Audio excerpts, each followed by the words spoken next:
Hello, explorers, and welcome back to the Feywilds. Hello, Caden. Hello, Ifany. Hello, Reggie. How you doing? Thanks for stopping by. Hello, all lurkers. I hope you're all doing good as well. As we return back to Tales of Apocrypha. Hello, Komodo. How you doing? Hello, Nova. How you guys going? How you doing? Heckin' yeah.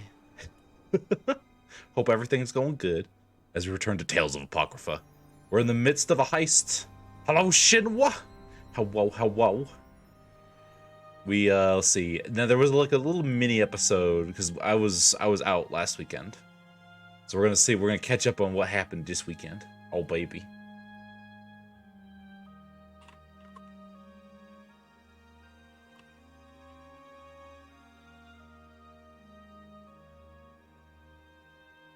Oh, okay, let's go ahead and swip on over. Yes, Hello. she's so nice. Whoa. Hi. Hello. We weren't talking bad about characters' parents or anything. Oh, Cora. Okay. No, absolutely It's not. Absolutely not. Yeah. Doesn't Taffy no longer have his birth parents? Or is that not correct? Have his what? His birth parents? His birth parents? I don't remember if that's been brought up. It has not. It hasn't, yeah. He has not talked about his parents or any of his past, really. Aside from being in the guild. Would he like to be adopted by Narcellus's mother, and then Narcellus can be the orphan? Free of charge. Free of charge. Yeah, 100%. I think Taffy's fine. Damn. Okay. Can't kill a guy. Anyways. Yeah. Anyways. Hi. Anyways. Welcome Hi. to another session of the Tales of the Apocrypha. I am your Dungeon Master, Star Ion. Joining me, of course, is our entire troupe of characters and players today. Yay! So excited. Yay. And of course, we have going on down the line Arca, played by Rana, our Arakokra barbarian. Hello. We have Narcellus, played by Bela, our half-drow sorcerer. We have Taffy, played by Renard, our tabaxi rogue. Hello. We've got Tove, played by Anna, our human cleric. Hello. We've got Yavari, played by Awiza, our tiefling wizard.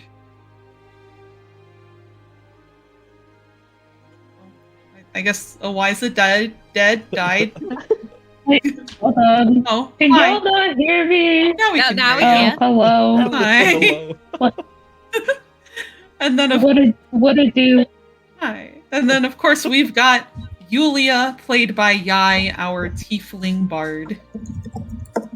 Good evening, one and all.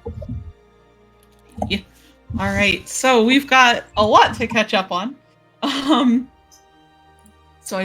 last proper session was like 2 weeks ago, where in Eastoft, after the party was kind of getting into a disagreement about how they were going to handle the pirate situation,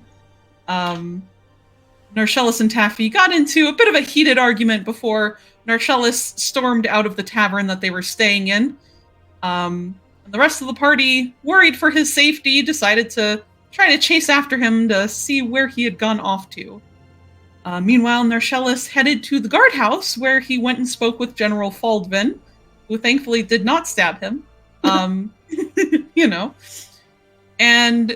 General Faldvin, agreed, or kind of made an agreement with Narcellus that the party would not get arrested for whatever happened, as they are currently planning on stealing something of value from the Lord of Eastoft, Lord Gideon Pierpont, to give to the pirates as kind of an exchange to meet their demands for more money. General Faldvin also got them invitations to Lord Pierpont's party later in the week.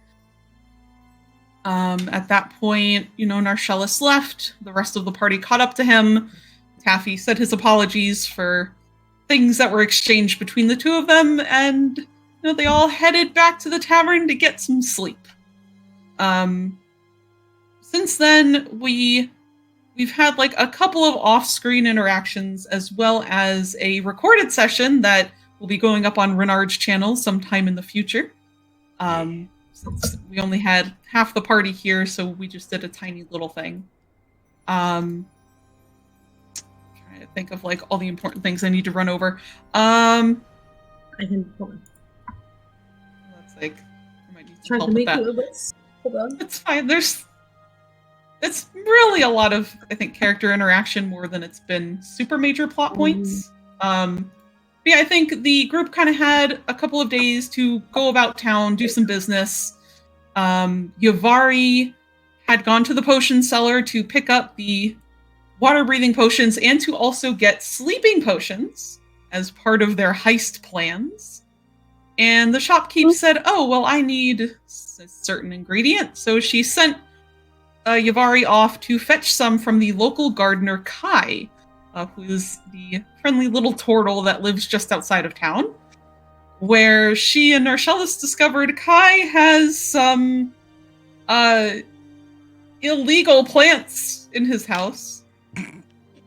So Narcellis is currently awaiting on a lead box to be made so they can safely transport it out of the house. Because if you touch it, you'll start losing your memories, and it's not great. So we had that, and then during our recorded session, as you guys will see on Renard's YouTube channel, we had Yavari, Narcellis, and Arca had, kind of been around town. They went and checked in with General Faldvin to see, hey, is there anything we can do to help while we're here? As they really had nothing to do now until the party. And General Faldvin said, yes, we've had a report of a child going missing just outside of town. So the party spoke with the mother, got what information they could, which wasn't much other than she'd been hearing some really weird noises, and, she took her eyes off of her kid, who then vanished into the woods, and they quickly went after her. Out in the woods, they found the kid, thankfully. All is good. She was fine, not harmed at all. Where they were then set upon by, in simplest terms, a chimera. In more complicated terms, this weird metallic monster made up of a lot of parts that shouldn't go together that was powered by anima. Oh. Oh. Oh, that was probably fun. So much fun. Yeah, it was great. It was great. So thankfully, after General Faldvin and Runarian arrived to help them fight it off, they destroy the monster and head back to town with the kid safely in tow to reunite her with her mother. And that's about everything. Pretty much everything important. Yeah, so I guess to kind of get everyone else caught up here, since the party is a little ways away, it's been a couple of days. So I'm going to kind of go along down the line here, starting with Yai. Yes. It's been a couple days in town. What would Yulia have been doing in the meantime? Like she can interact with NPCs, maybe she's gone to get herself some stuff for the party, for the heist, whatever she might need. Kind of get everyone caught up. Yeah. I did talk to you about certain plans we had. Yes, and but... I forgot to respond. I'm so sorry. No, it's fine. But the thing it would be it would have been a 2-part task. They would have gone. They would have gone to the tailor to secure a performance outfit. Nothing custom made. They would have just like put together pieces that maybe the shopkeeper already had to make it basically a new outfit. Something that looks performance ready, but also easy to move in case, something goes wrong at the heist and they need to get out quickly. But they would have probably asked the tailor about any guests that might also be preparing for the party, since if they're the only tailor in town making outfits for everyone, they would know, like, okay, who's going and who's what. And then possibly talking to maybe the tailor and maybe some other people about what was the creature? I'm gonna butcher this. The Aoizolt? The creature we talked about that mimics sounds. Yeah. Okay. Yeah, so they would have started spreading that rumor around just to get people a little bit wary of something else other than what they got going on. Okay. All right. Awesome. Go ahead and roll an investigation check for me, and we'll see what Yulia has discovered. Okay.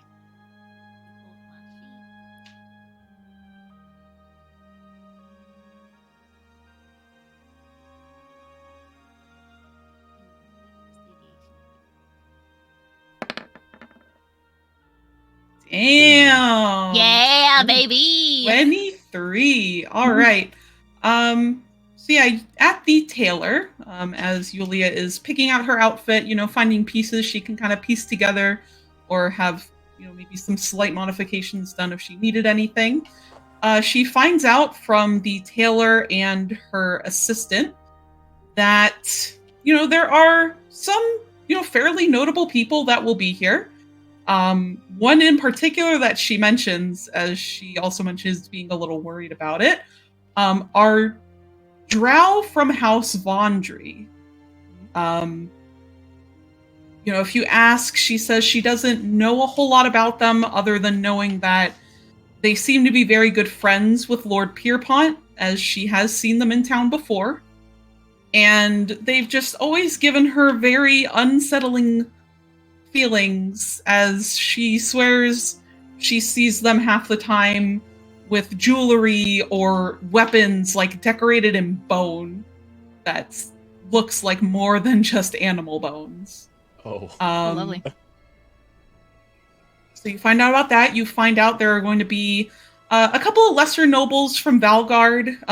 None that you recognize, but there's a couple of people she notes off, and she also says someone from one of the merchant houses of Abydos is going to be there, by the name of Ibanixis. Totally not stealing my character. Totally not misspelling all these names. That's I'm writing fine. them. I can always send them to you later. Yeah. But yeah, she will be there, and the seamstress is a little unsure of which house it is. She's fairly certain it is the Hatan house. But she says, she's not totally sure about that.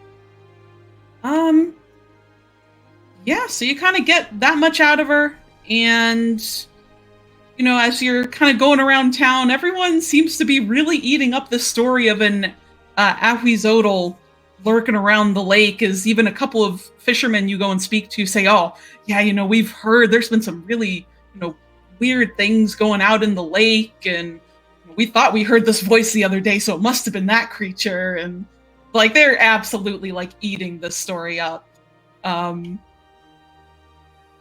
So that is not a problem for you at all to start spreading that around. Yeah, I think that about covers it. Very good. Excellent. Oh, and working on the longest romantic song that they can conjure.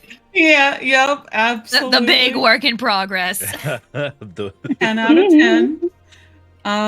Awesome. So then I will move over to Tove. So yeah, it's been, a couple of days, Tove. So what's Tove been up to, about town, or how has she been maybe preparing?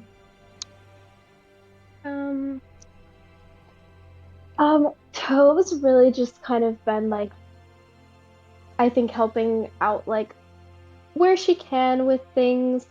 She kind of went on like a little mini adventure with Narshellis and Yavari, and learned about the Turtle Man Yeah. Yeah. I forgot Toph was there too. Yeah, it's a time. Yeah. It's a time. It was an interesting time. Mhm. And she ended up going to like back to like the seamstress and getting like her ball gown worked on. So she's just kind of been kind of floating around, kind of getting things ready.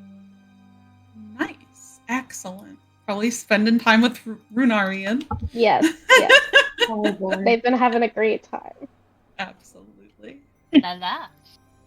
Excellent. All right. Well then, Renard, Oh boy. what's Taffy been up to?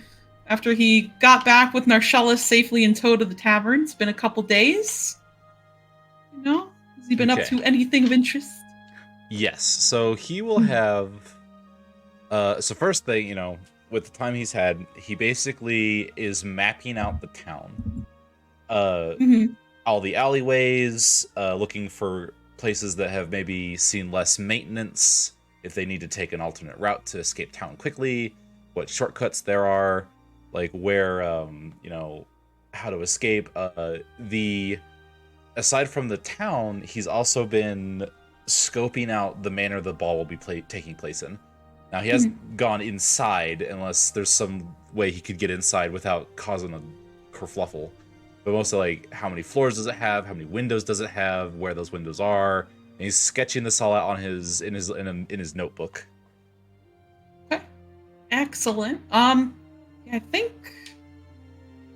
Bela, I think we were gonna try to get Taffy into the.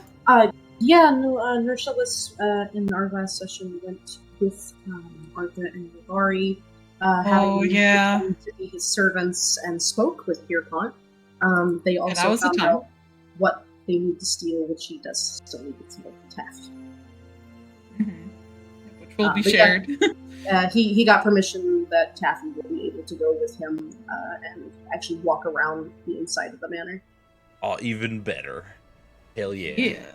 So Just yeah. they need to stick together, and he'll explain why. Okay. Oh boy. Then yeah, he would. We'll get to that. Mentally mapped out the inside of the house. Then. Okay. You want to say that they've just done that already, then? Or Oh, do a I mean, quick they little could. thing? Yeah, we could. I don't know when. If we were gonna This actually was just the go in last there. session. Oh, it was the last session. Okay. Yeah. Then yeah, we can. Yeah, we can say they already did that. Then, if you want to keep things moving.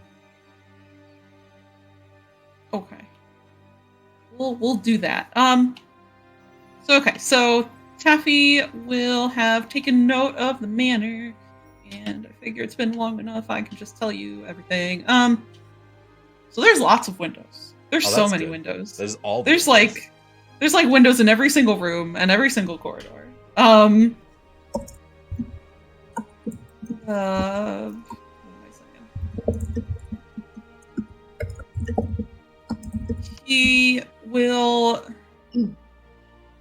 pretty much take note that, there's a lot of rooms that are open. There are a couple where, kind of doors are locked and it seems you guys are to be kept out of them, so can't get into some areas of the manor. And I imagine if Lord Pierpont was there, he probably would have informed you that, there will be a couple of areas off limits just to kind of keep everyone in like one space. Oh, puppy. Yeah, mostly to try and keep everyone in kind of one space on the first floor. And he says, the second floor is kind of off limits right now as he has some guests already staying. Doesn't go into detail about it, but he says it. There seems to be only one entrance in and out of this manor at first, which is the main doors. And as you do more investigating, you find there is one other door around the side of the manor that seems to go into a basement that you see pretty much like mostly servants and such coming in and out of. But you're not sure if there's like a staircase that leads down to it inside the house, as you have not found one in the spaces you are allowed to go. circling the house, is there like does that basement lead outside somewhere? Or is it like one way in, one way out? Yeah, it is one way in, one way out. Okay. It's great design, you know. Okay. Probably don't want to go down the basement. Yeah. I mean, is there anything else in particular you'd like to know about the house, or about cover?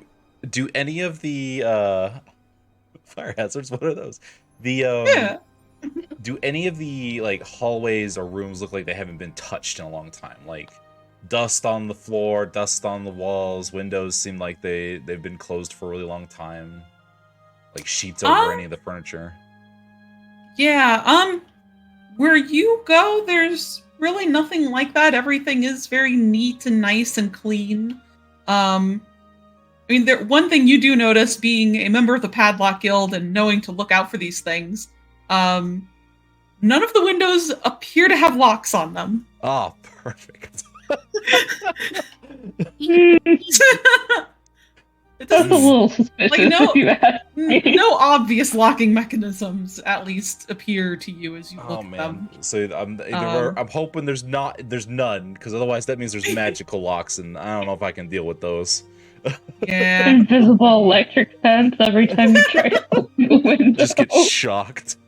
Oh no. It Yeah, is we like a just, fly. Oh Yeah. my god. enchanted the entire house with like walls of force and magic Mhm. missile and shocking grasp. Oh no. Boards of all kinds. Yeah. Yeah. I think really the only other thing of note for you in the house is that you notice that all of the lamps, or majority of the lamps, are not run through like oil and flame, but are actually like anima-powered light. Where Oh, it's like, little fancy. orbs that are on like, yeah, right? They're like little orbs that are on like sconces that are just glowing with like anima. Okay. The whole house kind of has this like deep thrum to it that you can always hear in the background. Excellent. I own torches. Steal all the torches. All right. Yeah. Perfect. Excellent. Okay. So I'm trying to think. Okay, it's between the town and the mansion. The locks. That was something I was going to ask about. Does I'm assuming the person leading us through here is what's his name? The guy who's like throwing the ball. Yeah, Lord Pierpont. Pierpont, yeah. Does he look like he has anything of note that he's wearing that he just really, really likes? Like the centerpiece of his clothing, or like something he's purposely trying to show off, or maybe something he's trying to hide. Is that how he looks like? Okay, hold on. Like that's him. Yeah. That's him? Okay. Not in particular. I mean, he, wears nice, very nice clothing. He's probably got some very nice pieces of jewelry on. But really nothing he appears to be trying to hide. Okay. The only thing maybe a little weird about him, or maybe as you walk through the manor, is that there's a lot of different sorts of like, how do I describe it? Trinkets or Trinket. trophies. Like you see there's a couple of like animal heads mounted on a wall in one room. There appears to be some sort of feline pelt on the floor in another that doesn't look like a normal cat. Someone's a there's- monster hunter over here. There's, a pair of wings that are spread out on one wall inside of like a library that you go into that they're far too big for just a normal bird. It's kind of weird. Gives you some weird feelings. My next question is, out of the rooms that he's taking us into and the rooms he's telling us not to go into, is there any room that he specifically does not point out? That he just sort of hopes we won't notice? No, nothing Okay. in particular. Okay. I have no idea where this thing is going to be. I'm It's fine. Once you meet up with the rest of the party, it'll probably be fine. Okay. Also, real quick, Kayla, I did send you the NPCs list. I hope they're good. Sorry. You sent me what? I'm sorry? I sent you the NPCs list. Oh, yeah. Yeah. Just making sure you got them. Then I think. Okay, here's one last thing. What is he, as he's going around and taking us on a tour and everything? Does he happen to like? How does he carry it? Does he like to talk about himself a lot? Does he like to talk about the state of affairs a lot? Like, what is the conversation he seems to be carrying most of the time? Oh, he absolutely talks about himself. Or like how beautiful his manner is, or he probably at one point points out to Taffy, "Oh, you have such beautiful eyes," and it's very weird. I'm gonna end up as a carpet, guys. No. No means no, William. Jeepers creepers over here. Yeah. Yeah, you probably mention the pirates at some point, or Narcellus probably does, and Pierpont doesn't seem to really mind. He's like, "Oh, General Faldman will take care of that, I'm sure." And okay. Now, when he talks about himself, does he get like real into it, like distractibly so? Probably. He likes to brag a lot, where he'll say, "Oh yeah, I've hunted down so many dangerous creatures and monsters across the world, and I keep just bits of them here as proof of my achievements." So he'll point different things out. Oh man, I don't know if I want to know what's in that box. Uh-huh. Okay. I think that'll be all I need. Okay. At the moment, at least all I can think of. Nice. Excellent. Okay. All right. Yeah. So I guess that is everyone. So, where we left off them from our last little recorded session. What was Narcellus, Arca, and Yuvari. Sorry, I'm like, ooh. It's okay. Screaming, crying. Yawari, Yawawi. Whoa. Yes, they all got back after slaying this monster. So I imagine it's... I don't know what time you guys went out there. I think it's like a little later in the day, kind of like afternoon-ish time. Oh God, where's he stopped? Where'd it go? There it is.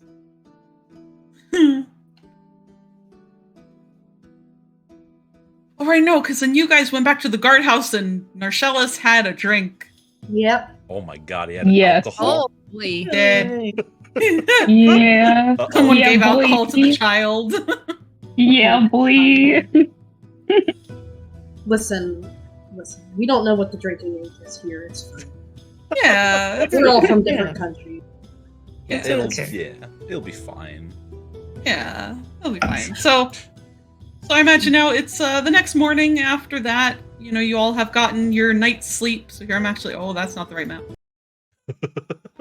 Oh, that's right. This map. There we go. The Oh, did dude's he not in get the our long corner rest? anymore. Where did he go?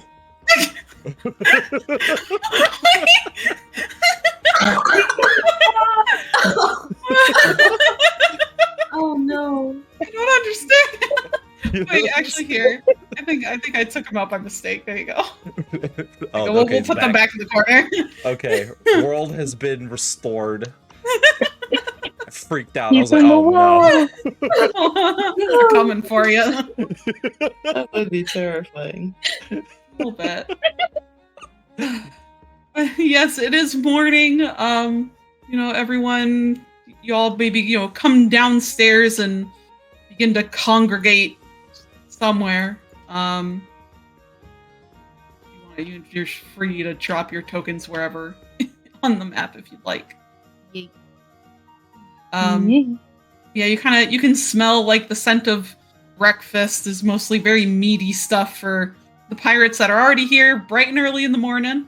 You see Captain Blackmane himself is sitting over by the bar speaking with the very strange Owlin, Oh boy. Oh, and the Yubari. Verdan. Oh, Yubari. Hello? Screen? Hello. It won't let me move my token properly? Hello? Uh-oh. Hold on. Here, Just I'll move you insert away yourself from the into the conversation. Go Just right next to spawn the with- owl and What? ask what his deal is. What did you What do? y'all talking about? Just pops into place. Oh my god. Yeah, so you all have started to come downstairs to kind of meet up with one another here. I'm gonna put y'all at this table. Oh yeah, that might be a good idea. Hold on. Oh. Not enough seats, but Oh. you know, someone can share. It's fine. He'll stand. It's We'll just fine. sit He'll on. stand. Aw. Taffy makes a perfect Yeah, chair. that's- Just sit on him. It'll be fine. Yeah. Nice fluffy chair. A nice fluffy chair. Mhm. Taffy's a cat. He'll just sit on the table. There you go. Knock everything There off. you go. Yeah. Oh, no. Oh, all right. Well, Imagine him we, more perfectly perch on like the back of someone's chair, perfectly balanced. I don't sit Yeah. in the chair. I just perch on the back seat, Doing silly goofy, as one does. as one does. Yeah. All right. Well, we'll go ahead and have the scene start with Taffy. You know, you all have sat down. You've gotten some food in your stomachs, and Mostly, it's just some questions. It's been a couple days, right? How many days has it been? yeah, probably about like 2 or 3 days at this point. Okay. So then my question is, every time I've come into and out of this tavern, has he always been there? Has he moved? Has he never not been in this corner? Taffy's arch nemesis. Listen, I need to make sure that he's not a problem. Yeah, I mean, there have been a few times when you've come in or out. You know, they haven't been there. Mostly, you notice it's during the day. They always seem to be down here in the corner. Otherwise, at night, most of the time, they haven't been there. Uh-oh. Does he look like he's wearing or is part of this pirate group at all?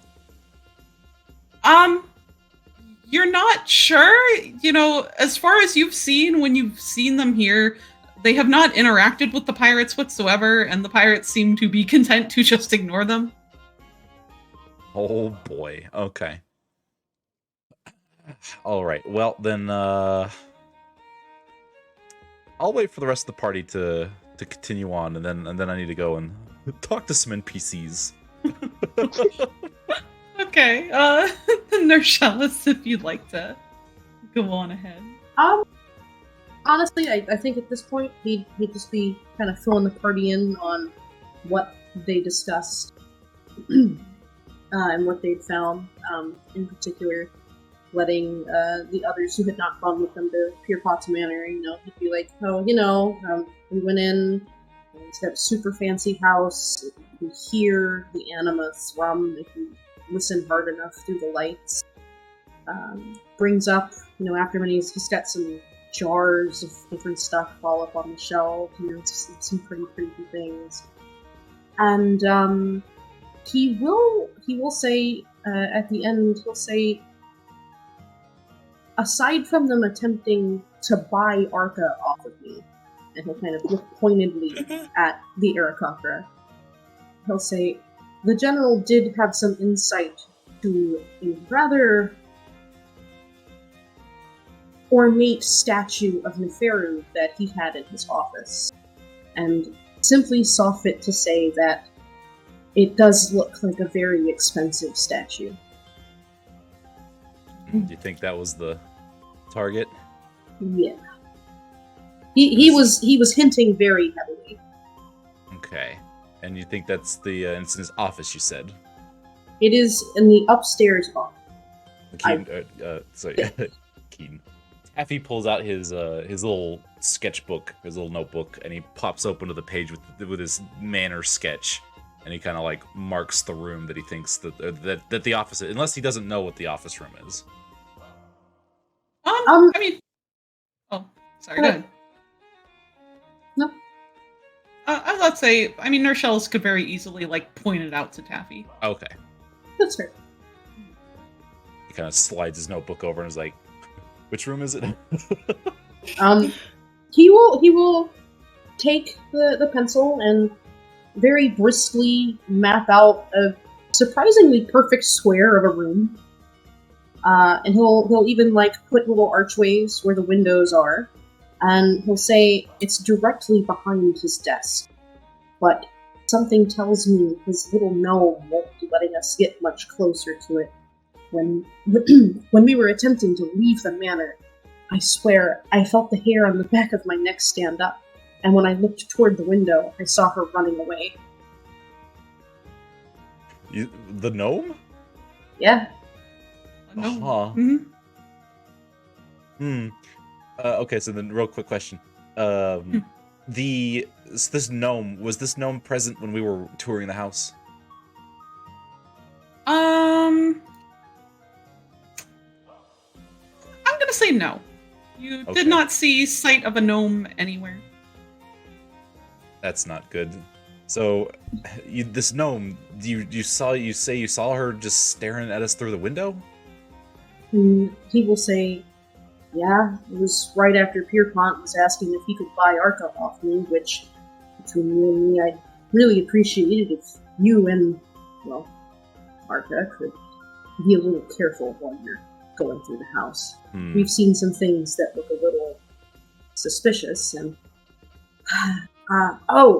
he'll reach into his satchel, and he will actually withdraw a list of the noble names that Pierpont had given him during the party. I forgot he got that. Oh, yeah. And he'll say, another source of bad news is one of the more cannibalistic drow houses seemed quite interested in attending this party. Their name, House Vondren. This is getting worse. He's like, he sort of clutches up and he's like, oh, wonderful. So he does a quick scan of the bar. This actually, I guess what he will first ask, like, do you have like a physical description of this gnome real quick? Short, pink hair, short. I get the Pink hair. feeling that she's short. Yeah. She comes up to me, fluffy, pink hair. Short. Short. Can Taffy make some kind of check to see if he would... Alright, basically he wants to recollect to see if he's heard of any thieves or burglars of this description. Yeah, go ahead and roll a history check. History. Why not? History. Oh, I'm not good at history. Oh, no.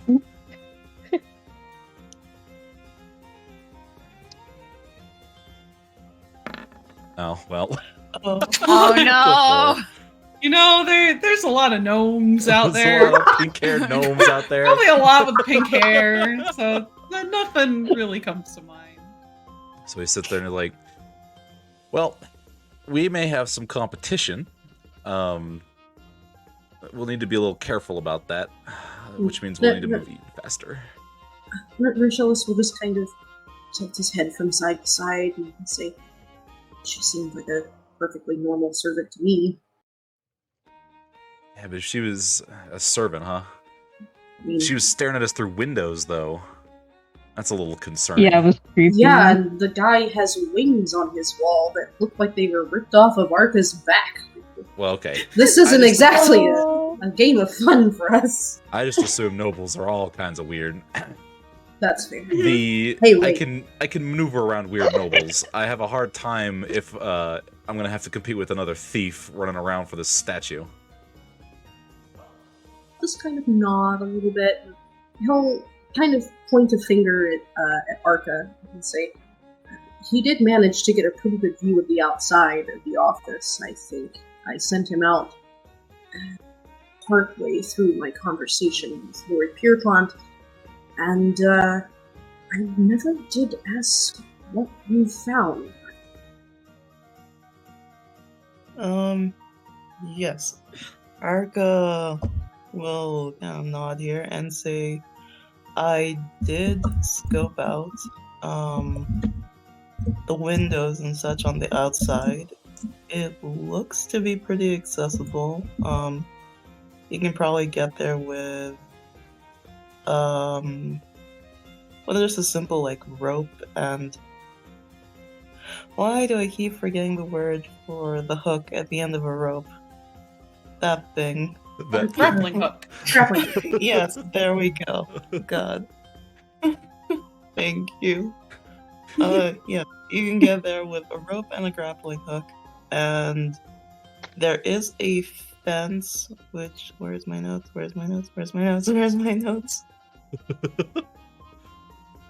Oh.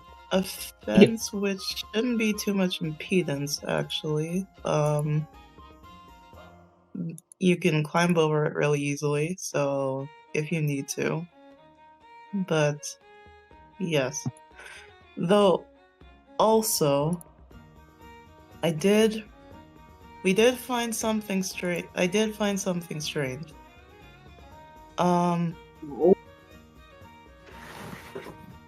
When we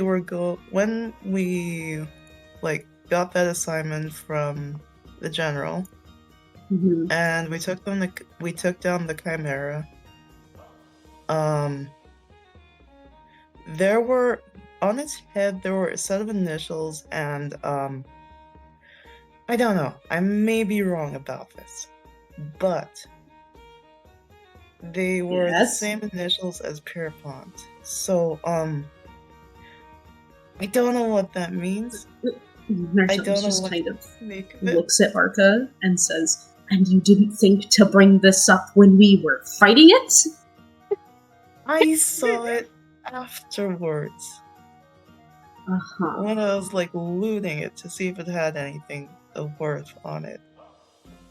And suddenly snapping his fingers, he'll look at Taffy and he'll say, "Oh, that reminds me, we may have to do without some of your tricks for this, quote, heist.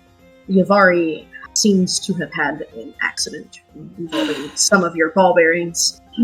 All right. Slow turns. What did you do to my ball bearings? About all 1,000 of them, to be exact. Hey, now. I recovered 75.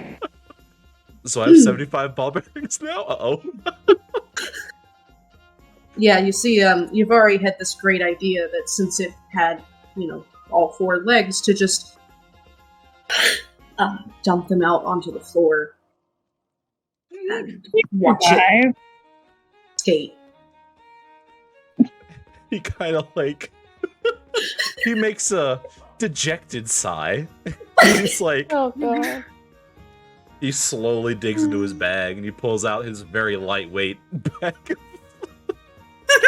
of ball bearings and he shakes a little bit and he's like, "Oh, I see.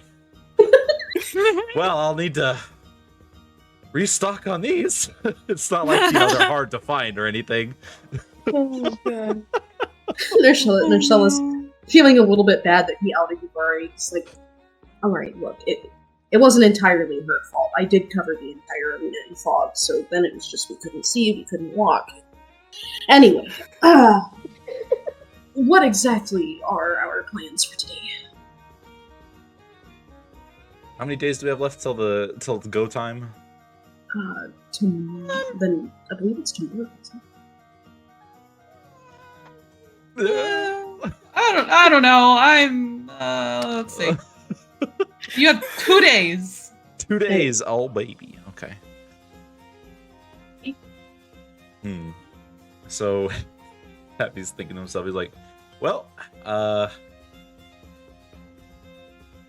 he asks Yulia, it's like, hey, how's those rumors been going around about the that monster? Everyone's been eating it up, so they will be more concerned about that than probably anything that is going on within the walls. Perfect. And Yuvari, how about those water-breathing potions? Yes. She opens up her bag and takes out one of the potions and just kind of slides it over the table towards Taffy. Here, just in case. Perfect. All right, excellent. Things are coming together. Let's see here. Tove, have you been able to... Oh, he does actually hand his notebook over to Arca and be like, can you sketch out everything you saw when you were doing your little flight?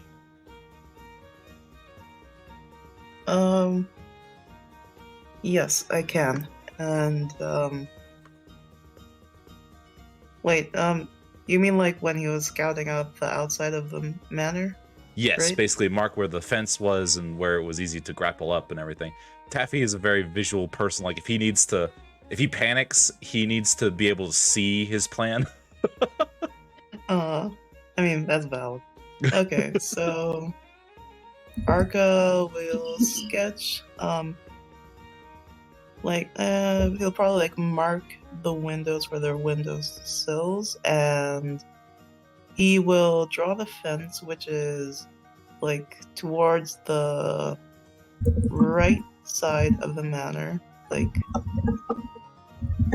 along the wall, if that makes sense. Okay. Yeah. Excellent. Trying to describe it without like actually drawing. No, you good. And then he turns to Tove and he's like, have you had any more chance encounters with Butterboy?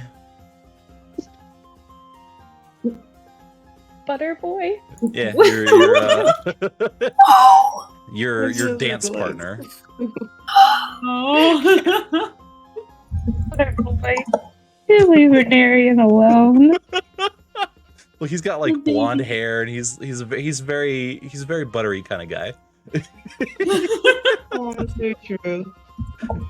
Buttery? Oh, Tova's just going to look so puzzled by that.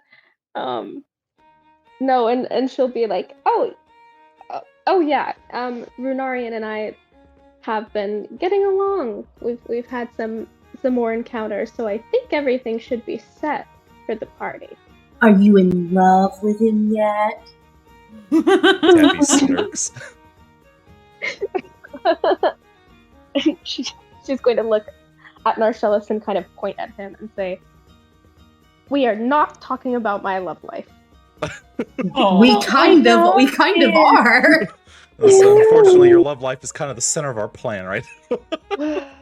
Can I talk to It is you true. about your love life? I need notes for the song, actually.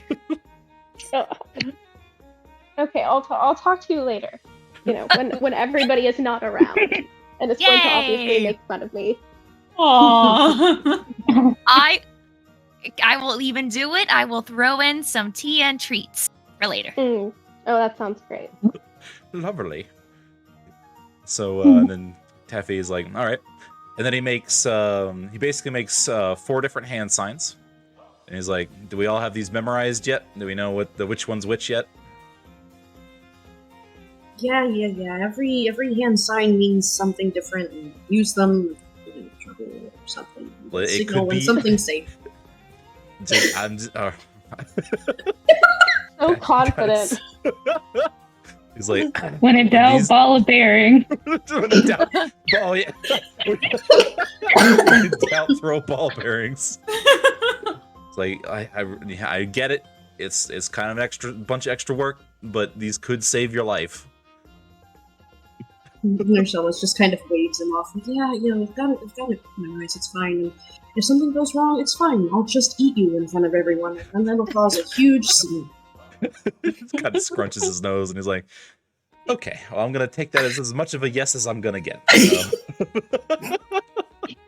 Mari turns to Narcellus and she goes, "Is that healthy?"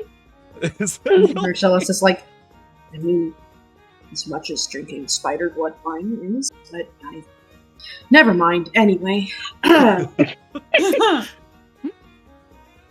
it seems like we're mostly set to go. What about the clothes? Do we have those ready yet? Everything except for yours, Taffy. I have no idea what you're going to do. And, well, Arca's just sort of a centerpiece on his own, aren't you, buddy? Arya gotta hold out his wings. Like, all right.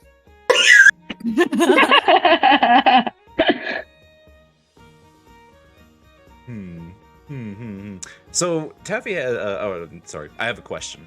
I have a character question. Does Taffy know, or is there a padlock contact in Eastoff? As far as you're aware, there is not. Okay. Fortunately, the closest would be Gwen over in Drakemel. Okay. So I'm gonna have to. You can always ask Renarian to pay for it. Oh man, He won't say no.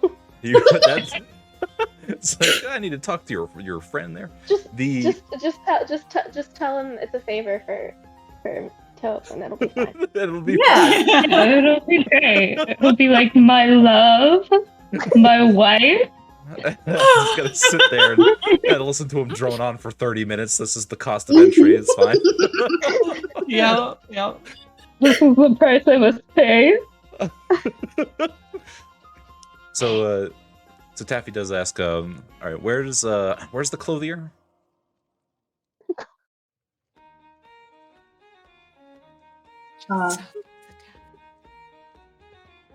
Just down the street. You're a smart cat. You'll figure it out. You're smart cat. It's like, Nobody knows where anything is in this town. Yeah, it's around. I'll walk you to it later, Taffy. It's fine. It's down the street. Thank you. Well, the only other plan I have for this... Oh, sorry. Go ahead. Oh, sorry. You hear Yavari go, oh, wait, hold on. And she opens her bag again, and she also slips Taffy a sleeping potion and goes, I almost forgot. Just in case you need to knock out a guard or two. Gotta hand that to you earlier. Oh, excellent. This will actually be incredibly handy. Thank you. Wow, I can't believe Yavari's being useful. You know what, Narcella? Taffy just says like, right, I'm just gonna lean back and take myself out of that conversation. Narcella just kind of waves it off. It's like, it's fine. Her and I have come to an annoying little understanding. I make fun of her, and she makes fun of me, and we don't kill each other. As long as fists don't start flying, I'll be fine. Not yet, at least. No. Oh, please, you wouldn't hit me before I got a spell off. Mm-hmm. What have I done? Keep on telling yourself that, kid. So, there is the unfortunate matter of your new shelled friend, Yavari, although now that I've had quite the time to think about it, I don't know if our excursion to his house will be much help. After all, we know it's the statue, don't we? You hear Yavari sigh, and she goes, yeah, we should probably check up on that poor turtle. And Shellis is like, I would prefer not to. Getting close to his house does inspire in me some anxiety. Oh. And Taupe's gonna pipe up here and be like, well, I mean, he didn't seem, in too bad of a spot. Maybe we should just leave him alone and not worry about memory taking Narcellus nods. He seems like a happy guy. No? Seems. I mean, you commissioned the lead box. What are you going to do with it? I don't have to pick it up. What a waste. Poor guy. Yeah, right, poor man. Poor guy. Poor guy. Shellis is like, he probably doesn't even remember that we were coming back. Oh, yeah. Sort of looking toward Taffy and Yulia, especially. He'll put out his hand as he just starts to explain. I found out that this turtle friend of Yavari's fond of growing things he shouldn't have in his basement. One of which is apparently something called Obliviax, which grows primarily in the Underdark.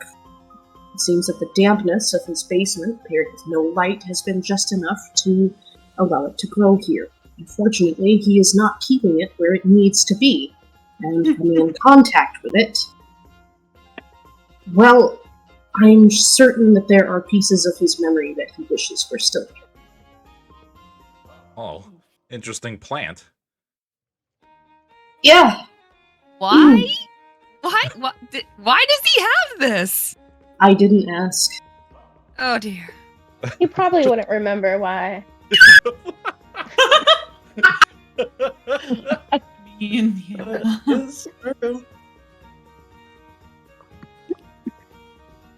But we did learn that he likes anchovies and tea. Right, you know. Yeah.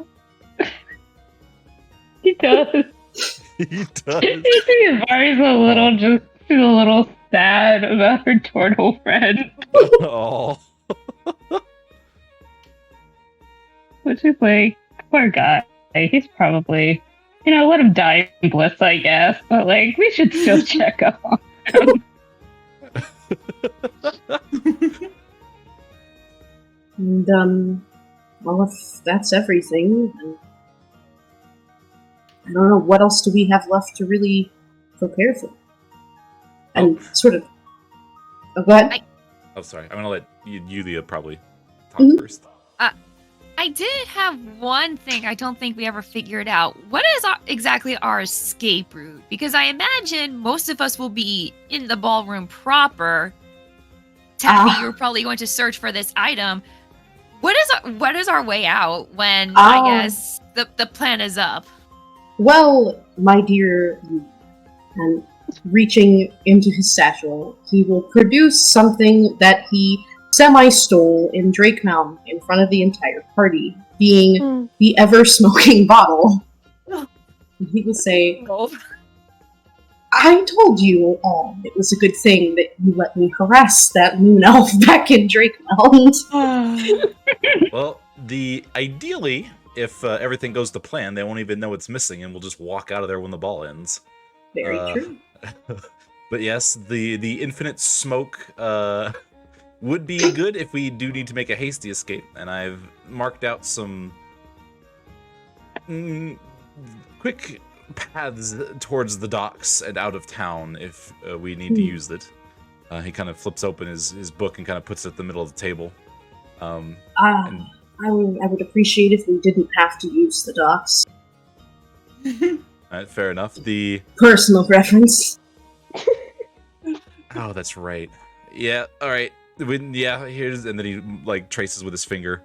Here's how we can get out of town, if we're gonna book it on foot. Alright. By the way, if you happen to have some cloth and some mud, you could make some pretty simplistic smoke bombs with that thing. And sort of looking at it, he's like, yeah, I did wonder what would happen if I threw it and it broke. That probably wouldn't be for the best. And, well, if they know where it's coming from, the trail, that's also good. I'll give it a shot. Gotcha. As for me, well, today I, need to see the clothier, but other than that, there's something I need to check into real quick, make sure we don't have any problems since this ball is going to be... Now, the ball is going to be taking place at, later in the day, right? Oh, I'm sorry, was that in character or out of character? Oh, that was out of character. Okay, yes, and I'm sure he probably would have mentioned it to you guys if you happened to ask while you were there. He plans on it starting fairly close to sunset, just due to their drow guests that he will be hosting. Gotcha. Plans for the festivities to go through most of the night. Excellent. Then yes, Taffy needs to go check up on something. Real quick. I'm sure it's nothing. I just need to make sure that, we don't have any other problems aside from all of the interesting guests and the creepy stalker gnome and whatever else we may run into. All right. Well, if that's your plan, making sure that we're safe. I was planning on taking Tove to see her boyfriend, since I have some business with his father. Oh, excellent. Are you ready to go, Tove? Oh my gosh. Yes, we're ready to go. Let's go. You ready to go? Oh, sorry, did not mean to You ready hit to that. go? No. It's go time. Time Ready. roll for initiative. Ready to meet your maker. Dang. Oh, Jesus.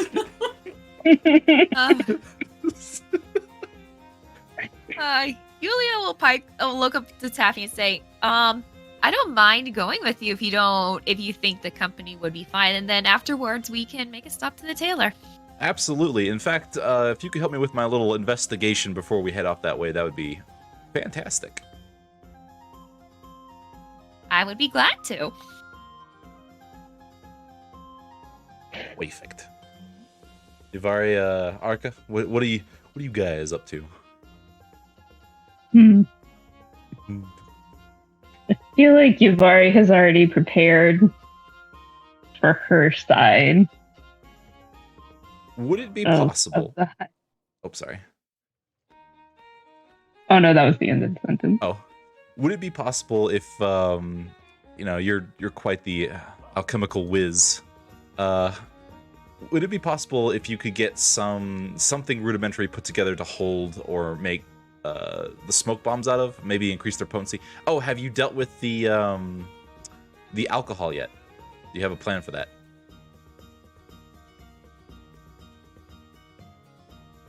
You know what? That is such a great thing to bring up because I may or may not have completely forgotten that. You need to get the ingredients or anything, and maybe Arca could go help you with that. Yeah, I can spray. Arcan Yuvari adventure. The drunker now remember guys, don't drink too much of the alcohol when we're there, especially if it's going to be spiked, but the drunker the nobles and the guests are, the easier it's going to be for me to slip around. I like how we're just drugging everybody at this party. We're not drugging them, we're just making the alcohol much more potent. Yeah, We're ensuring Exactly. the party is better than probably it's gonna be. Exactly. Yeah. I think Yuvari may actually go out and see where they're getting the wine or the alcohol. If it's coming from outside the camp. And be like, woohoo. Excellent. And Arca, would you like to go with Yuvari, or did you have something else you wanted to do today? My schedule is pretty free, so I can help Yavari. Excellent. With that, Thanks, bro. Taffy pulls out basically a splinter from under the table and starts with his claw sharpen it into a toothpick. One more thing. How comfortable is everyone with dances? Do we need more practice later? Narcellus will kind of pipe up and say, I had the unfortunate accident of asking Lunarian for his tutelage, so I am all danced out. Thanks. I could probably use some practice before later tonight. I'm a little rusty. Don't dance with the elves. Wow. Oh. Narcellus, would you be inclined to share some of those steps later, since the dances Runarian shared are probably going to be more commonly done on the dance floor? No. Oh. Fair enough. Fair enough. Be a team player, Narcellus. He clears his throat and says, I don't dance. Then I will just teach what I know, and we will hope it will be enough. Boy. Oh man. We're going there All knowing right. totally different dances. It's fine. It's I'll fine. just reject any offers to dance. It's like, That's no, all. we're doing our dance. He's like, it's fine. Arca's gonna be doing aerial work anyway. It's fine. True. It's fine. Gotcha. All right. Perfect. So, okay. So we have what do we have? Taffy, Yulia, and were you joining them, Arca, for Taffy to go? I thought someone else was coming. I think it was me and Yulia. We're gonna go and get clothes, but do something else first. Then Yuvari and Arca were gonna go deal with the alcohol. Oh, right, the alcohol, and then Tove and then Archellus were gonna Tove's. go see Tove's boyfriend. Yeah. In the interest of trying to move us along a little bit, we'll probably try to get through some of this stuff quickly, because Gotcha. You want to get to the good part, yeah, exactly. the heist part, the part where all Exactly. goes wrong. Yeah. All right. So yes, you guys all kind of agree to your separate tasks and head out of the tavern into the town to get on with your day. So let me see. I have Yulia here right now. Okay. So I'm we'll the chosen start. one today. So we'll start with Tove and Yulia. Yeah, I see. Or did you have something else to say? I'm so sorry. Well, you said Tove and Yulia, but they're not going together. Oh, I'm so sorry. Taffy and Yulia. It's like, no, you're splitting up how I want to split up. Yeah, We like, got like It's screw okay. what you guys just Pick 'em said. apart. we got two Y names, two T names. It's fine. It's fine. All right. So I just kind of have like all these little NPCs to mark different places. So you go over to the tailor's place here, just across the street. You guys pick up your new clothes. You get what'll fit. It's great. You've got, beautiful new clothes to wear to the party. So after you depart and probably part with like a couple gold or so, Taffy, then where are you heading off to? Okay, so once we, as we're buying clothes and, get finished and all that fun stuff, let me mark this gold off of my, there we go. He kind of brings up to Yulia. He's like, all right, so other problems aside, I don't want to alarm anyone just yet. It may be nothing, but in that tavern, I seem to notice there's a particular individual who seems to disappear at night and, reappear during the day. I don't know if he's part of the pirate crew, but I would like to know a little bit more about his intentions, if possible. I don't really want to confront him yet. I don't know where he stands. He may not be an issue, but if he's going to, let's say, be convincible of doing some stuff during the night, it might be wise to have someone else helping us out. So you want him on our side, or If just to possible. see if he's going to be a hindrance? Worst case, I would like to convince him to maybe disappear the night of the ball. Best case, we can get him to sort of help cause more of a distraction. Or maybe even be our little monster during the night.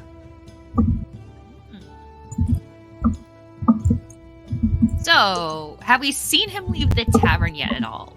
I have not. I've only ever noticed him not there, unfortunately. It seems to be around nighttime all the time. I was going to ask start by asking some of the other pirate residents of the bar, privately, see if they might know anything about him. If they don't, then that definitely confirms he's not part of the crew, and that'll give me more of a direct in to talking to him, as opposed to being like, "Hey, are you part of the crew or not?" A little awkward to start a conversation like that. You Maybe a pirate, my guy? You a pirate, my guy? Maybe a good point to ask the barkeep also, since they've probably seen plenty of people coming in and out. Maybe they can tell us when it might be a good time to catch them coming back in. That's true. Can ask them as well. And actually, we probably should start with the bartender. I can never tell if that bartender is part of the crew or not. If they chased out the regular bartender or not. So then back to the tavern we go then? Yeah, I've got the clothes I need. Julie will probably help them find something fashionable, but also perfect for movement.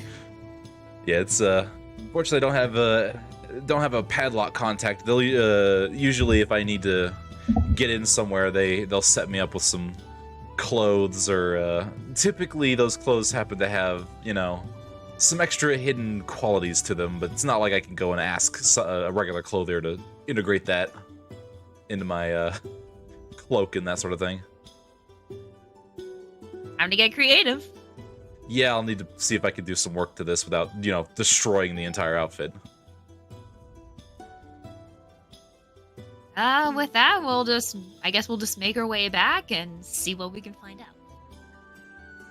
All right. Take out the rest of the party members. They aren't going to be here.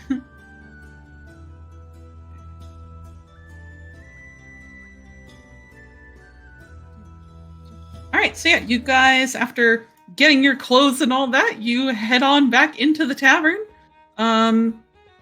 Pretty much about the same scene.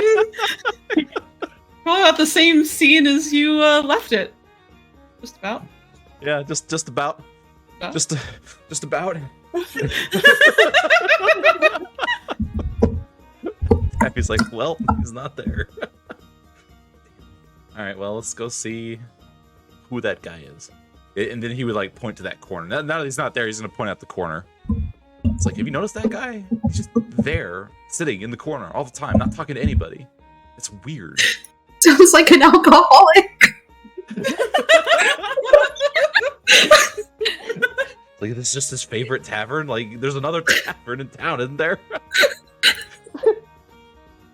Well, let's get to the barkeep now, see if it wasn't too long ago that he left, and maybe we can hopefully tail him around the town or wherever the heck he went. Oh, that's good. That's a good point. I'm gonna get Yulia stabbed, don't worry. Oh, for God's sake. We're gonna tell this guy, he's gonna turn around and be like, why are you chasing me? And then... I apologize in advance, Julia. It's fine. They already have teeth marks to show for it.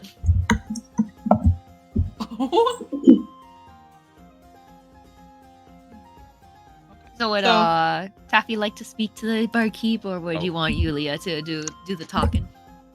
You know, Yulia, why don't you go, Hunter? You have probably a much better chance talking to people than Taffy does. Good point. So they will lean over the bar to the barkeep, wave him down. It was, excuse me, we have some questions for you if you don't mind. And as you guys kind of approach the bar, you see she's just kind of tidying up behind the counter. Definitely notices you guys, sits down and, you know, walks on over. She says, "Oh, morning. What can I help you guys with? What questions do you have?" We noticed, you know, we've seen plenty of familiar faces over here the past couple of days, kind of unmoving, but we did notice that the person in that back corner of the tavern, well, currently missing. You wouldn't happen to know anything about him or where he might have gone? They look over to the corner, look back over at the party, and says, is there a reason you're asking about him? I haven't seen you interact with him, so I think that's a little strange. We might have a business proposition, and we're sort of looking to, you know, see if we can get a little bit of extra help with a problem we might be having. Roll a persuasion check or deception. I will let you roll either one. Hey, both of us? Persuasion. Or Taffy? for both of you guys. Oh, excellent. Hopefully, persuasion is. Oh boy, here we go. Oh boy, here we go. Oh boy. Ah! Oh. Okay. Oh! Nice. Dang. Saved. So, as you guys are trying to get some information out of the barkeep here, she still looks rather uncomfortable, and she says, I don't know, they're the sort who don't like to be bothered much. I think you're probably better off looking for someone else. Oh, really? Are they staying here at the time, or?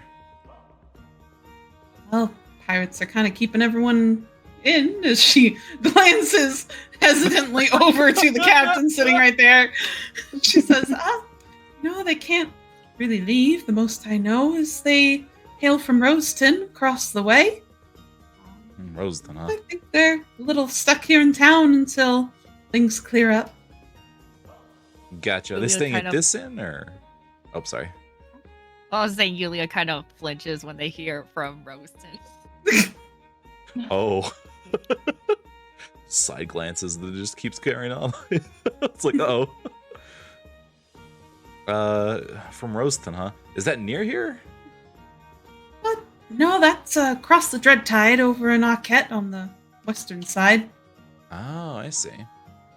Gotcha. Are they staying in this tavern while they're here, I suppose? Could be. Hmm. Well, I guess that's, I mean, if you really do insist, I mean, we really could use some extra help. And he kind of, like, looks around, side glance. He makes sure that the bartender can see him side glancing the other pirates, and he kind of leans real in and whispers only to audible to Yulia himself, and the bartender's like, to be quite honest, don't really want to get the pirates involved with any of the sort of sensitive work we're dealing with. She sighs and leans an elbow onto the counter. She's like, what sort of work are we talking? Well, so he kind of clears his throat a little bit. The kind of problems we're having, been fighting a lot of monsters, having to deal with a lot of this whole pirate problem. We're hired to look into it and use a little extra muscle. As of late, turns out we've been running into a lot of more trouble than we've expected. He kind of motions Julia to lean in. It's like, show him the Sahagan tooth you got.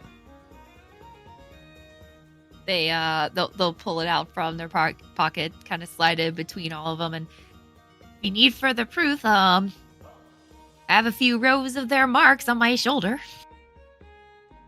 Yeah, we really, if we're gonna be helping out the town, it's gonna take a little bit more, let's call it physical oomph, if you know what I mean, but, a little more subtle. We don't really want to cause any more commotion in town, Don't want to panic anyone too much. I don't know if you've been hearing the rumors about some of the wildlife around here or not. And specifically, he's sort of alluding to the rumors that Yulia has been spreading. Yeah, I've heard a thing or two about some azodal. Not sure I've heard of that kind of beast before. Supposedly some of the fishermen are trying to go out looking for it at the lake today. Oh man, hope they don't get torn apart by it. If that thing is anything like the Sahagan were, they're in for a time. But yeah. They're pretty tricky creatures. So yeah, you can understand why we're trying to get some more assistance with what we're trying to do here without, causing too much of a stir. Guy seems to keep to himself, so the kind of guy who knows what subtlety means. Yeah, well, can't really help you there. I don't keep track of what they do outside of coming in for a drink on occasion. So, best bet is to go look around town, I suppose, if you're set on finding them. Gotcha. Did they just happen to leave? it wasn't long after you and your group over there left that they took their leave as well. Huh. Okay. Have you noticed that they tend to leave pretty often during the day? They come and go. Okay. Doubt they have much to do here in town while they're stuck here. Interesting. All right. Well, thank you. We'll go see if we can track him down. Luck with that. Thanks. Oh, and just in case if we can't find him, is he actually staying in this inn? I want to make sure if he's staying at another inn, if we're trying to talk to him, I don't, we don't want to come back and see if he's like, somewhere else. Barkeep just shrugs and says, honestly, I've been having a hard time keeping track of who comes and goes anymore with... She looks over at the pirates again. Certain people, so I really couldn't tell you. Gotcha. All right, well. He looks at Yulia. He's like, I don't know, I got nothing else. He kind of gives like his body language is like, you have any other questions you think to ask?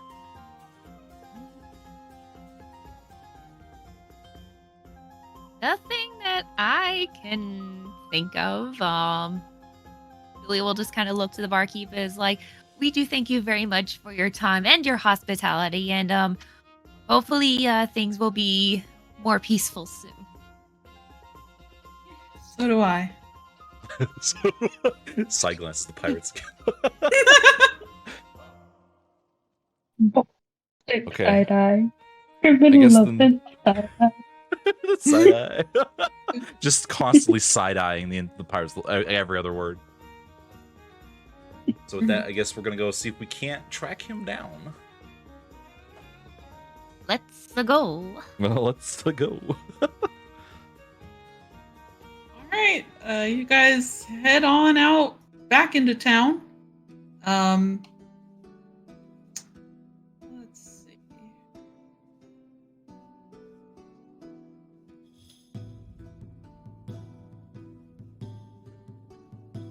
Sorry, I was just looking at something real quick. Go ahead and both of you make me an investigation check. Uh-oh. Okay. Boy.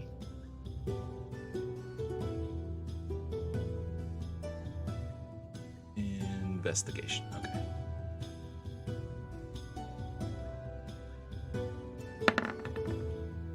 Oh, so close to 19. Damn it. Yeah! Oh, 20. Yulia, our tracker over here. Right. So, you guys go out into town. You look around the main streets trying to see if maybe you can spot this person in passing, but nothing catches your attention. You stop in, you ask some of the locals or some of the shopkeepers if they've seen anyone who matches the description that you give of this person. And, a couple of them say they've seen them around town, that they mostly keep to themselves and don't really ever share anything about themselves.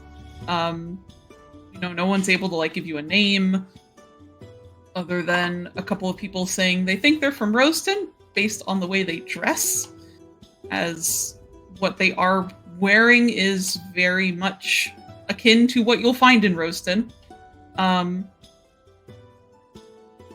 Okay. Yeah, otherwise... Oh, sorry. Yeah. Nope, in that you case, go ahead. Taffy's actually going to go, and since he doesn't know anything about Roaston, he actually asks Yulia, all right, what do you know about Roaston, by the way? As far as... If this guy's from Roaston, should we be concerned? I mean, if Roaston's pretty peaceful place, then we may not even need to bother. Good question.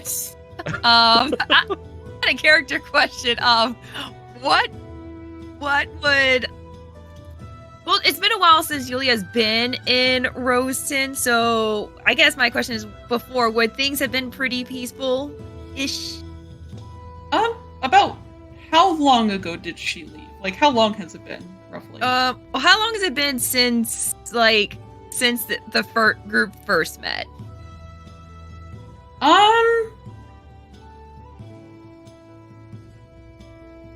maybe 2 weeks, or at least a minimum of 2 weeks, with as much Okay, traveling as we've Yeah. done. So I will say maybe 2 to 3 months. Okay. Because they've been on, because I imagine from Roaston to Valgard would have taken some considerable amount of time, and then they would have spent a long time with Mira and Briagi before setting out to take this job from Sturgeon. Right. Okay. I think all of what she know, since Bela helps me out a lot with all this lore, is that I guess whatever Bela told you is what Yulia will know. Oh, I okay. don't remember that whole combo you guys had, but Yeah, I need to review that. yeah. Yeah, I gave you a brief history of their current situation.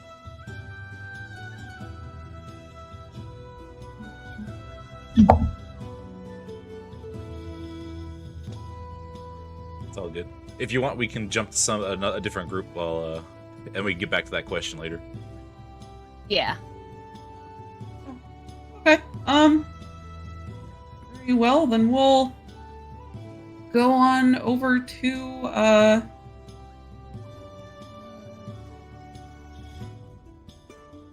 Yavari and Arca. Like, double check who all was doing what. So you guys wanted to see if you could find out where the manor was getting their alcohol from? Yeah. Yeah. Okay. So where would you like to go to check on that? Like, did you want to try to go to the manor? Do you want to try to ask around? I think Yuvari personally would try to ask the locals where their winery is, or like where people, or blah blah blah, words can't speak, where people would buy their wine, or like just alcohol in general. Where does it all come from? Where's the good stuff? Where the good stuff. Where's the good stuff? Nice. Okay. Yeah, so then you ask around. You know, maybe you go ask like the Tavern Keep, or maybe you go ask some of the other locals in the area. And you find out that a lot of the time, you know, before this all started happening like a week or so ago, they usually got some of their wine and some alcohol imported from Aket. Lately, though, they say most of it has been coming from a place. I just have to check something real quick. From a place just south of Eastoft along the Ash Cliff, which I don't know if either of you guys would really know it, Iceely, but it's basically just an area like just beyond the Damavand range, like just before you get into that like chain of volcanoes. There's apparently a little town nestled down there that owns a winery, and they say, you know, a lot of their stuff has been kind of coming from there now. Interesting. What the name of that place is, it's something. I It's don't know what yet. something. I don't know what yet. So that is what you find out. Cool. Yuvari is also going to ask, where in town would they be storing this? Is it being sold at the markets? Is it being held somewhere? Like, I don't know. Like, questions like that. Yeah. Go ahead. I'll have you both roll investigation checks for me. Oh, no. Okay. Oh no. I'll be fine. Oh, okay, actually. Oh, nice. Nice. 21. Saved. Yeah, and a 10. Solid. So yeah, you guys ask around, and at first, like, no one really seems to know. You know, they just, a lot of them assume, oh, they probably have it somewhere in the manor or somewhere nearby in like a storehouse or something, but no one can really give you a straight answer. Other than like one of the last few people you happen to stop and ask, they say something along the lines of, yeah, I think I've seen them hauling stuff in and out of the, some side door. Kind of sometimes catch glimpses like between the fence. I really wish I could go to that party. Sounds like it'll be fun. Oh, A blast. a blast. It'll be Uh-oh.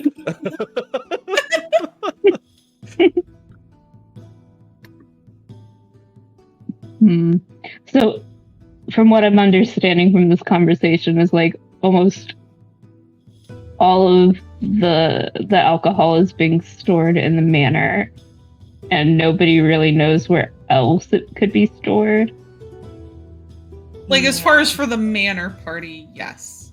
Like, someone's seen them bringing stuff in and out of a side door. That's really about all you get.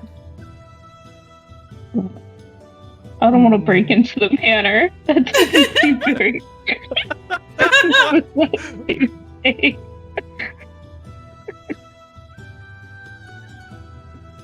What do you want to do, Arca?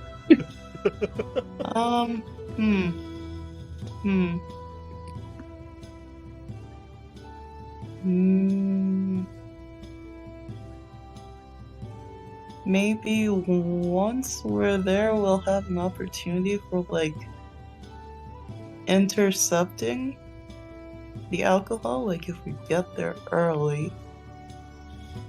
But otherwise, it sounds like it's gonna be tough to get to.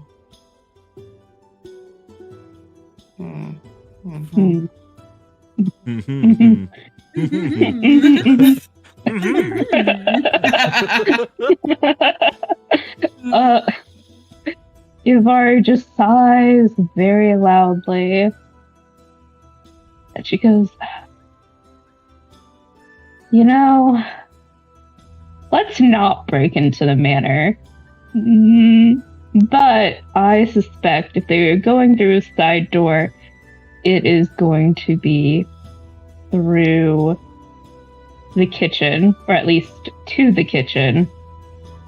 And somewhere they are holding it in a cellar, and I hope to the 9 circles of the abyss that it's not in the basement. Cool.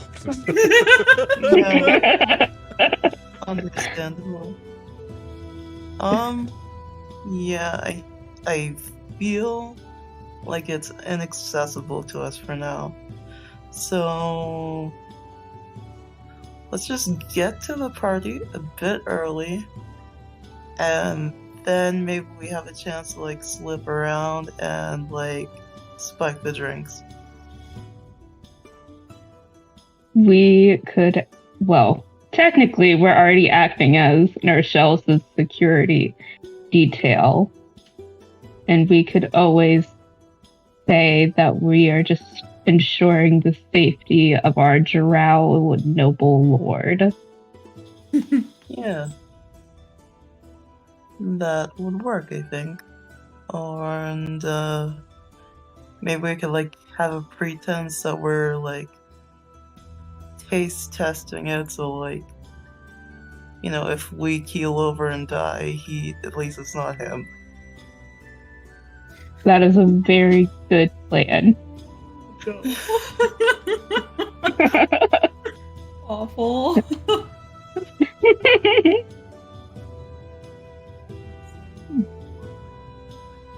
Well, is there anything else you guys wanted to do while you were out and about in town?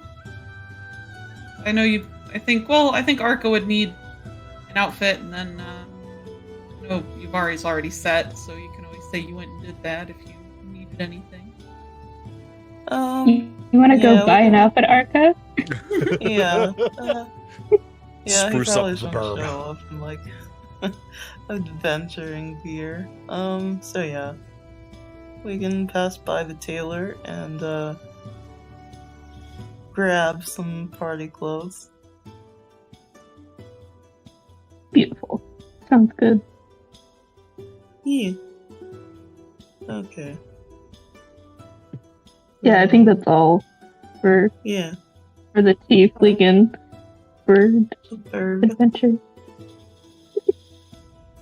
Excellent. Awesome. Here, give me 1 second. No problem.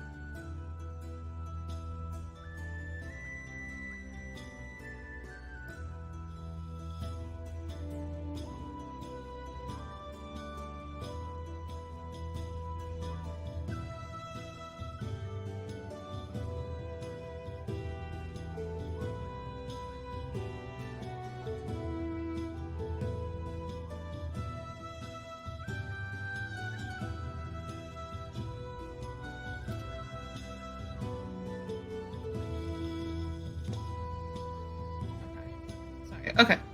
Nice. Excellent. And Excellent.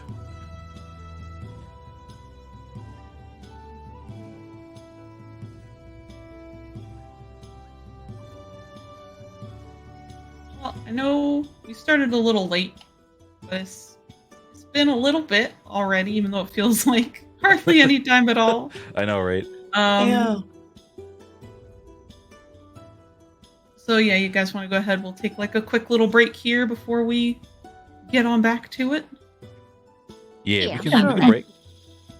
All right, awesome. So yeah, we'll meet back up about I don't know, about like 10 minutes, we'll say, and get up, go stretch, get some food or water. Yeah. We'll Excellent. meet on back. Alrighty.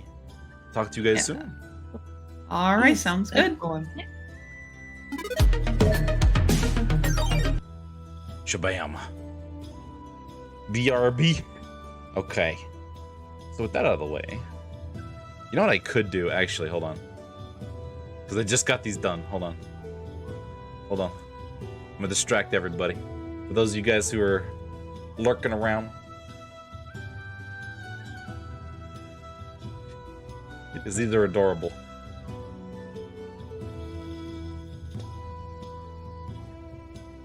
Oh, Edjar. They're not synced up, and that slightly concerns me. That's okay.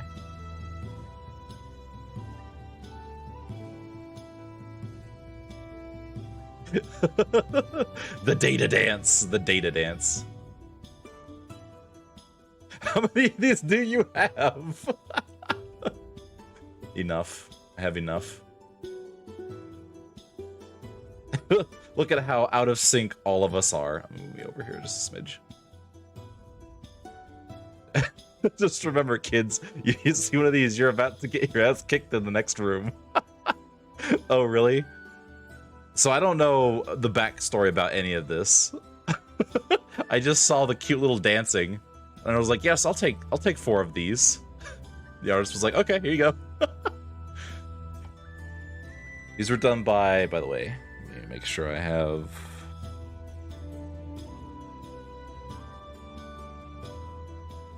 That's what I want. Miss Lakani. Miss Lakani. Data, the dancing monkey, is a save point in Mega Man Legends. Oh, okay. It explicitly manages to show up just before boss rooms, including the freaking moon. Oh, that's perfect. Perfect. Miss Lamani. Miss Lakani. Miss Lakani.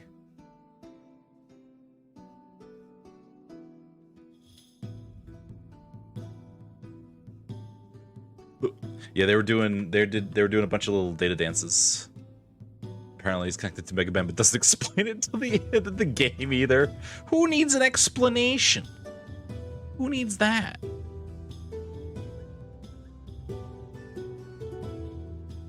Yes, perfect.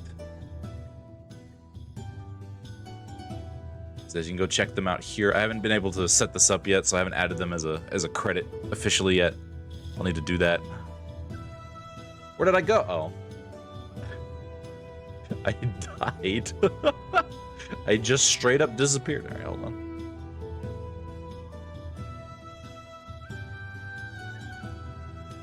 Listen, I'll be your save point, don't worry.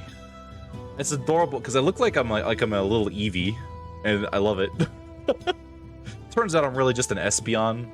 I'm just a really mutated Espeon. I couldn't decide if I wanted to be an Umbreon or an Espeon, so I was just like, oh, what if I did both? Yes, I love these. These are great.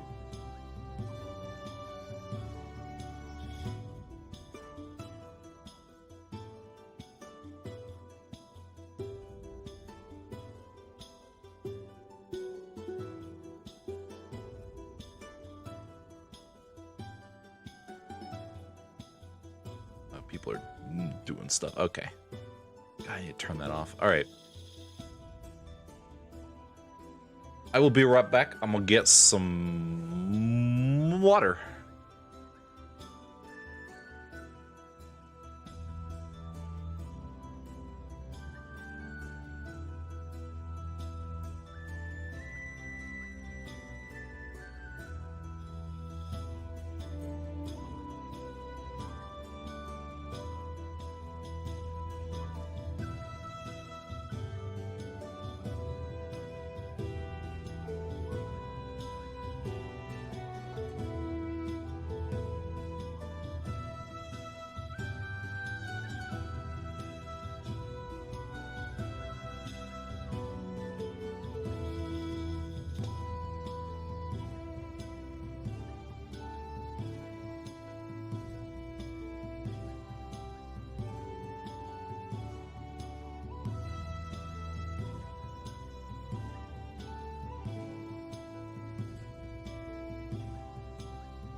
And I am back.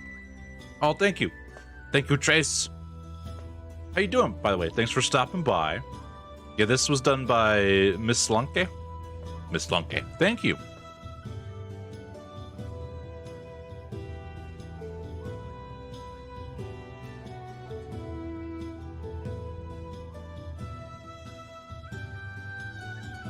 I got these granola bars. I got a variety pack. So it's like dark chocolate, chocolate peanut butter and then peanut butter. I watched my premiere yesterday. Oh, the Limbus Company. That's episode 2, unless I misnamed it. How'd you guys enjoy that? It seemed like you guys enjoyed it.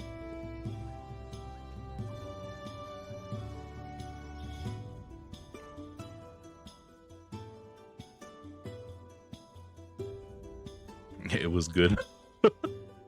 Excellent. Excellent. Yeah, if you think it's good, make sure to leave a... Go ahead and I'm going to do the YouTube thing. You know, comment, like, and subscribbles. I mean, you probably already subscribed, but comments and likes push the video up on the thing. So those you did not stream after. Yeah, I was busy yesterday evening. Already liked. Excellent. Blessed notice right at the end got me. The April Fool's event. Yeah, I wasn't prepared for that, unfortunately.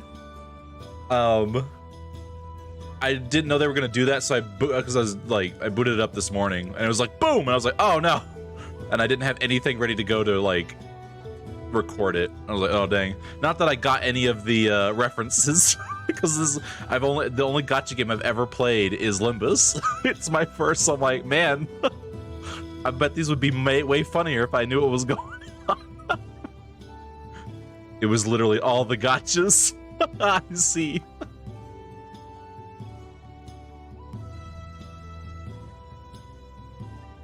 My favorite one was the horse. I was like, damn. I was sitting there like, oh, you went through all the gotchas except Vegeta was your initial waifu. Oh, that's perfect. No, it's not a safe point. I fear for what waits behind the next door. Yeah, don't worry about it. It'll be fine. Don't worry. Look, you can save 4 separate times. Also, hello, Witty. Thanks for stopping by. Hope you're doing good.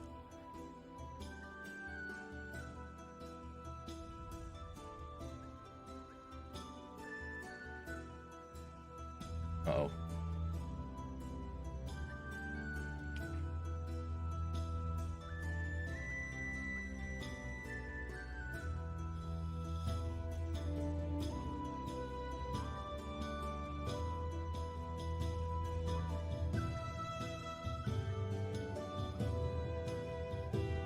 Make sure that, let's see here.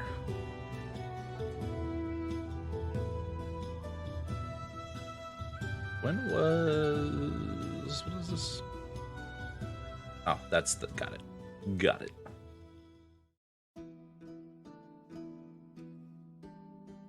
Were they ready? Ah, they're ready. Oh, baby. Okay.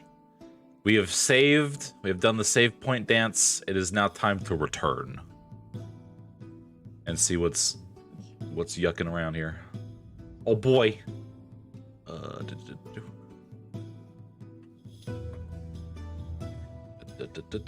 god, push the right button. There we go. And we back. Yay. Yay. Yay. Yay. Hello. Welcome back, everyone. Yeah, so we'll pick on up right where we left off and circle back over to Yulia and Taffy. After Yavari and Arca did a little investigating around about the wine being brought in for the party this evening. So Taffy had just asked Yulia, if she could tell him anything about Roaston. I mean, I don't know if anything really changed since I left, but I didn't really leave it in the best condition. Actually, in fact, the town is currently being run by an ex-pirate, Eisen, I believe his name is. And ever since he came to power, it's been nothing but what's the word I'm looking for? Interesting quality of characters have been around the town. Not to mention, we have sort of a dark history. Oh, how to summarize. Just involving a plague that may have had to do something with the undead, and the last person who ran the town may have had something to do with it. We're pretty sure, but that aside, it's just been rough. It's just been rough overall. So then Taffy so he hears this whole pirate thing, and he's like, oh boy, more pirates. And then you mentioned the undead plague, and he freezes up and he's like, oh, maybe we leave this guy alone. I'm sure he's probably not going to be an issue. He seems to be the kind of guy that he'll keep to himself. I mean, if he's been back in Roaston, maybe I wouldn't mind hearing how things have been. It's been a while since I've even seen the town. Taffy, he just kind of sighs. He's like, yeah, okay, that's fair. All right, let's go see if we can find him. Taffy's a little apprehensive, because he hears the word undead, and he's like, you could tell Taffy's a little squeamish, uh-oh.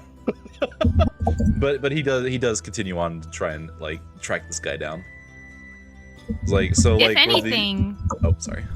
I was like, if anything, it doesn't seem like he's with the rest of the crew that is in the tavern, so it may be worth to see if he knows anything else. That's true. Was this undead thing going on when you left?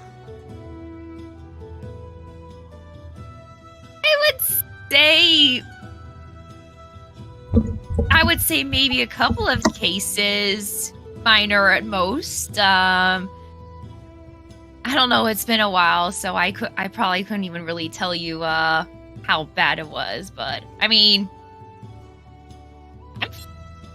I haven't had any problems, so yeah. Huh. Okay. They just kind of shrug nonchalant, yeah, this is fine, this is normal. This is fine, this is normal. It's so it's an undead plague, like a sickness kind of plague.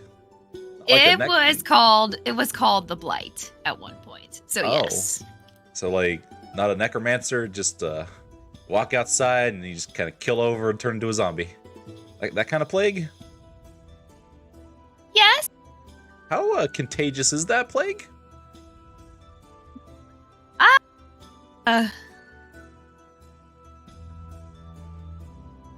Out of character question. How would have this was this an airborne plague, or was this kind of creeping sort of thing? I don't know. It's spread by rats, spread by air, spread by... Let me check.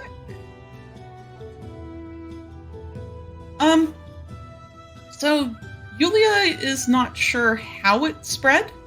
And no one ever seemed to really figure it out, fortunately. No. But the only thing she'll really know about it spreading is that it was very slow to spread from person to person. Okay, so that's good, I guess.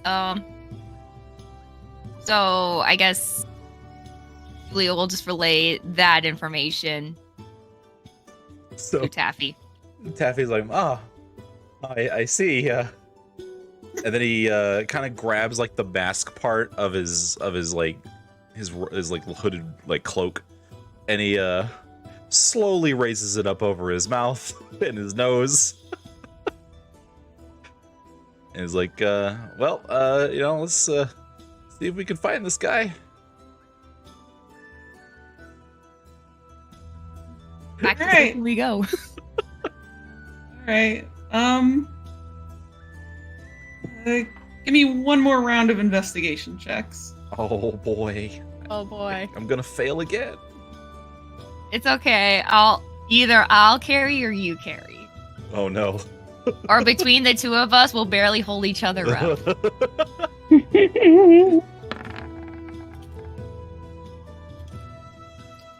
Okay. 12 and an 18. Oh, You know, I think about the same as last time. Just, so I didn't roll a 4. yeah, right. It's not a 20, but it works. But,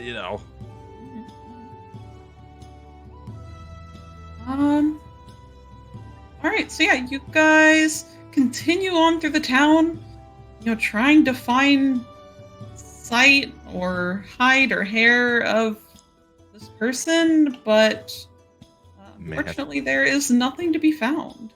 No one can really say when last they saw them. Oh, what a shame. Oh, the darn drat curses. Well, maybe we'll see him at the bar. That's okay. Maybe you'll get another chance. Maybe we'll get another chance much later after we've left town. I find it quite funny that you were so keen on investigating this version, and I mentioned a plague from my hometown, and suddenly you're like, all right, let's just not. Okay, listen, all right? And he, pulls the mask down now that, they haven't turned up any leads. It's like, okay. They're on. I don't want to make any assumptions, but the guy, he looks really pale, and he's in the corner, brooding around. And then you mentioned an undead plague, and he's from Roseton, which had an undead plague. And man, I don't want to get involved with the undead. Oh man, those guys are creepy. You never get a read on them. Man, I've heard jobs from other Padlock guild members. They're all like, oh man, you go, don't try and sell them to the undead is really hard. And sometimes people go, I don't know. They just creep me out. Okay, all right. I mean, okay, maybe he's not an undead, but man, he sure looks like it. I guess we won't know until we get a better look at him again. You just never know where you stand with the undead. I don't want to be end up part of his I don't know, undead army or whatever. You hear stories, right? It's uncomfortable. I mean, last I heard, or from what I remember of the stories, the undead just ended up dead again. So I don't think we have anything to worry about. Okay, and you're sure it's I mean, he's not gonna be carrying around the plague, right? I'm not gonna turn into an undead tabaxi in 2 months from now, right? I mean, it hasn't been that long since I left, and you don't see me turning into an undead. Depending on how long he's been there versus how long he's been here. If there was any sort of thing we would have noticed, I don't know.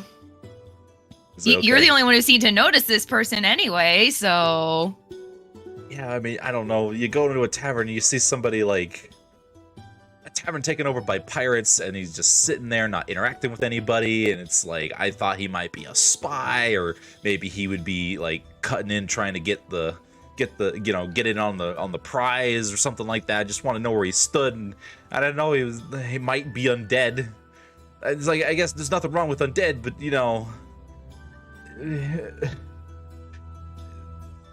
just they spook me. They do me a spook. A little spook. Well, how about this? If we happen to see them, I'll make the approach. Okay, all right. You know what? I am fine with that. I just really want to know if he, if he's here on. I mean, if he's really trapped here, that's cool. And if we can get him to sort of help us with the distraction to get the pirates to leave, that would also be great. Sort of get the less eyes in the ballroom, the better. But I don't want to impose or make him mad or insult him. I don't know. You always hear about these intelligent undead, and they're always so classy, and they get insulted about how dare you imply that I'm to help you with you know how it is. I get nervous. It's nervous. And Taffy actually seems like he's a little concerned.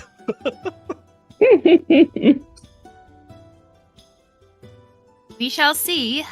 Hopefully we find them before our grand plan anyway. But might be a good idea then if you don't have anything else to look into. I still need to finish this song, so if you would like to at least be my soundboard, we could just wait at the tavern for everyone else to arrive.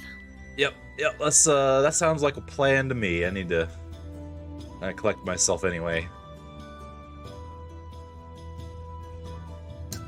Excellent. All right. So you guys go ahead and head on back to the tavern. For Yulia to work on their song and to just kind of hang out until the rest of your party shows back up. In the meantime, while you guys go and do that. So, I mean, unless there was anything else anyone would like to investigate or do, I was just going to suggest that we skip on ahead to the evening of the party. Oh man. Oh. Ho. Was there anything Tove and Nars were gonna do? I don't believe so, unless there's something you guys would like to do. Nope. I'm good. Nah. Okie dokie. Excellent. It's heisting time. So, the last couple days go by, without really any interest. Unfortunately, Taffy and Yulia, you guys do not catch sight of this mystery person again. Oh no, that's gonna make the party Taffy so nervous. It's like he's on to us. Oh no, where did he go? Oh no. I've been marked by some undead and I'm gonna become a thrall. But yeah, you do not see him, and otherwise, everyone finishes their preparations, and yeah, it is now time for a party. Ooh. Sorry, Jax keeps making like super weird noises. Well, I hope he doesn't have to go out. No, he's like sitting here chewing on himself. Oh, that. Yeah. Also, you did not. What? That's not the right map, is it? What is it? Doesn't have the flying board in the tree anymore. Is it the right floor? Yeah. Oh, okay. Sorry. You're right. Yeah. Okay. Sorry, I just remembered that you needed to change it the last time. Yeah. No, we're good. Excuse me. All right, so let's see. So you guys go to the manor. You meet up actually just outside of it with General Faldvin and his son Runarian. Seeing as you all are kind of coming like as his guests. So I'm going to just drop in some tokens here if y'all would like to put your tokens down, and here I'll put Tove down since she seems to be having a hard time.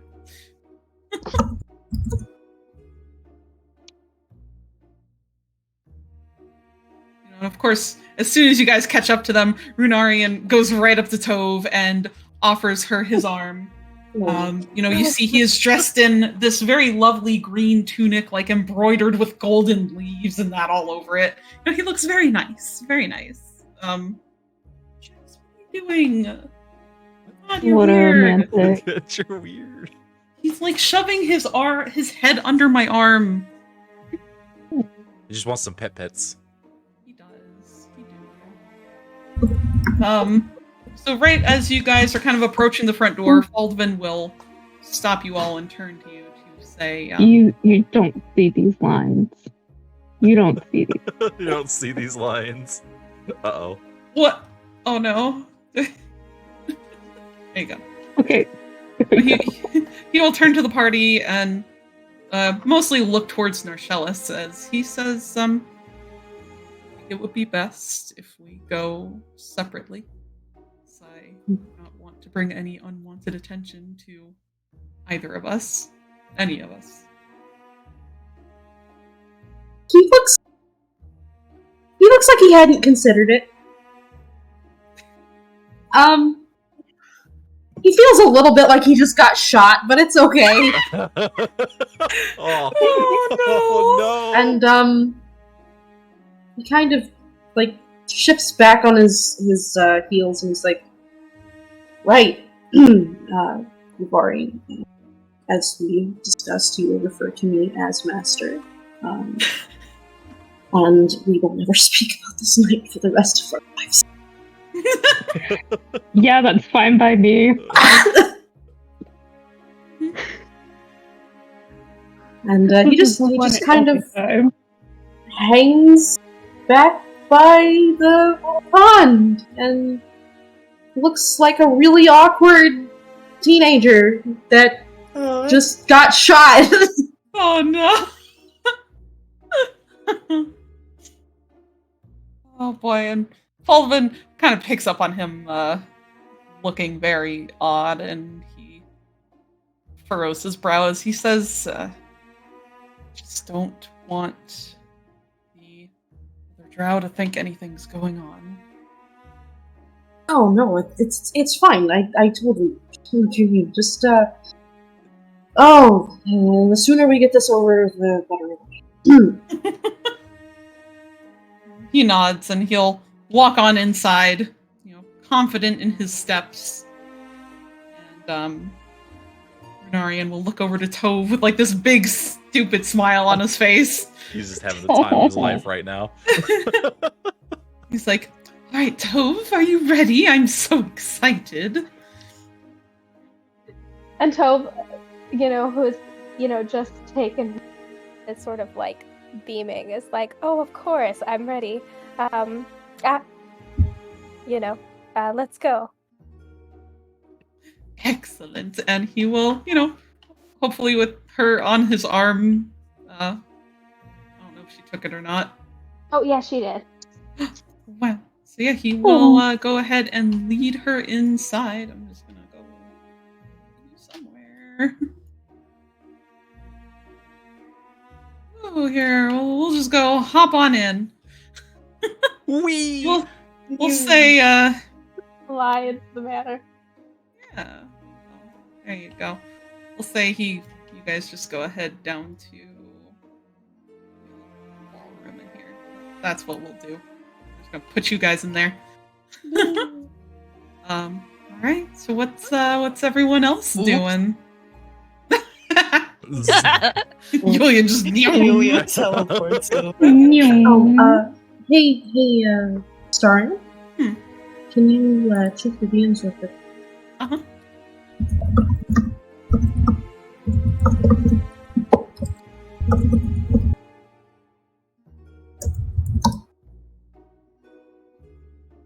What?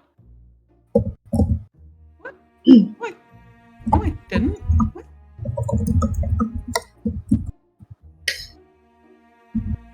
Oh. Right. That one, yeah. Yeah. No, there were two Narchellises for a moment. Oh, one had white hair. It's fine. It's fine. It's fine. I don't know what the newer one was. Evil that brother. Your Yeah, evil twin. Here you the go. eldest sister. Here you go, buddy. I'll resend them for you. There you go. Ah, yeah. Oh, there they are. We can only deal with one. I'm sorry. Yeah. we can only There tolerate can one. only There's be so much- one. There can only be one. It's like Highlander. If you wipe them out, then you'll get stronger. Yeah. God. Yeah, that's how it works. All right. Well, how about we'll move over here to Yulia and Arca, since you guys had kind of agreed to come in as entertainment for the evening. Let me go over here. Be security.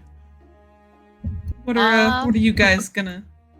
Is there anything you'd like to do, or once you head inside?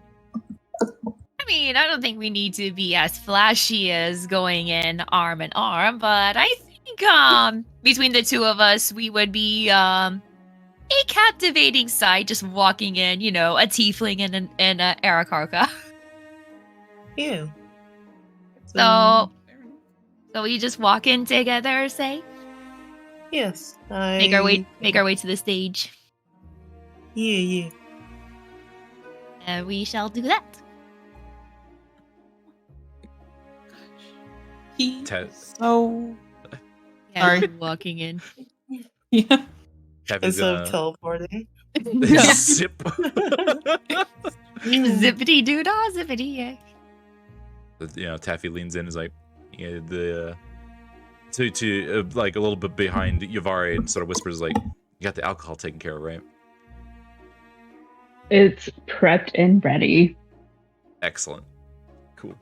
So then he leans back, he puts his arms behind his back, and he sort of stands up straight. And he carries himself with the air of though he's like there to just sort of, be secure, be a bodyguard. Keeps himself quiet, and he just follows behind.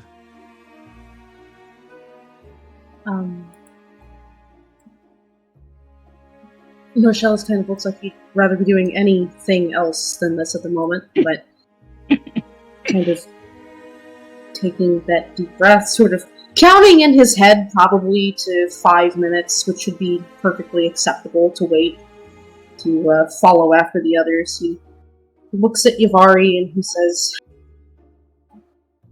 "Let's get going before I try to leave without all of you." And sort of grabbing her by her forearm will somewhat unkindly escort her inside and go into the ballroom with Taffy behind.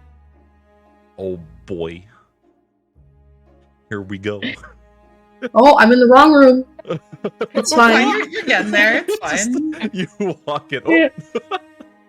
Baby steps, Immediately lost. Totally fine. Mhm. Excellent. All right.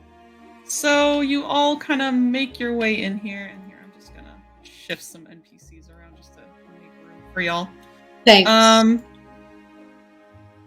gonna shove you guys back here. So as Tove, Ari, Yulia, and Arca, as you all come into the ballroom, you see there are a few other people standing about. And you do pass by some in the other room. Specifically, you see like Faldvin is greeting a couple of women standing around a fountain between a tiefling and a human. And as you move into the ballroom, it is a very spacious area, beautifully decorated with all sorts of manner of like colorful cloth and that hanging from the walls. There's like this gorgeous chandelier with like green glass hanging overhead, this like bright red and orange, very warm rug. And in the ballroom, you see at one end is a stage where currently there seems to be some sort of performance troupe putting on a show. Up on the stage, you see someone dressed in a very odd outfit with like this tilted top hat to the side and like clown makeup covering his face, playing away at this piano wildly, and you're not really sure if it's very good music. It's very weird. You'll as never the get performers my off-brand Lucky Charms. As the performers are doing their routines, there's a turtle who doesn't look all that pleased to be there, currently juggling about some bats, whatever you might call them. You're doing great, sweetie. And you see there's what appears to be a girl of some sort on a unicycle. But if you get a closer look at her face, her eyes appear to be buttons.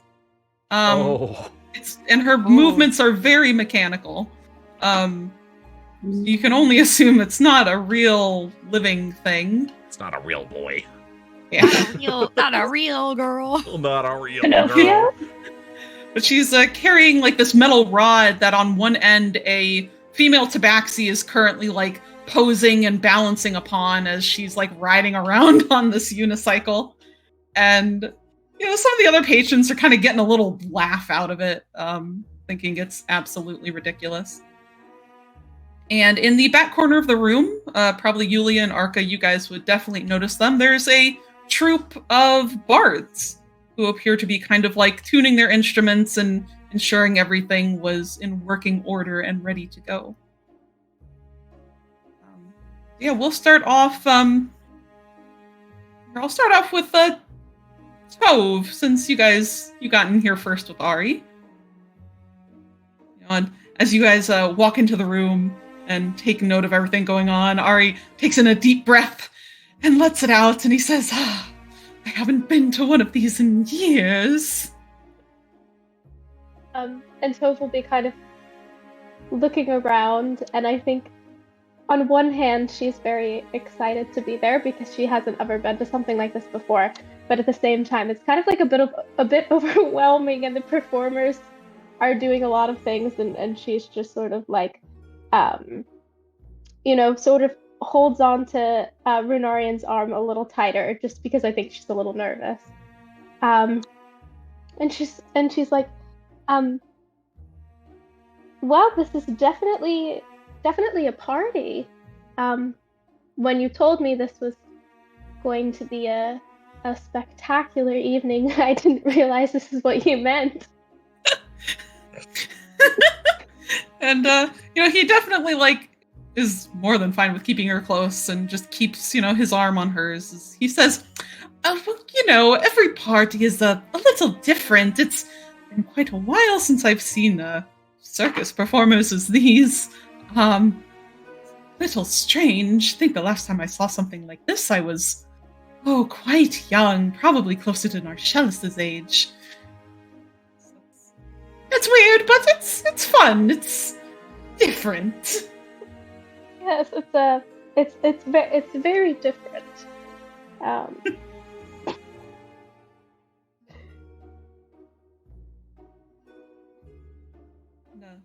I mean, while they're in there, is there anything Tove would like to do otherwise, or kind of bring up at the moment? I think at this point she would be more kind of taking in everything that's going on and trying to get her bearings a little bit, while simultaneously being incredibly nervous about this heist that's going to be pulled off. Yeah. All right, we'll move over then to Yulia and Arca, since you guys were, the seconds to come into the ballroom. I guess just a reminder, since this might get a little busy, if y'all ever want to say anything at some point, please use the chat bubbles liberally if you need to. Gotcha.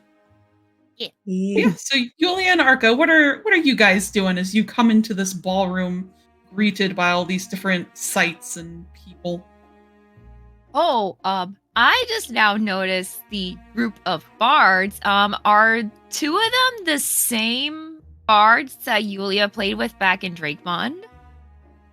Yeah, that would be Gavin and oh my god, Zalika, the two that were performing in the little tavern in Drakemount. Okay. Along with Goliath, you don't recognize. Okay. I think Yulia then would very happily approach Gavin. Arca, I don't know if you would like to stay with Yulia or if you want to do your own thing before our big performance. I think he will stay with Yulia and kind of mingle with the entertainment folk for now. Maybe he'll approach the circus troupe later, but for now, yeah, approach the bards. Okay. Yeah. So Yulia will just grab Arca's arm, just in a follow me kind of way, and then just make their way down to the group. If I can place Yulia's token well enough. Oh. There we go. There we go. Mostly try to get attention of Gavin first because he seemed the most friendlier of the two. So they'll raise a hand as they approach. It's well, I didn't expect to see you two here. Quite the surprise. And as you approach, Gavin's the first to notice you and gives a friendly smile and wave and says, "Hey, you were the one back in Drake Mound, weren't you? I think we performed a little bit one night. Yes, I'm so glad you remember. My goodness, you both are quite a ways from Drakemont. Were you words? Were you invited to this party also? Yeah, we were actually in Drake Mound, just kind of waiting for the party to happen, you see, and just decided we'd perform in the tavern a couple nights while we were there. And yeah, now we're here. Did you get invitations as well, you and your partner there? Yes. I actually have a whole song prepared actually for later. I don't exactly know what the order is for performances tonight, but I'm very excited to hear you all perform again. But I don't believe I met your third friend over here. Oh, yeah, she's old friend of ours. She wasn't feeling too good a few days ago, but she's here with us now. And then he'll kind of motion to her, and she seemed to be like a little distracted, messing with a couple of instruments, but looks up as she realizes she's being spoken to. Gives like a small nod to Yulia, looking a little like shy. She just says very quiet, "Hello." Aww. Aw.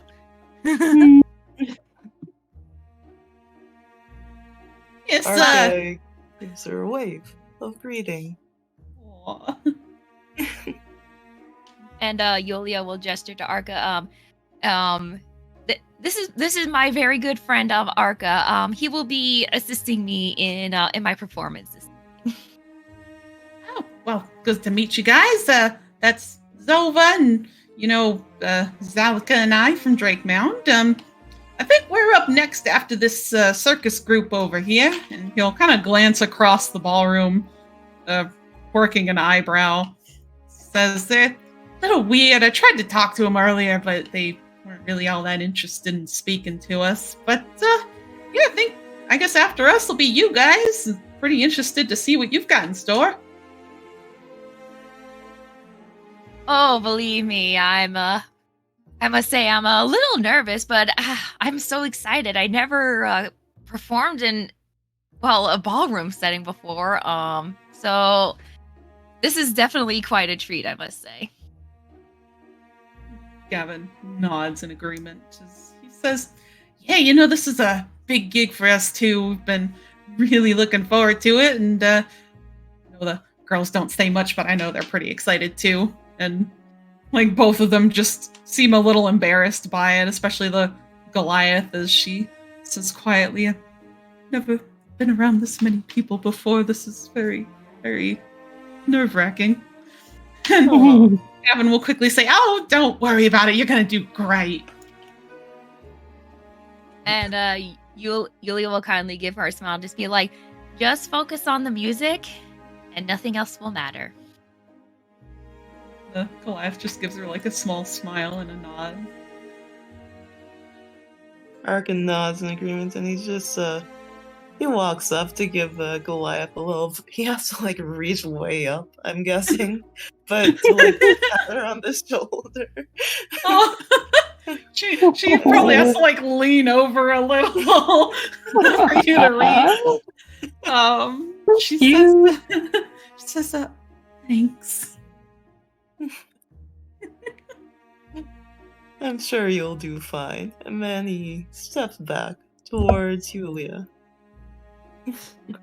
Well, we'll go ahead and give you what time you need left to prepare, but maybe sometime soon we can sit down and swap stories, maybe. Yeah, it sounds wonderful. But yeah, I mean, you guys enjoy your time in the meanwhile, and look forward to seeing what you have in store. And Yulia will play the part of a lady, sort of, and lift their skirts in a very polite curtsy, and will walk away. Nice, very good, very good. All right, we will hop back over to our last group to arrive into the ballroom of Narcellus, Yavari, and Taffy. So yeah, you guys are greeted with all these sights and people. Yavari's looking at like all the people around her, and all like this very gauche decorating, and she like leans over to Narcellus and whispers, "This is so tacky." You can see she's very uncomfortable. Like she's kind of tense because she's like, I've never been in this kind of situation before. But like, if you have so much wealth, can you not buy taste?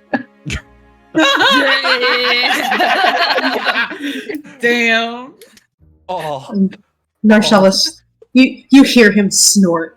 And his lips kind of raise into this like amused little smile. He's trying really hard not to laugh, if only because he has some semblance of a disguise to maintain. But sort of leaning over toward Yavari after a minute, he busies himself sort of just playing with the outsides of his gauntlets with his hands, semi-nervously. Looking very confident otherwise. He's got like a very, very still mask on, and he says in the quietest voice he can, "Make your way over the taffy. Try not to get caught." And he just sort of steps back toward the wall and kind of takes a moment to observe Toad and Runarian. It was really hard to read his name for a minute. It says Tovarian. They are becoming one. Oh no! The ship name. The Tovar. ship name. Is the ship name? No. We create the Yes. ship name. Shit. It's official. They have to meant get to married be. now. Yep, there you go. It's done. Oh no. Oh no. The tokens have spokens. The tokens have spoken.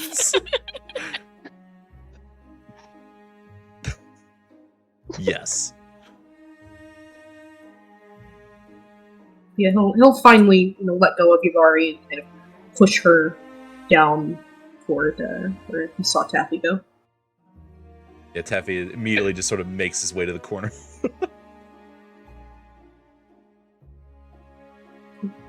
Does that mean Yubari's gonna go where Taffy's at currently? That's where he's directing her to go. Oh, okay. Bye. Bye. Bye.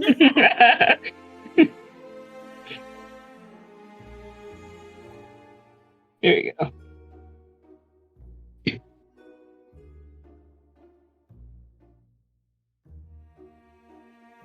What is Taffy Spoon in up the to? corner. Oh, Taffy is providing overwatch over the room. He's basically seeing how people move, taking note of who's there. There aren't any guards in here, right? Not in this room. What guards you did see, there were 2 posted at the front door that you guys came in, and there were a couple more stationed at the stairs that led to the second floor, assumedly to just kind of keep people from wandering up there. Okay. Hold on. What are you thinking? So he's thinking, all right. In relation to the orientation of this map, where is the grapple point? Is it like on the right side of the mansion, the back side, or the left side? It is on the front side of the mansion, so I guess from the ballroom it's like north. It's right above the library up there. Like his office is above the library. Okay, so it's like right up here. On the is where I second have to- floor. Okay. Yeah. So he's looking around and he's like, well, luckily it's far less security than I thought there would be, at least on this floor. I don't know what it's going to be like on the second floor. Once the window is open, I'm going to make my way towards the room north with the where I can grapple up to the second floor and then find the office, get the statue, and then hopefully rejoin you guys back down here. Sounds like a plan. Do you need anything from me specifically down on the ground floor to support you? If you could, take a break from your festivities here in this wonderful little dance hall. Remember when on our way here, we passed by the foyer up to the second floor? If you could keep watch those two guards, if they start moving upwards, see if you can't get their attention. That means I have done something, or something has happened that has gotten their attention, and I would prefer them to stay down here as opposed to upstairs. Yavari immediately nods and goes, if that's what you need me to do, just don't do anything stupid, and that shouldn't be an issue. You know me, stupid tends to follow me around. It's the company you keep, Taffy. He chuckles to himself. He's like, couldn't ask for any better, though. He thinks to himself, right, well, if the alcohol's ready to go and everything else is ready, hopefully I can just sort of blend in and melt out of everyone's perception. Now, remember, keep watching this corner every now and again in case I'm giving off a hand sign, and remember to use them yourself if you notice anything going awry. Yavari nods, and you can see her pause as she thinks of like all the hand signs, because she's like, damn, it's such an exhaustive list. I can't wait for everyone to give the wrong hand signs, and Taffy's like, well, we're throwing those out the window. How do you use ball bearings? It's like, execute, okay. Throw them in the ballroom. Just chuck the ball bearings into the room. Oh my god. Oh no. Yeah, with that he's like, you might want not to, well, okay. When the dancing starts, you'll want to get involved. Yavari nods and gives Taffy like a glance. Well, I mean, she is looking at him. I take that back. Can you imagine if she's like not paying attention the entire time? Just half listening. Taffy's like, oh She no. goes, yeah. Whatever you say. Whatever you say. Totally. She leans over and gives him a pat on the shoulder. You got this. Oh, thanks. I hope I have this. A little bit of encouragement. He kind of sighs. You can tell he's a little stiff. He's trying to keep himself as collected as possible. You're doing great. You're doing great. He hasn't even done anything yet, but you're doing great. Not uncomfortable at all. You got this. We believe in you. We believe in you. Someone has to, because Taffy is he's having a time right now. Mood. Valid. Yeah. Okay.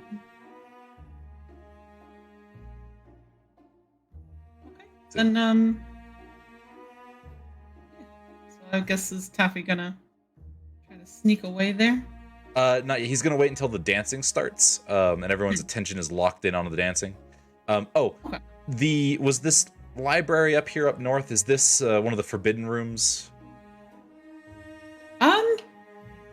No, I mean, as far as you saw, there was no one blocking the doorway up there. Perfect. Okay. So yeah, he will wait until more people. I don't know if more people will shuffle in or not, but he's gonna wait until the actual dancing and music starts before he makes his move and provide overwatch. Sort of being prepared to give out hand signals if anything goes awry. Nice, sounds good. And then was there anything, before I get over to Yulia, was there anything you wanted to do, Narcellis, once you've sent Yavari off?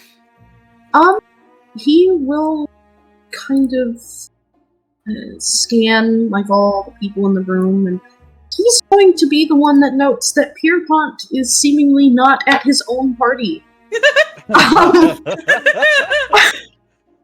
And neither are any of the drow he's been dreading coming into contact with. And kind of giving the troop to his left a strange glance, he'll have this intense look of confusion on his face and slip out the door into the fountain area, and I was hoping he could kind of go into the hallways to kind of gauge, how far he can go before someone stops him. Fair enough. Really quick then, Yulia, you're good if I do this for right now, and then I'll get to you afterwards? Yeah, that's fine. Okay. All right. So yeah, then you go on and leave back out through the ballroom. You pass by, you see General Faldwin standing there at the other end, speaking with the couple of women there, who kind of like gives you a little glance and a slightly quirked brow, as if silently asking if everything was okay. As he just sees you very suddenly leave. He's not really paying attention. He's just going. There's the look of wait, what the fuck on his face, and like he looks like he's on a mission and just sort of exits through the lower doors. Fair enough. Yeah.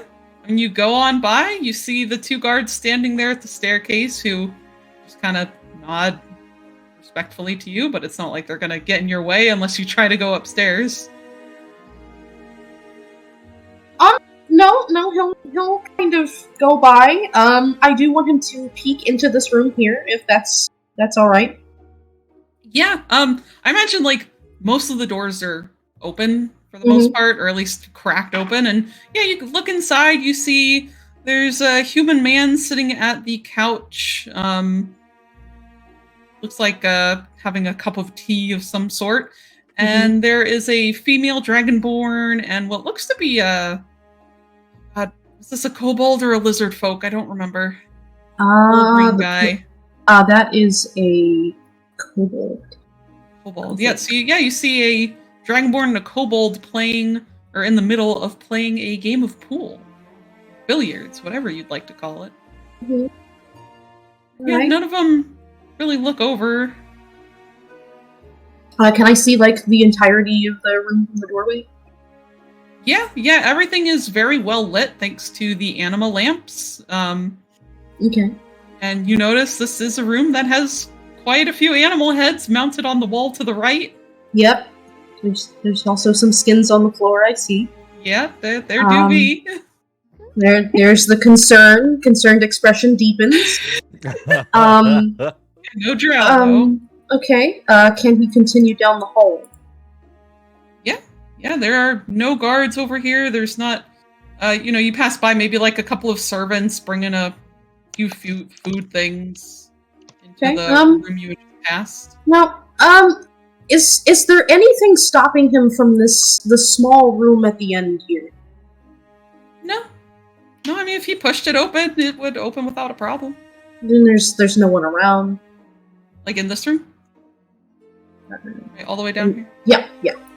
Yeah, no, I mean, you push it open, it seems to be just Right. a small little room, and if you push open the other door, that just leads into a bathroom. But no one's here. Okay. As you do pass by these doors, however, you can hear like very soft piano music coming from inside. Very different from the vibe going on in the ballroom. And you hear like a woman's laughter.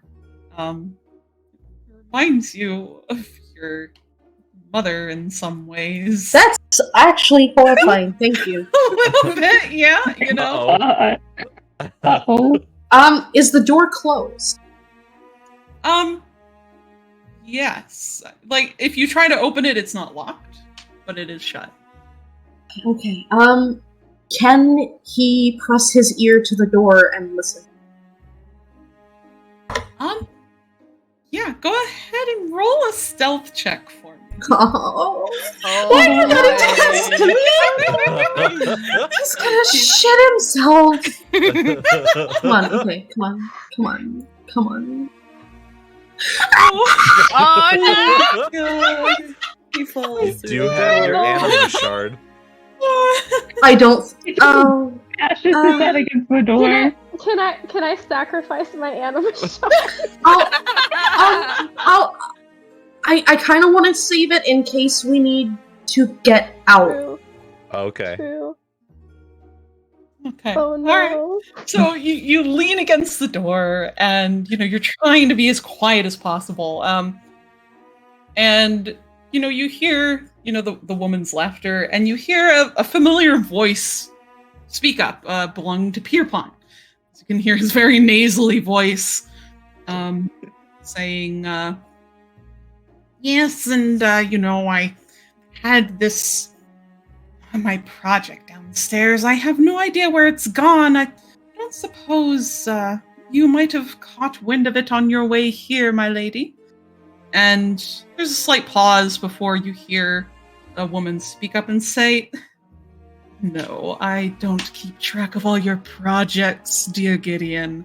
It's not my job, He says, "Oh, well, of course, it's just a shame. I was hoping I could show you my progress. I think you would have quite enjoyed it." And she responds with, "Well, I suppose that's on you for losing your little creature now, isn't it?" Oh And- god. At that moment, there's a pause as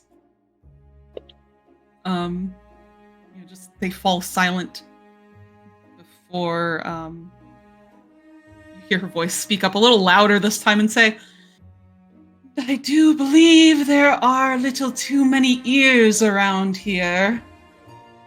Run away. Go hide in the Entertain ourselves. bathroom. Run to the closet. Dad will save you.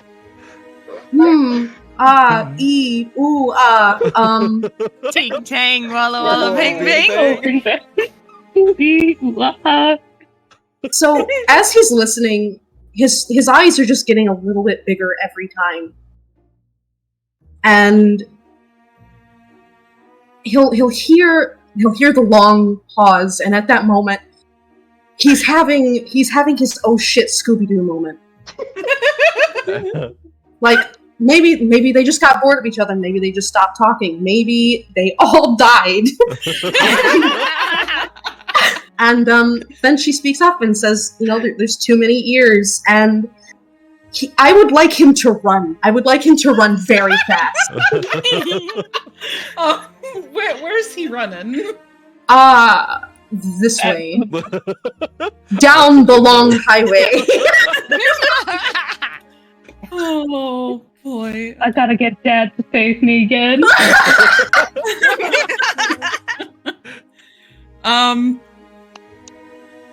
Oh gosh. Let's see. Hold on. You just hear the worst squeaking on marble from leather in history. Just squeak.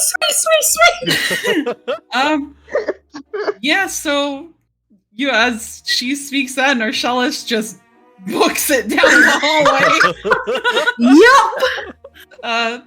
Thankfully it appears no one comes out to stop you. Yeah, Oh god.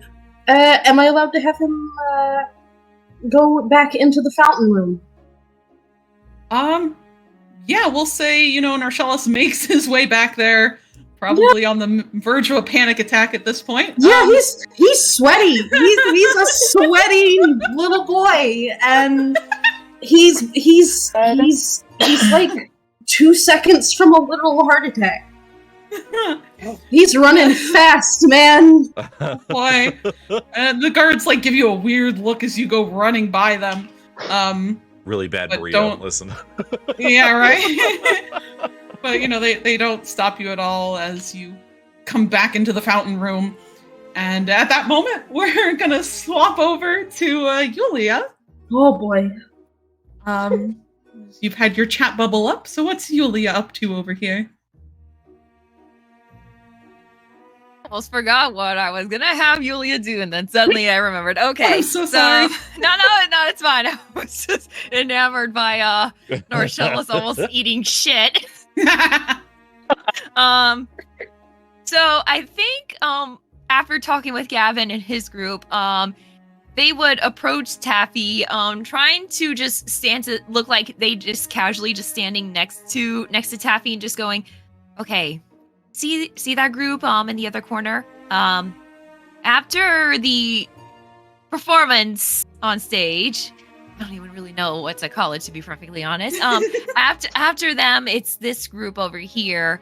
So I didn't really catch what performance what their act is, but hopefully it'll get the attention on them long enough, and then I should be after them. Do you want me to go when they start, or do you want me to go when you start? I don't really know when you planned on going. Let's see what they're doing first, and if you can, if most of the attention is on them, get out. Otherwise, wait until Arca and I get on stage. Okay. That's it. And then probably make their way out more into the floor, or on the edge of the floor, waiting for maybe a dance opportunity they can sneak in. Nice. Excellent. Yuvari, did you have something you wanted to do? I saw the chat bubble up briefly. Oh, it was more so not a bleh words. I can't even think right now. It was more so a question of, since Yuvari is posing as Norshell's servant, should she follow him? But then I was like, no, this is great. Continue on. So she's just gonna wait to follow Norshell's after Taffy leaves, so she can also keep a vigilant eye on the hallway after the performance starts, whenever he decides to leave. All right, very well. And yeah, it's about like this point. The little circus troupe appears to be finishing up their performance, and they all, come forward and give this, big flourishing bows. The couple of patrons, other people in the room, they're still a little unsure of what they've just witnessed, but they give awkward claps. Yuvari claps wholeheartedly. He's like, yeah, as do the bards in the corner, just supporting their fellow performers. So as they all prepare to leave, Narcellus, you come bursting back into the fountain room. And as you do, I mean, how's Narcellus looking? He's sweaty? Is he a little out of breath? It's more damp. He's damp. He's damp. His bangs are sticking to his forehead, and quite honestly, he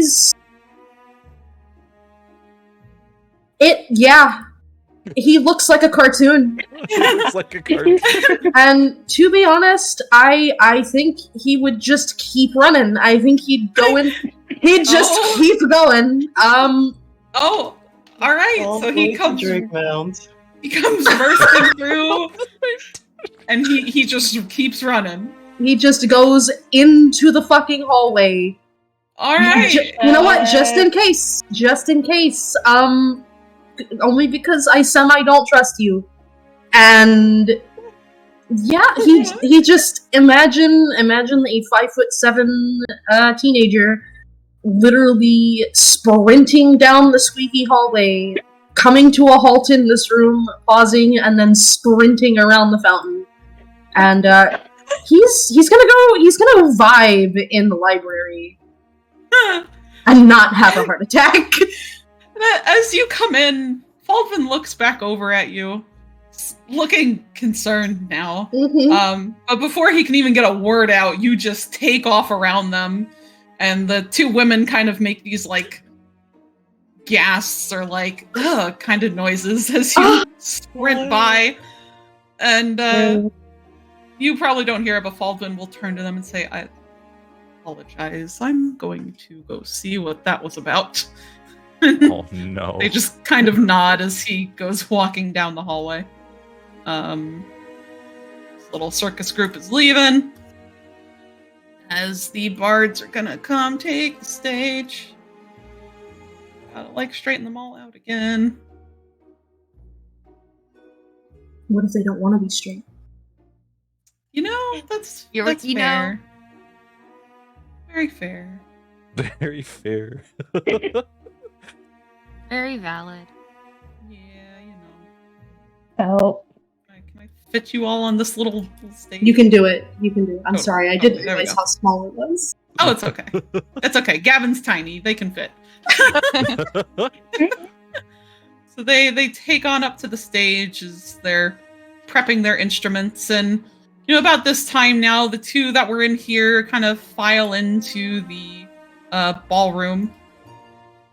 And going to specifically ask Yavari, are you still kind of like looking around to see, like, kind of keep an eye on people, or?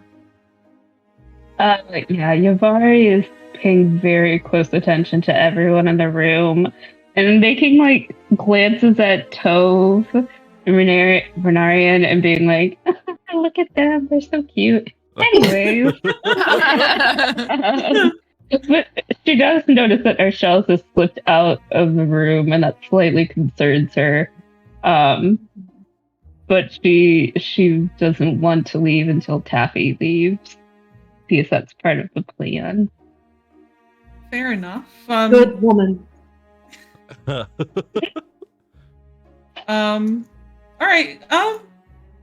Yeah, I mean, you're just kind of keeping an eye on things, and you know, you've noticed Narcellis has left, and you do see, as these two walk in, you notice specifically the tiefling that is there. The colors that she's wearing on her dress seem very familiar to you. Uh-oh. Uh-oh.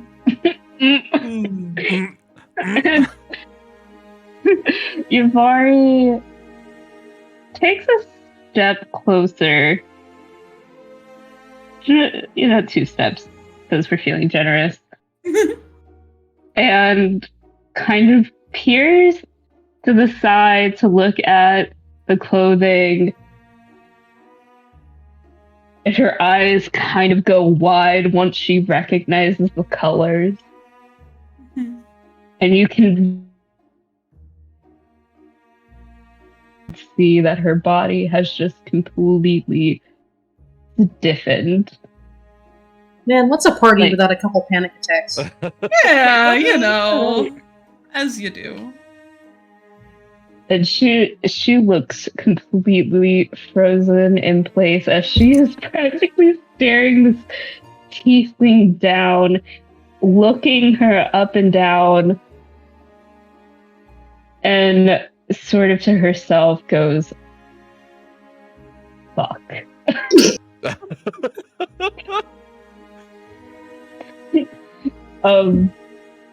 But she's literally frozen in place. She feels a very wild mix of emotions at this current time. But she doesn't have time to sort them out now, except she's just frozen in place. Oh, this is just going wonderful. Yeah. We're having a great time. So Her fun. fists are clenching together, and they're shaking a little bit. Oh. Oh boy. Can Yulia approach Yavari? And like grab her hand to try and like turn her, like get her attention so that Yavari is facing Yulia.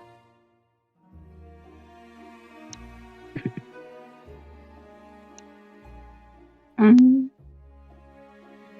sorry, are you talking to me? Sorry. Oh, I I thought figured. Yeah, I figured maybe she was kind of asking you. 'Cause I don't mind. Yeah, I don't I don't mind. Yuvari's probably not going to respond, but Yuli can definitely try. Okay, well, Yulia will, I imagine, see at least the clenched fist and just the way that Yuvari stops. So they'll just approach her, put her hand on Yuvari's, and at least give a squeeze to like try and get her attention. But if that doesn't do anything, she'll just kind of keep holding her hand. Aww. That's so sweet. And Yulia can feel Yuvari begin to unclench her fist, and like she's wearing gloves because she's wearing something fancy. You can see like her claws have poured into the fabric from how violent she was gripping her own fist together. And she turns to Yulia and she just gives a nod. Doesn't say anything, just gives a nod. Yulia will just smile back. So supportive.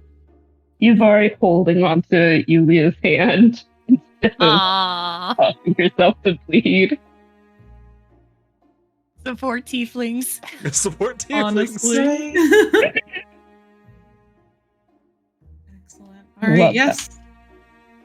Yes, you guys are kind of vibing. Yulia trying to hold Yuvari back, and soon enough, the bards on the stage begin their first song.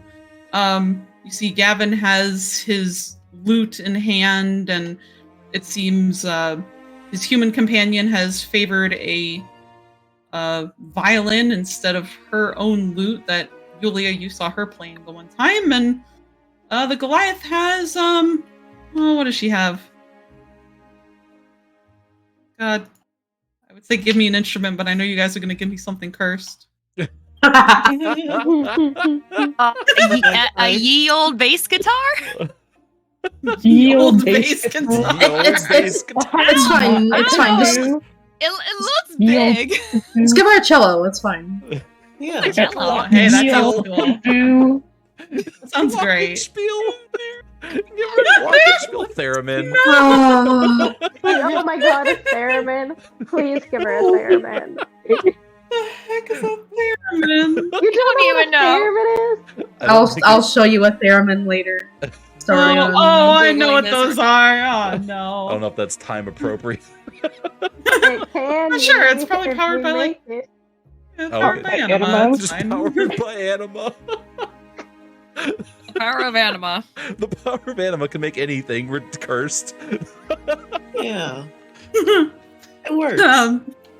It's great, but no, we'll say she has like a cello, and yeah, they begin to play a very nice, calm sort of song, and you see the patrons are kind of like shuffling around, like, oh yes, this music is quite nice, and you see even like this half orc standing off to the side approaches like this human woman over here to ask for her to like dance with him and go to like Aw, move to the middle of the I ship floor. it. I ship it. Ship it. Wow. So many ships tonight. Yeah, right. It is a ball. Well, it is a ball. That's true. It is. And Runarian will like turn. Runarian will like turn to Tove and give her like a big smile as he says, "Can I have this dance, my lady?" It's so cute. Not me like having a moment. Me too. They're just so adorable. And Tove's gonna smile and do like a little curtsy, which isn't the most rehearsed thing. She'll be like, of course. Then they can go out on the little dance floor and do their little dance. And, like he'll give her like a nice proper little bow to her as well, before he takes her hand to lead her over a little closer to like the center of the room to have this first dance with her. And he's just like smiling the entire time, and probably doesn't mind at all if Tove steps on his toes or anything. Like he's He's just having the time of his life right He's now. like, yes. He's Um, happy here. She's not a good dancer. Okay. Um, Farm life does not prepare you for dances. Aw. Aw. They prepare you for hoedowns. Mhm. Yes. And Yulia would like to turn to Yavari, nod towards the floor, and go, "You want to try and putting that practice to use?" Absolutely. I'm having a moment anyways. Yavari is going to squeeze Yulia's hand and nod, still not speaking, and just kind of gives her a forced little smile and just nods. So then Yulia will gladly lead Yavari out to the dance floor and just take the lead of whatever dance they decide to do, and just at least just try to be a distraction from whatever is bothering Yavari. Very good. Excellent. So yeah, you guys go on out and join the other few people on the dance floor. And as you all are going and the bards are playing their music, Taffy, what is the little cat up to in the corner? Oh boy. Okay, so he sees everyone dancing. The music is playing. How distracted does everyone look? Is everyone dancing? What are these two over here doing? They're kind of just like looking for now, seeming to be speaking quietly to themselves, just observing the dance floor for now. And there's like a Aarakocra over here as well, who's just hanging out. But yeah, otherwise everyone else is dancing at the moment. Okay. So after a minute, he's gonna subtly go and make the hand sign for execute, indicating that he's about to move. He holds it there for long enough that he hopes people are paying attention to it. And then Yavari with back head. excellent. Now with that, he holds himself up, like he walks with purpose, like he is going somewhere and that he belongs where he is going. And with that, he will start to make his move outside of the ballroom. He does so as quietly as he can. He walks into the fountain, and you can tell me when to stop if I'm doing too many actions. He takes a glance around. He's like, "Oh, cool, no one's here." So then, pulls out his notebook real quick, glances at it just to make sure, just to confirm that the grapple point is to the north, where he can, get upstairs. He walks up here. He hangs for just a few seconds to listen in to see if he can hear anything in the hallway ahead of him. Okay. Give me 1 second.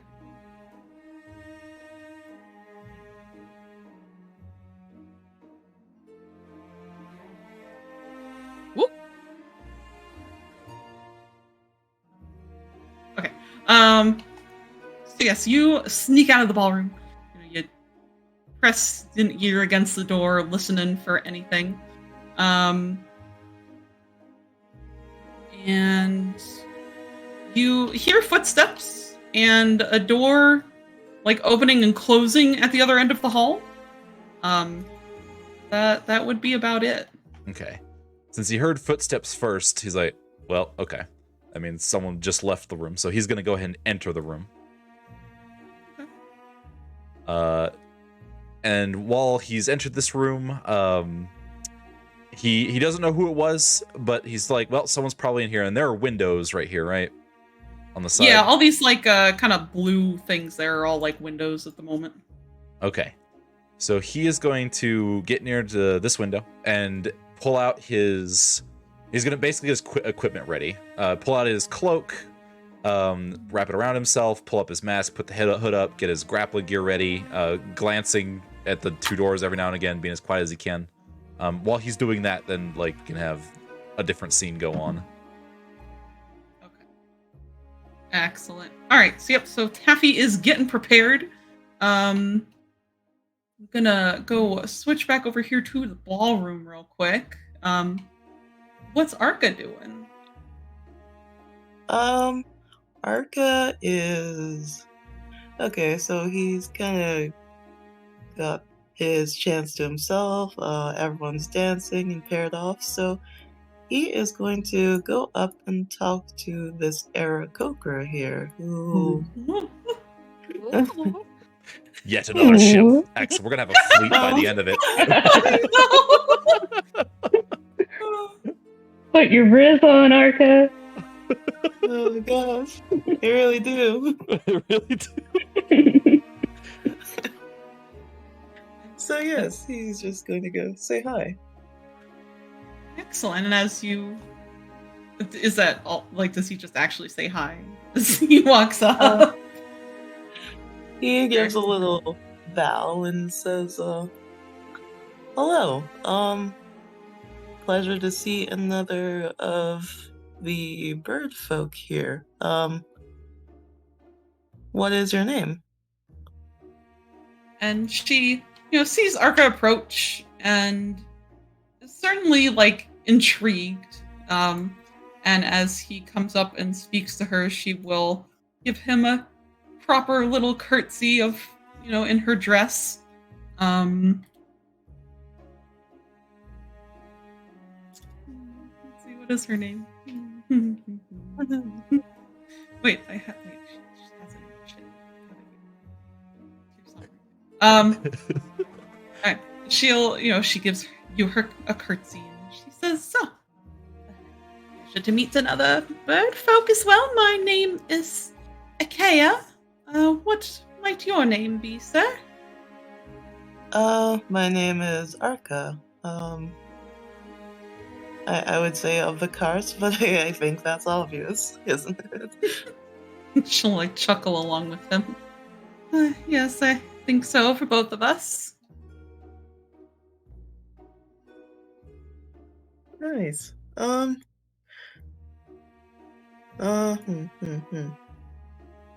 What brings you to the party of, Lord Gideon here? Oh, I tend to do a lot of trade here in Eastsoft. I sadly haven't been able to get here a lot recently, but he offered me this invitation quite some time ago, so I figured I would stop by. It's quite the nuisance getting here around the pirates, and to take a ship over to Valgard first, if you could believe it. Such a very long journey that was. Oof. Yes, the pirates are definitely impacting, travel, and they must be impacting trade too. Do you trade to, Eastsoft often? Yes, Give me 1 second. Ah! No problem. Frantically looking at notes. Mood. She'll say, yes, my business is mostly run just outside of Rosetin, and Eastsoft was always the easiest place to get to for this kingdom, other than Gondoral, but who would ever want to go through the Damavand range? It's fool's errand, really. But, yeah, we would often bring a lot of supplies here, but when we tried to come here just recently, now the port is closed off, and I certainly wasn't going to take my chances with all those brutes out there. Very understandable. It is. They have got the port shut down and locked tight, from the sound of it.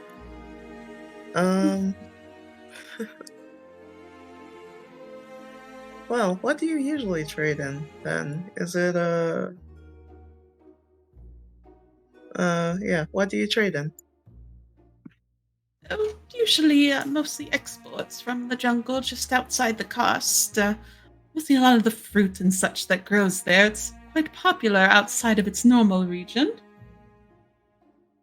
Oh, the fruit of the karst. I missed that, honestly. Oh. Oh. Have you not been there in some time? Oh, he kind of like, it was like, yeah, it's a long story, but I haven't been there, and probably can't go there for a while. She just nods her head in slow understanding. I see. It's fortunate sometimes, but I understand. Sorry to hear that. It's okay. I am sure that if Garuda is merciful, he will let me return someday. Perhaps he shall. Though I feel it's more often the Owlin that you'll have to plea for that from. She gives a roll of her eyes. And she'll say, but that aside, you don't have to tell me your story, but perhaps you could give me a dance? Oh,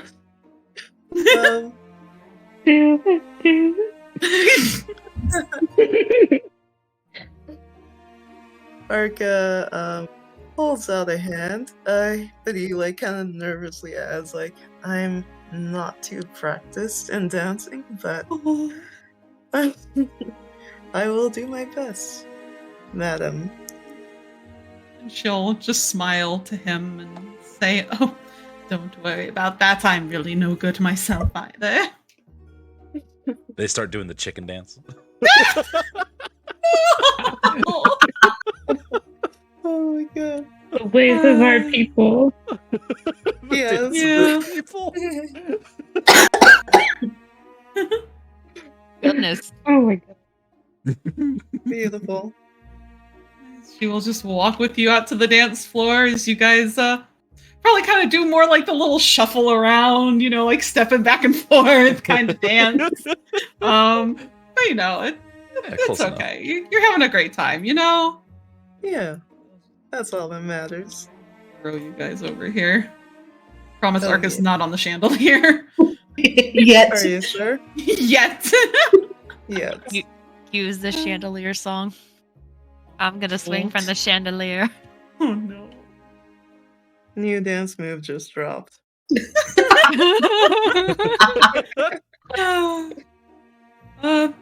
Meanwhile, elsewhere in the ballroom, Runarian is, of course, mostly guiding Tove along, I imagine.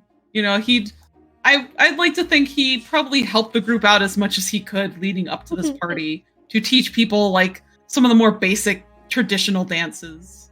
And he takes a moment where he takes Tove and reaches out an arm to give her a little spin before he draws her back to him. Aww. Cute. Disgusting. Good thing that our cellist is not here to see this, or he'd be throwing up in the corner. Yeah. Yeah. He would. God. I'm pretty sure he's throwing up elsewhere at this point. Yeah, you're not wrong. You're not wrong. Yeah. Runarian will say, oh, this is such a fantastic time. I really do hope you end up enjoying the evening, Tove. And Hope says, I am having a wonderful time, thank you. I haven't had this much fun in a while. Well, hopefully this will make up for that. And, of course, I didn't get the chance to say it earlier, but you do look gorgeous in that outfit. Green is absolutely the color. And she'll just smile and blush and say, thank you. You look rather handsome yourself. At that, his ears turn a little red as he looks a little embarrassed at the sudden compliment and just says, oh, thank you. Very pleased with himself.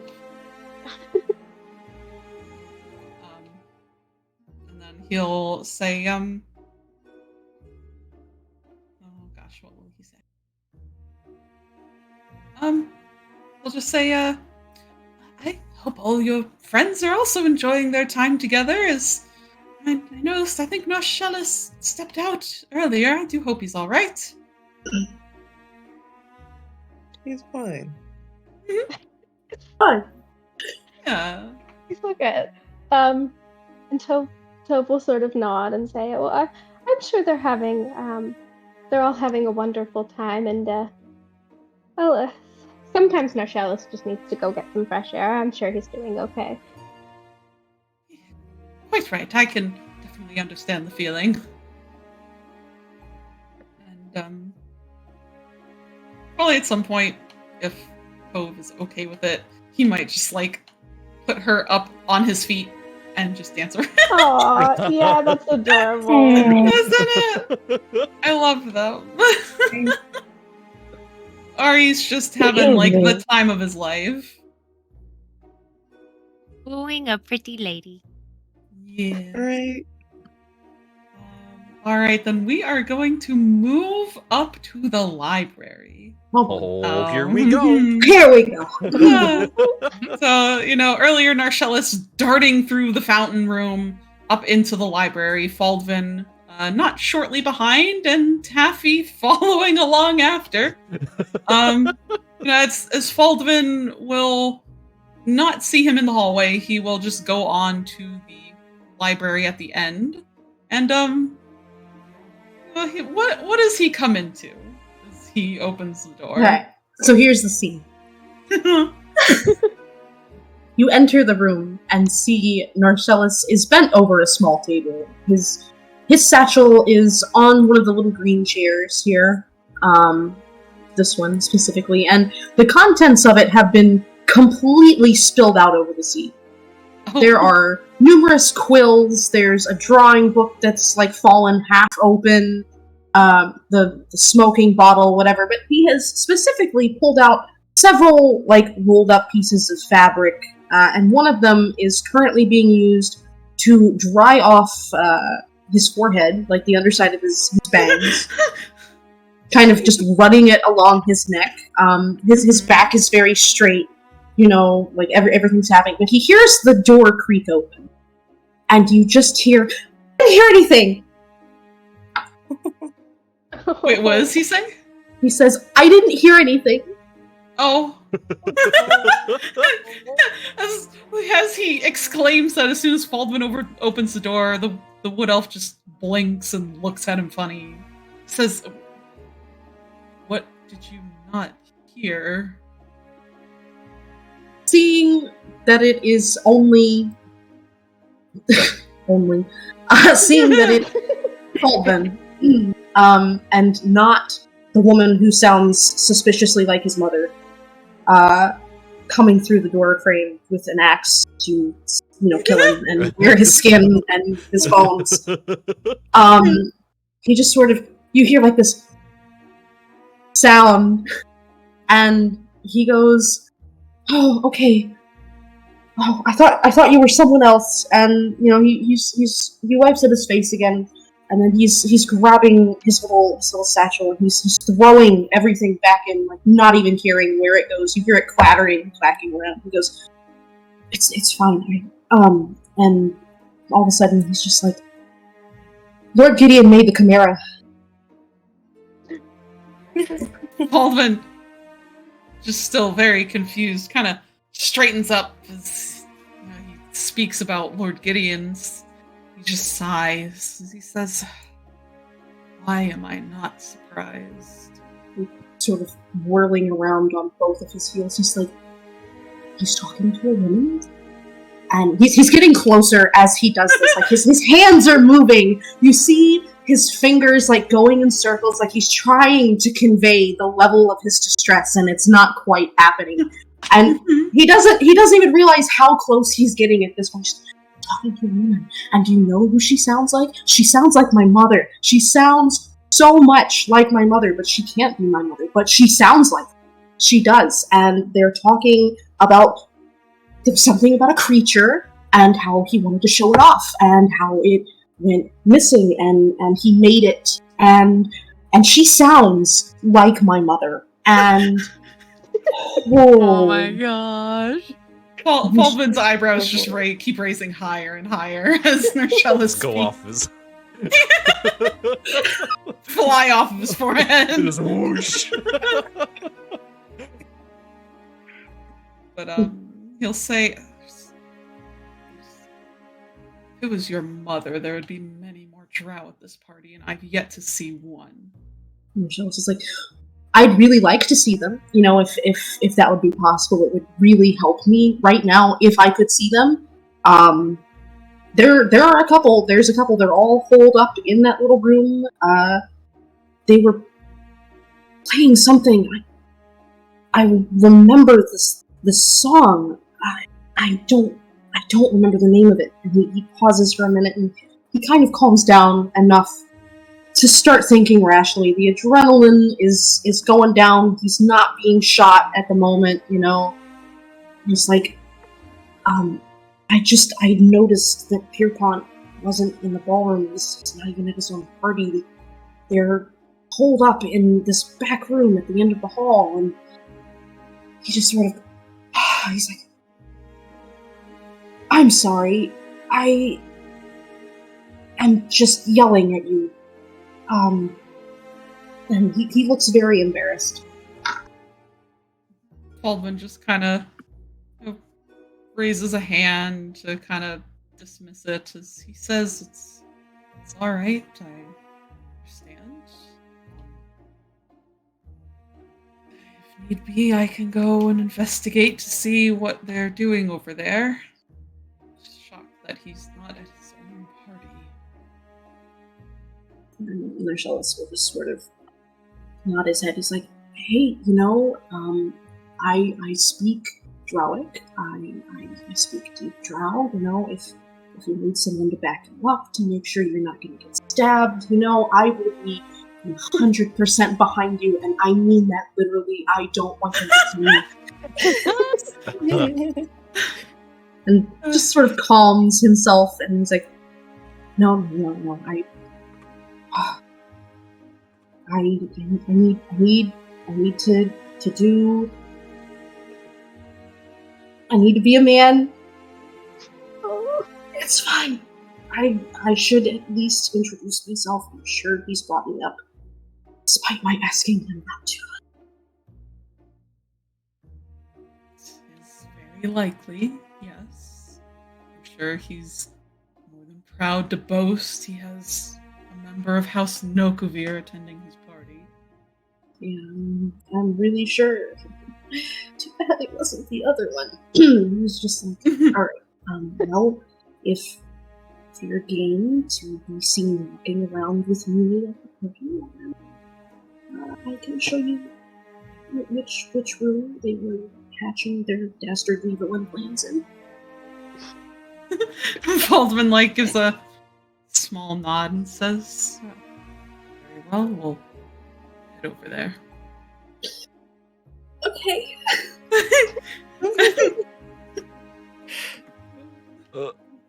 Will Narshellus actually go? Yeah, sorry. Okay. Yeah. No, that's fine. Totally will. So as you guys are having your little moment in here, Taffy, Uh-oh. I didn't forget about you. You're good. Okay. So, Like, I imagine probably from here you can probably overhear voices from inside, and I imagine Taffy can most likely recognize it as Narshellus and Baldwin. You probably can't pick out all the words, since it's a little muffled from being in the other room. But okay. But yeah, what's Taffy doing over here at the window? How's he doing?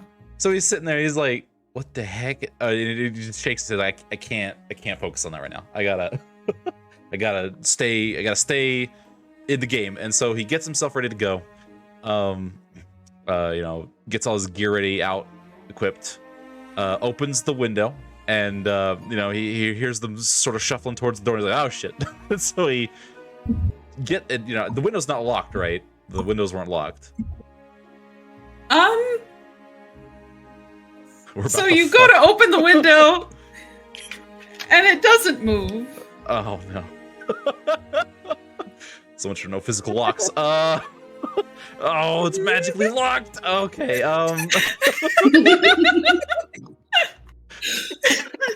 Crap. Well. Should have Probably tried had the window someone first. detect magic those. Yeah. Oh, come on. Alright, do I have anything in my... Yeah. It's fine, just break it. Nobody will hear that. You Yeah. hear a shattering of glass. Oh. I guarantee you somebody will. How... No, no, how- it'll be fine. It'll be... How tall are these, how tall is this hallway, I guess? Probably standard height of a room, which I want to say is what, about like 10 feet? I think. Okay, is there any excessive, like, foliage, like large plants, paintings, that sort of thing? There's really no paintings. There's really not a lot of space on the walls between all the windows and like all the lights that are here to light the way. There's like a few plants, like kind of tucked into the corners. Here, down here. Okay. Well, are there curtains, or are they just all bare windows? Yeah, there are curtains, pulled aside of each of the windows to let the light in, or usually no light coming in right now, but Okay, yeah, there's so curtains. Taffy's gonna try and tuck himself into a curtain. He's not gonna draw the curtain or like pull the curtains closed, because that's like, why is this one window? Yeah. Can he kind of get up on a ledge? He doesn't want to make it seem like he's like bulging the curtain out. Press up against the wall. Try and tuck his feet up in somewhere. Sort of prop himself up. I guess now would be a good time to make a stealth check. Yeah, I was about to say, go ahead and roll stealth for me. Oh, boy. You're trying to hide here.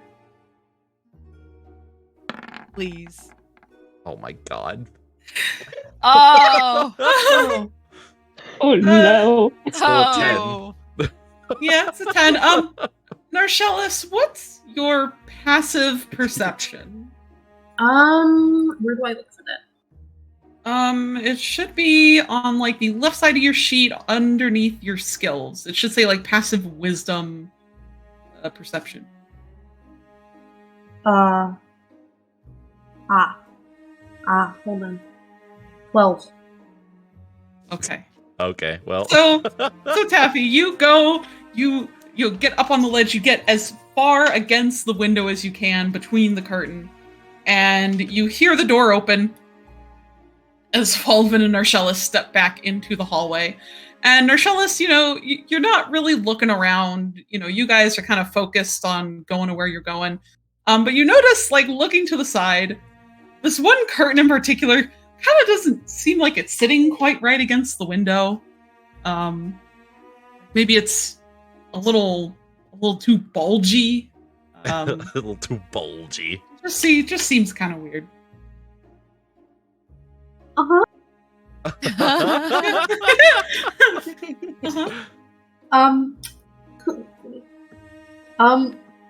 He's trying to follow Falvin through this hallway. Like he wants to at least seem like he's trying to keep up. And if he stands here. No, I gotta grab my token. About here. I feel like I don't know if he would like think it's a person or if it's just like a weird little curtain. So weird little curtain. and he just sort of like as they're walking, kind of like backwards walks a little to look at it. Kind of like that's weird. But otherwise just kind of keeps up. Alright. Yeah, Falvin will like look back at Narcellus, kind of wondering what he's doing. Then he catches back up and the two just continue on down the hallway. Oh god, please leave the room. I'm about to say, Taffy, are you gonna stay there? Yeah, he's gonna wait until they leave the room before he tries moving around. And as you guys step back into the room, Oh, you're so mean. You're so damn mean. Dun, dun, dun. Oh, you're evil. Surprise! as you guys step Oh, back no. into the fountain room, and Taffy, Oh, you of course no. hear the door open and shut. You see across the fountain Oh. stand a trio of drow. You see there are 2 women and a male kind of following along behind them. And as soon as you guys step through the door, the woman with like a gray white hair gives a smile as she says, "Oh, so this was the other drow Lord Pierpont mentioned?" I just need to show this to you guys. Oh, no. I have an expression drawn, and I'm Oh, posting it no. in general chat. Give me a second. Literally just staring. Give me a second. I'll You show this in look chat. so happy. He looks so happy. Literally just Boy. looking at Faldvin with this face. That is an emotionally stable, happy boy. Stable, He's doing happy so boy. good for himself.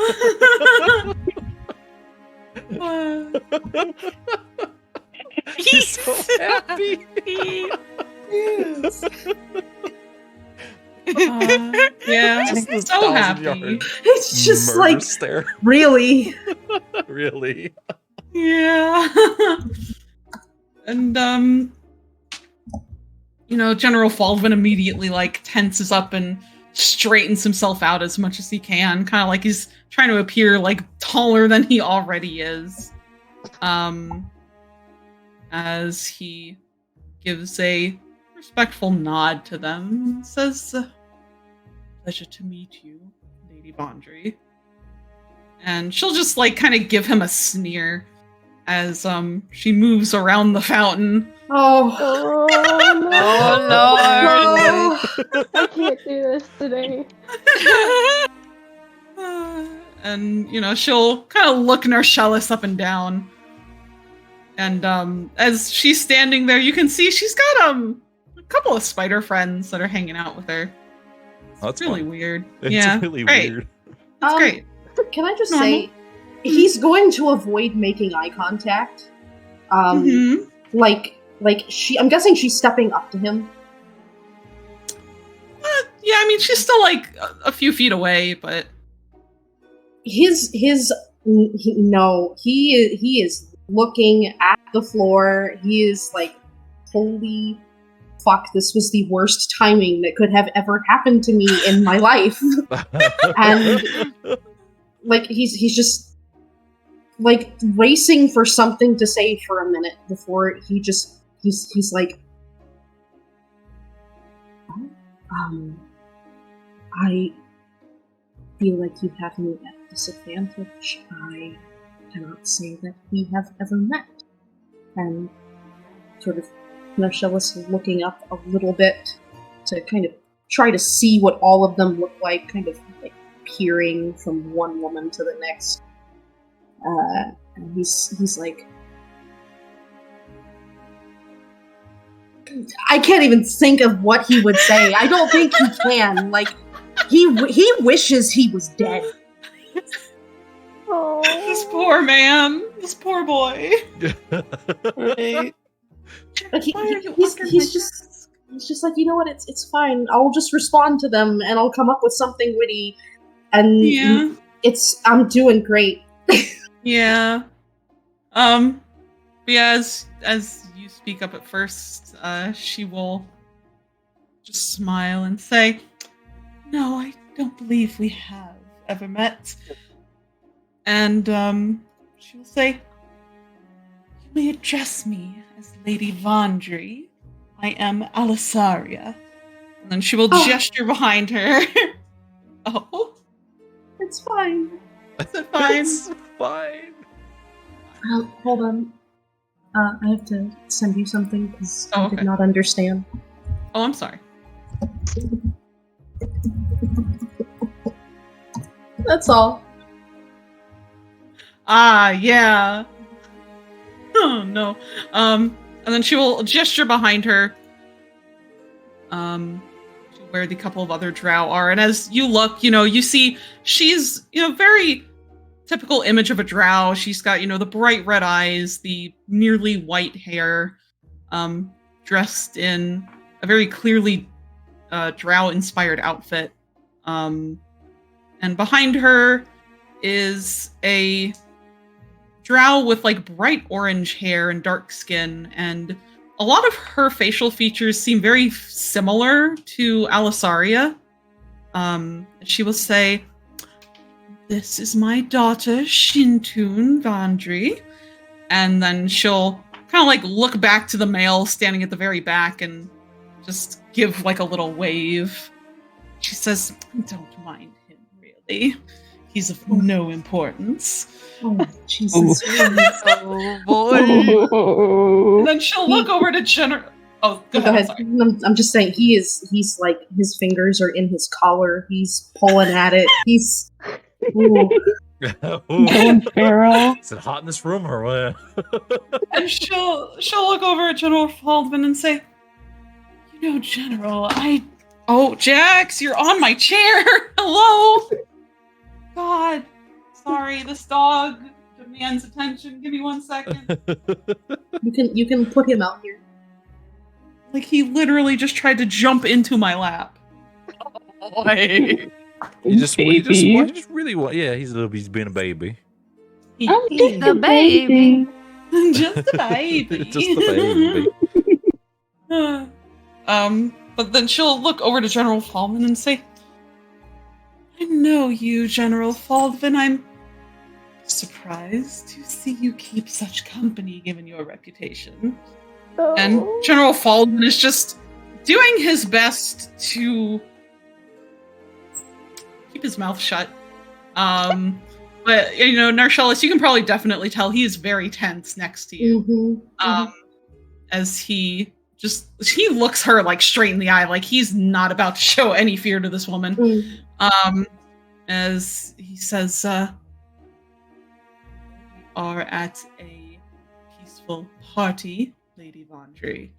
I think I am allowed to meet with whomever I please." She just like gives a snort. Just whatever. And then she'll look back to Narcellis and say, "I still have not gotten your name, boy." He just sort of swallows real thick. Because, standing next to these drow, I'm assuming it's very obvious that he is not fully drow. Oh, absolutely. Yeah.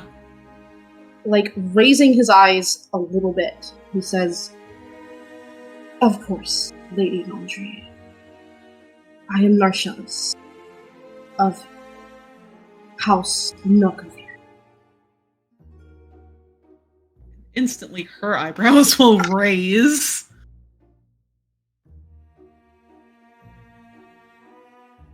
I have a quick question for you, though. Oh, okay. Yeah. Okay.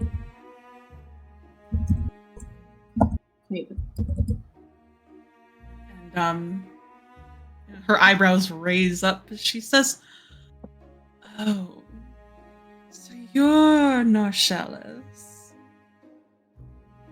Your mother has been wondering what happened to you." Well, that's a first. She's been quite worried for your well-being, you see, especially what happened to your dear brother. Oh.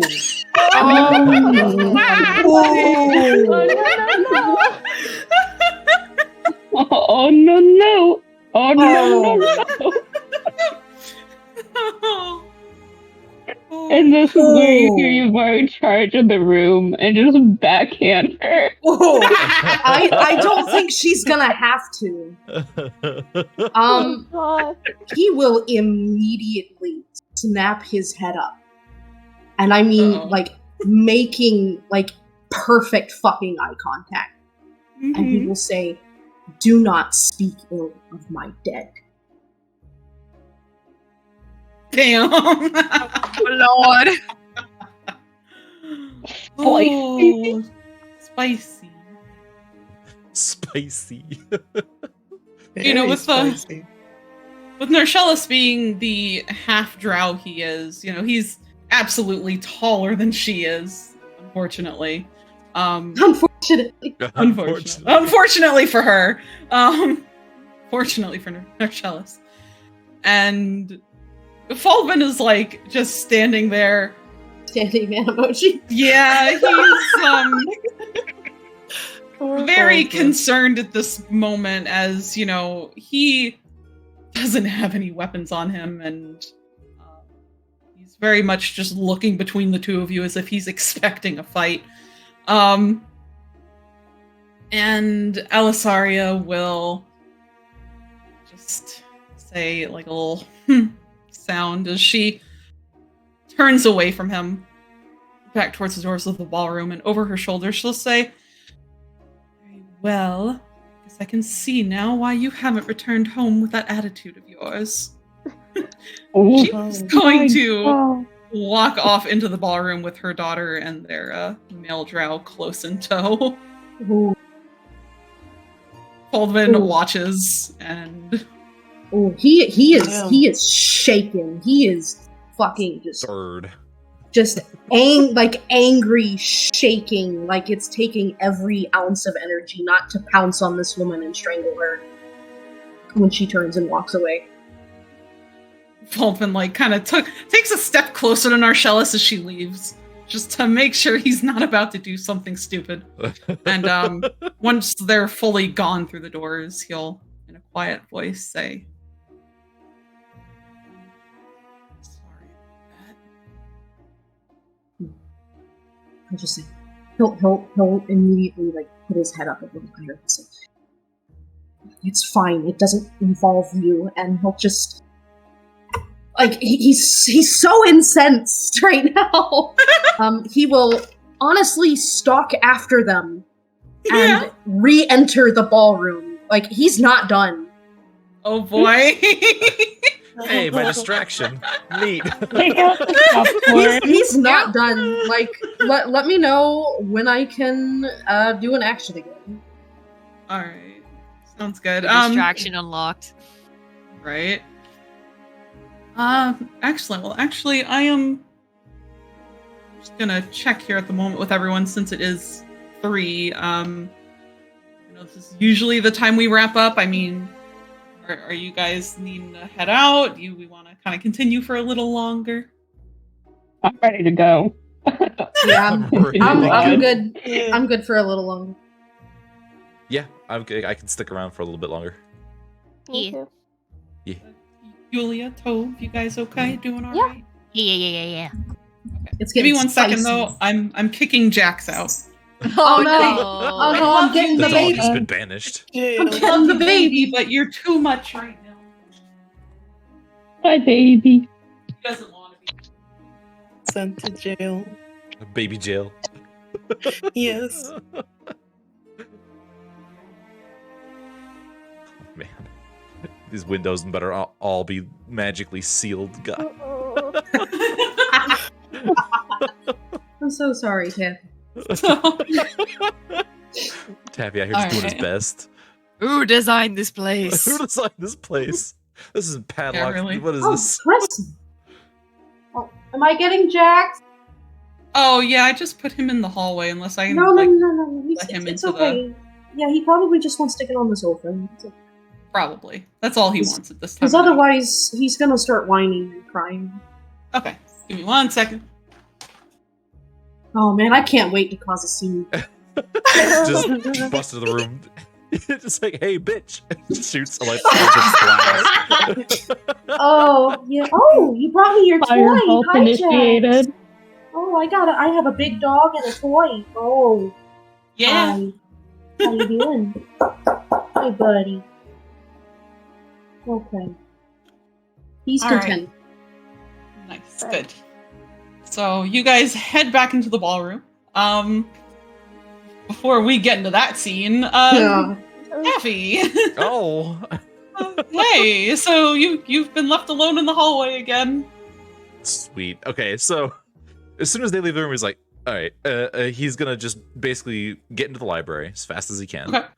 Okay. Make sure that he shuts the door behind him. Then he's gonna go and try these two windows here. This one and then this one, if this one doesn't open. Neither one opens. Oh no. What kind of library is this? All right. The all right, step one. Is there any like seams for it to open at all? Does it look like it's even openable? Give me a perception check or investigation. Whichever one you All right, we're gonna do perception.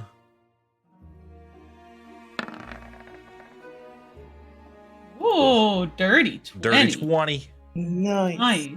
Ooh. So you look, fairly carefully over both of these windows, and you do see most of them are kind of divided into like 3 big panels, or the center ones are sometimes kind of divided in half with a metal kind of lining. Okay. And you get really up close to it, and you do see that in these metal dividers that some of them do have hinges. So they are definitely capable of opening, just nothing seems to be working. Are they on inside hinges? I would assume so. Yeah. All right, pop out his thieves' tool, and he's gonna unscrew those hinges. Ooh, Why? All right, so you set to work. I don't think I really need you to roll for that. I won't worry about it. So yeah, you start unscrewing the hinges on this one window. And are you gonna try to like give it another push, I'm assuming? Yeah, from the edge where he undid the hinges. Carefully, so he's not like Sparta kicking the window out.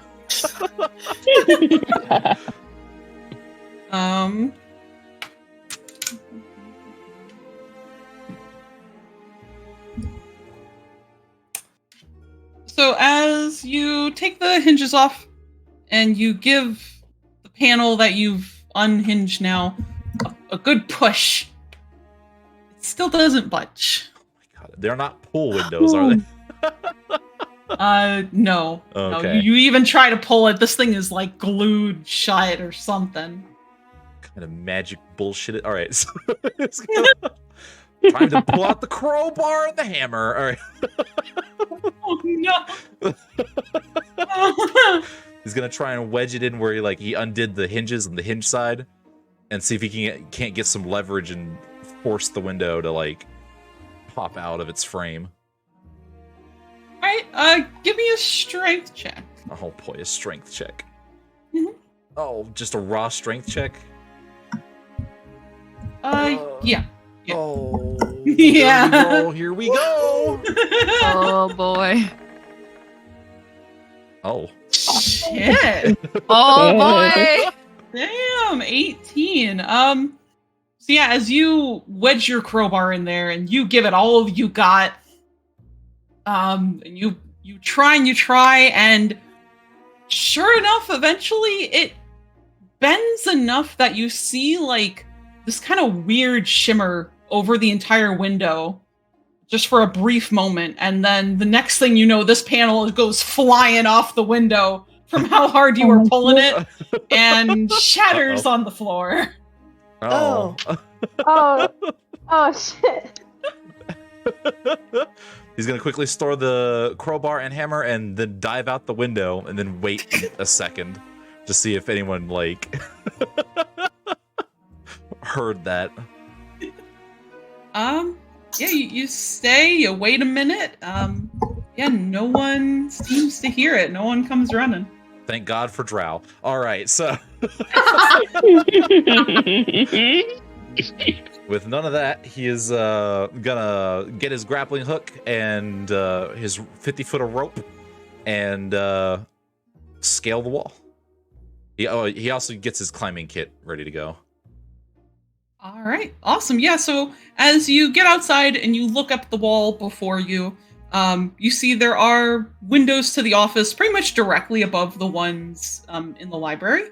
And there's like this kind of metal railing that runs along the wall. It's really just for decoration, probably, that separates the two floors. And it's pretty easy enough to hook your grappling hook into to scale up the wall.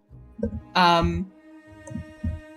and then soon enough, you're like at eye level now with the window into the office.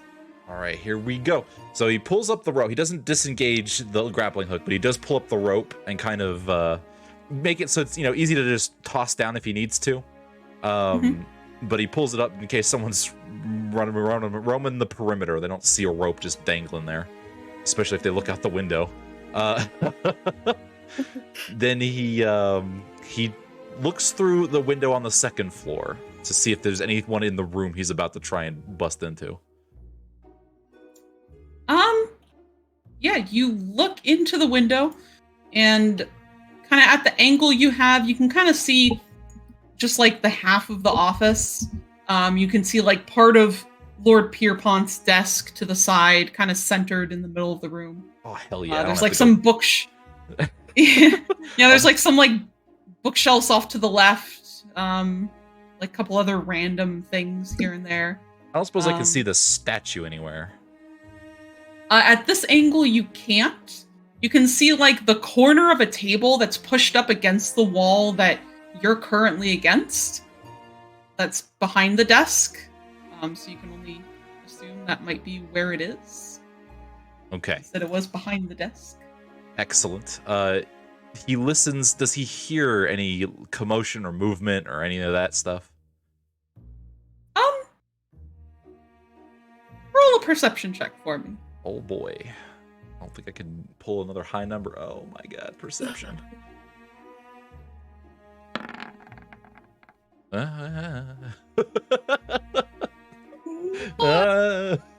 Yeah, 14. All right. Yeah, so you strain your ears and you can like vaguely hear some of the music like drifting out from the ballroom. But as for anything like inside, you don't hear anything. You don't hear anyone coming to investigate what you're doing. Excellent. Yeah, so far, you are looking pretty good. Try the window. It is locked. Well, it might be locked, but it won't open. Okay. Really what I meant to say. Oh boy. All right. So we're going to do this slightly differently. He takes his knife out and he's going to try and cut a circle arm wide. And see if he can actually damage the window that way. Okay, so like try to cut through the glass, basically. Yes, he's gonna try and do it so he doesn't shatter the entire window. Yeah. He's hoping it's thick enough to maintain structural integrity as he cuts a hole, Yeah,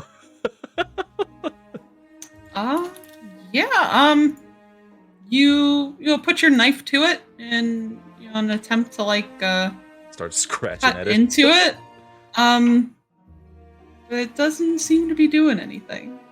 Oh my god. All right. All right, here's what we're going to try to do instead. Where the window meets the frame, he's going to pull out his hammer again, and instead of trying to crowbar the thing apart, he's going to basically try and hammer and wedge his knife in between the seal and the window and see if he can break the enchantment that way. Hold on, say that one more time. He's putting his knife between the window and the frame, like the frame that it's frame. I assume it's in. Okay. And then he's just gonna take his little Theban hammer and just kind of tink tink tink, trying to get a wedge going. Okay. One second.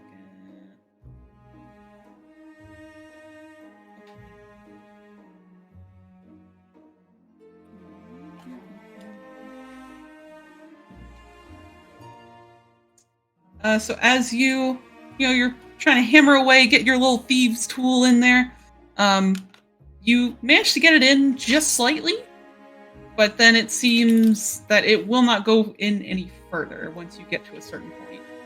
Okay, and I You didn't see don't- the same shimmer or any of that stuff give out like I did in the first window.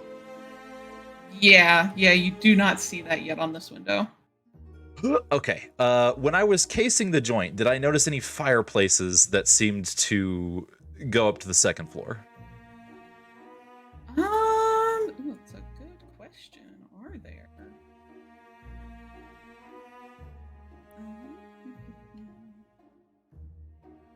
I have to like check the fireplaces real quick to see if there is one. Any fireplaces? Oh, come on.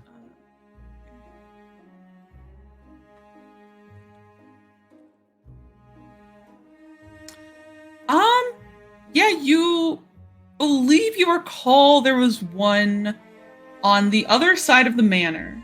Oh my god. All right, well.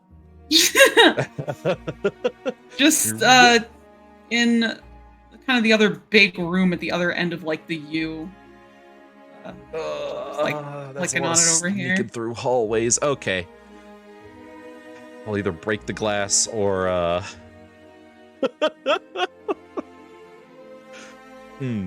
Alright, okay. Alright. How hard of a climb does it look to get from where I am to the roof? It might be a little difficult as the roof tiles do come out a little further from the wall. So it might just be kind of a little awkward to get up onto it. Okay. He'll go ahead and pull up his grappling hook, stow it away with the rope. If I use my climbing kit, because I also have second story work as a class feature, can I just take a 10 and ensure that I get on the roof so I don't fall and bust my butt?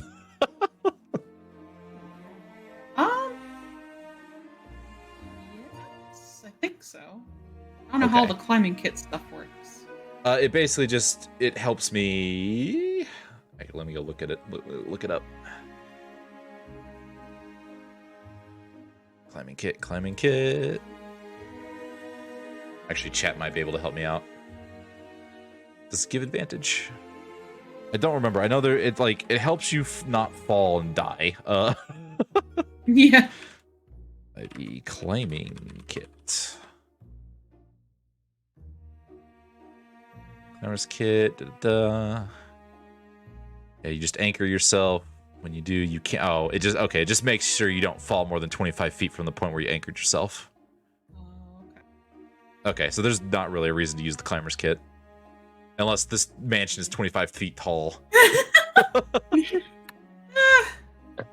Really not quite, but... Okay. Okay, then I just would like to... I don't know if D&D 5th edition has, like, a take 10... basically what that does is it's supposed to ensure like you take a bunch of extra time to do an action, but then you like ensure you can do it. Oh, okay. Yeah, I'll go ahead and allow that. Why not? Okay. Excellent. Then while he's slowly climbing his way up to the roof, then probably some other scene is happening. Okay. Sounds good. Yeah, take 10. It's you take like it's full minute slowly to do something. Make sure you do decent enough work. Because I don't want to risk breaking my legs. Stupid magic windows. Yeah, you know.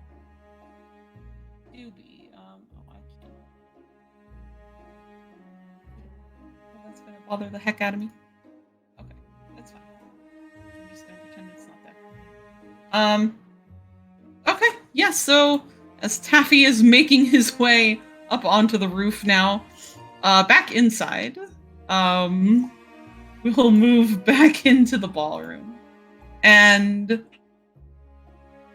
you know, everyone is currently having a great time despite the tense situation going on in just the next room over. You know, Yulia and Yuvari are still kind of dancing away with one another as the bards have moved on through like a couple of songs at this point.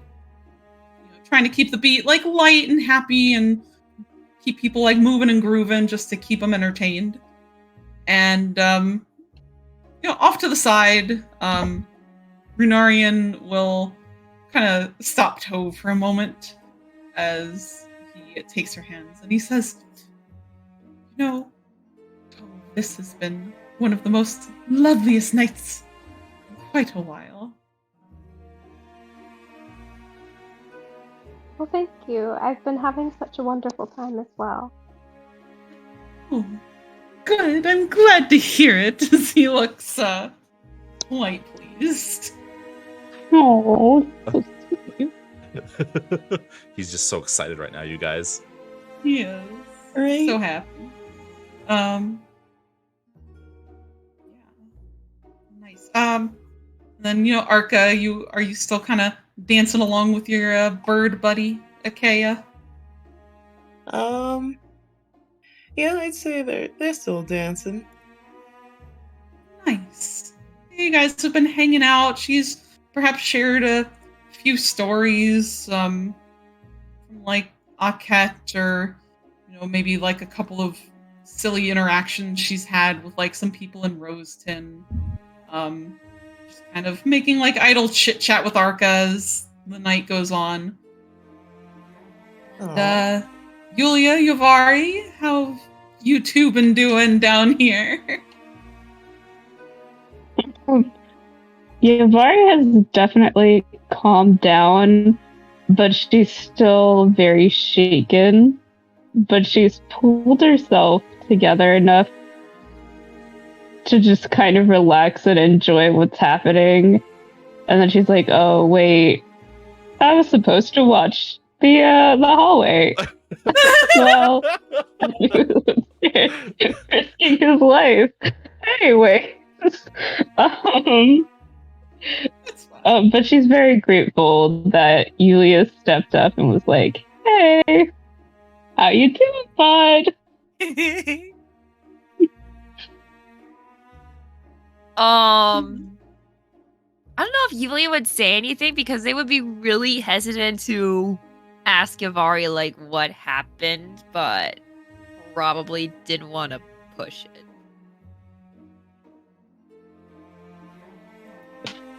Fair enough. She probably would not have, honestly, if she had asked. Very fair. But you've already does notice that Nurse Shells has walked in, and the drow have the other drow have kind of huddled into a corner, and she goes, "Oh shit." Nurse Shells looks angry. Angie. And it's about this point as the trio of drow come walking in. The other song is the song that the bards are currently playing is kind of drawing to a close, and Gavin kind of hops down off the stage and kind of makes his way quickly through the crowd over to Yulia as he'll try to like grab her attention. Oh boy. Hmm. I said, oh boy. Oh boy. He'll say, Miss Yulia, if you would like, you and your friend are more than welcome to take the stage. I think girls need a bit of a break for a bit. Yulia will like try to smile, but you could tell they're kind of like nervously forcing it. It's just like, oh, okay, thank you, and turn back to Yavari, just like, oh boy. so like suddenly, like the comfort pat. Yeah, the nerves are hitting suddenly. Immediate pre-performance nerves. It's just like, oh boy, here we go. Oh no. So, Gavin will... Oh, sorry, go ahead. No, go ahead. I was just going to say, Gavin, kind of picks up on some of her nerves, and he'll like reach forward and like kind of fist bump her like in the side, because that's probably about all he can reach, being the little gnome he is. And he's like, don't worry, girl, you got this. Yulia will take a deep breath, give a polite bow to Yavari, and turn to go collect Arca. Yeah, Arca probably noticed, probably heard the conversation from here. So he kind of like motions to, was it Ayla? Achaia. Achaia. Mhm. And tells her, like, oh, well, it looks like we're up. Thank you for the dance, though. And she'll nod and give him like a polite little curtsy as she says, "Oh no, thank you, Arca. It's been a pleasure. I can't wait to see your performance." And she'll step to the side to allow you guys to pass. Nice. Oh, how do I rotate? Damn it. Oh, here, hold on. It's so tricky. Here you go. Yeah, it's okay. Thank you. You're welcome. All right. So yeah, he follows Yulia to the stage. All right, so Yulia will lead Arca up there, and as they're both walking up, they'll turn to Arca and be like, "Okay, I didn't really think about the specifics, but I was thinking, so at least the eyes will be on us for a while. Can you hold me on your shoulder while I play the song?" Yeah, sure. You can do that. And before face plant. Oh no! Oh no, we gotta do an Roll for acrobatic. agility. I'll go for strength or athletics. Athletics. I think they're both good. So. Alright, so is that what you're gonna be doing then? Is getting up on Arca's shoulders? Yeah, just kind of like, because I imagine like Julia is pretty light, so they could probably just sit and look pretty dainty, but they want like the height perspective. Yeah. So short. Yeah, it's fine. Alright, then I'll have Arca make an athletics check, and Yulia, please do a performance check for me. Oh god. I really want to blow my anima shark just because I'm so nervous, but Man. Yeah. I mean, depending on how long you're here, you probably have to do more. Oh god. Oh. Hey, what a roll. A nat one. Why are we here? Just to suffer. Oh shit. Oh god. Okay. All right. Yulia, please go and roll. Oh god. I'm getting So we're go- getting a distraction right now. So go ahead and Yulia, really quick. Because Arca, unfortunately, since you rolled, I cannot let you use the anima shard. Yeah. It's fine. It's fine. This'll be great. No. Yulia, please make a dexterity save for me. Oh boy. Okay. How do I do that?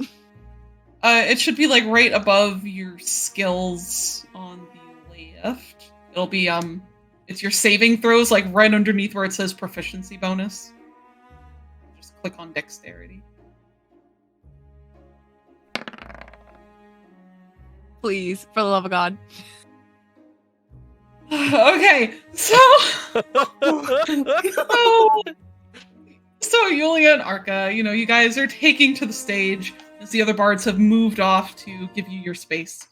All of the eyes are on you guys that are in the ballroom as they're, fascinated and curious as to what you guys are going to do. And so Arca, you kneel down to allow Yulia to get up onto your shoulders.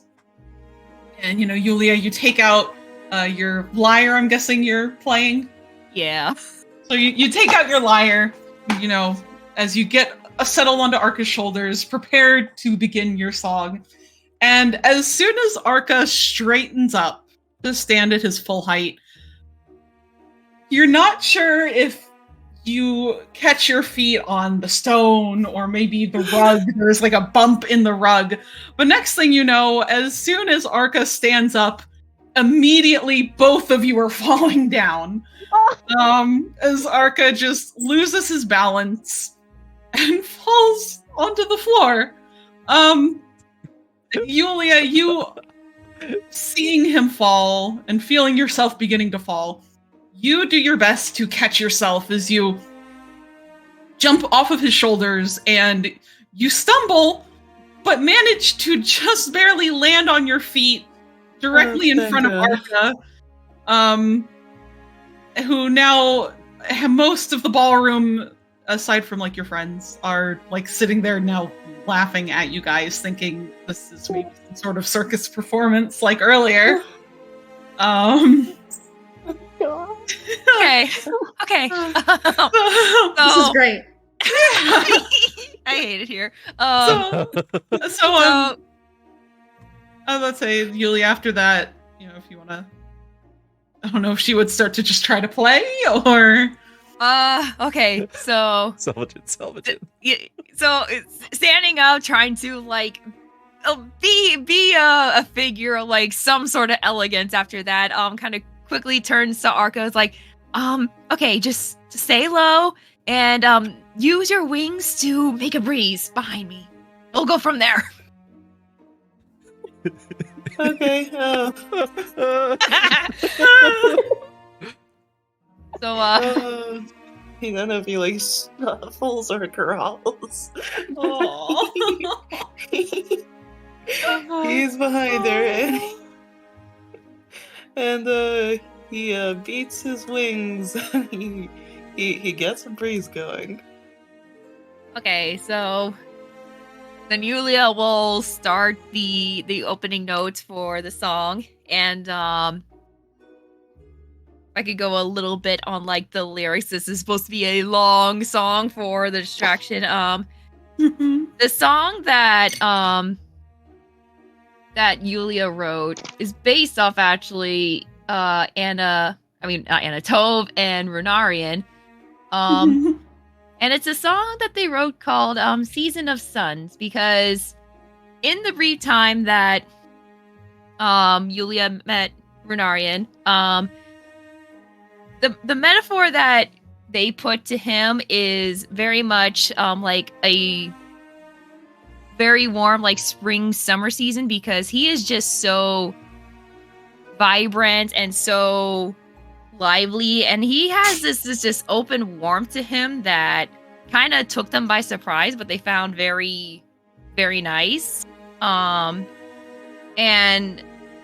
so it's just a couple of verses of just talking about like putting all these flowery imageries of like these spring and summer seasons of just like joy and mirth and all these good feelings. And then the song kind of shifts to talking what they wrote about Tove, who they had a little bit more time with. And Tove to Yulia is very, very harvest and winter, in that Tove is a very calm, comforting person to be around. So those seasons are a time of togetherness and working together and just enjoying another's company. So it's just a nice little romantic song about two seasons coming together, and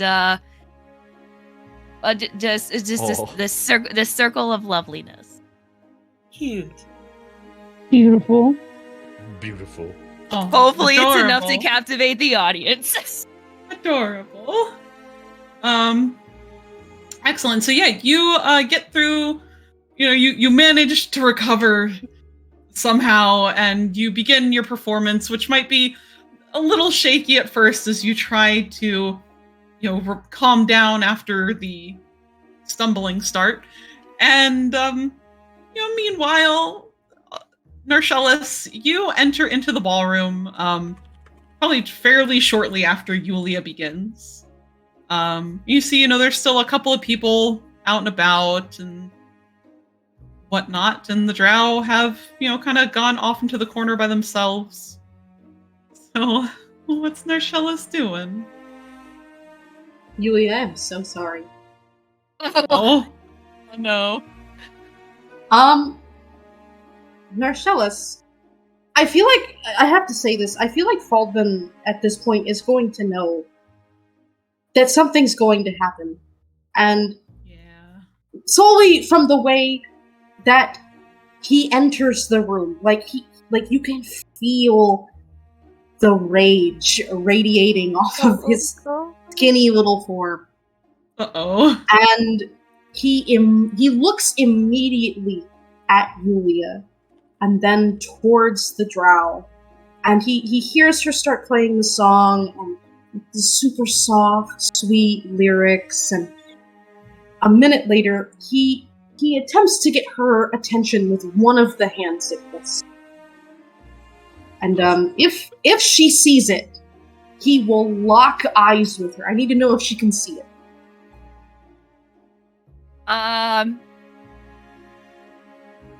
mean, which hand signal is it? He's just trying to get her attention for it, like to signal that he's going to perform a distraction. The execute signal. Uh-oh. Yes. Oh, Yeah. Okay. I mean, if he's making if all eyes are on them and Narcellus is making movements, then most likely that they will notice some sort of movement off to the side. Yeah, you've got pretty much a very good line of sight to Yulia at the moment. Okay. Well, he will do that, and he will lock this deadly, angry eyes on, like eye lock on her, and hold her gaze, and he will make this sort of motion with his hands, like a very quick, like really hard, very fast strum, like he's playing an instrument like super aggressively. And he will then make his way over to the drow, and I mean he is beeline walking. Yeah. Oh, hello. And sorry about that. But I have some questions before he speaks. Okay. I'm assuming that her daughter is around his age. Yeah, looks to be. Excellent. So, Tobin, go ahead. No, I'm live reacting to what's Tobin and I are going to have this wonderful little dance moment, and Narcellus is going to stop in front of both of them, or all three of them, and turning toward Alisaria, he will give a very curt, very polite, very low bow. But turning toward her daughter, he will sort of stand very, very stiffly, very rigidly, and looking at her, sort of waiting for her to acknowledge him. Does he have her attention? And as Narcellus walks over, Alisaria absolutely sees him coming and just sort of gives like a roll of her eyes, like, oh great, here we go.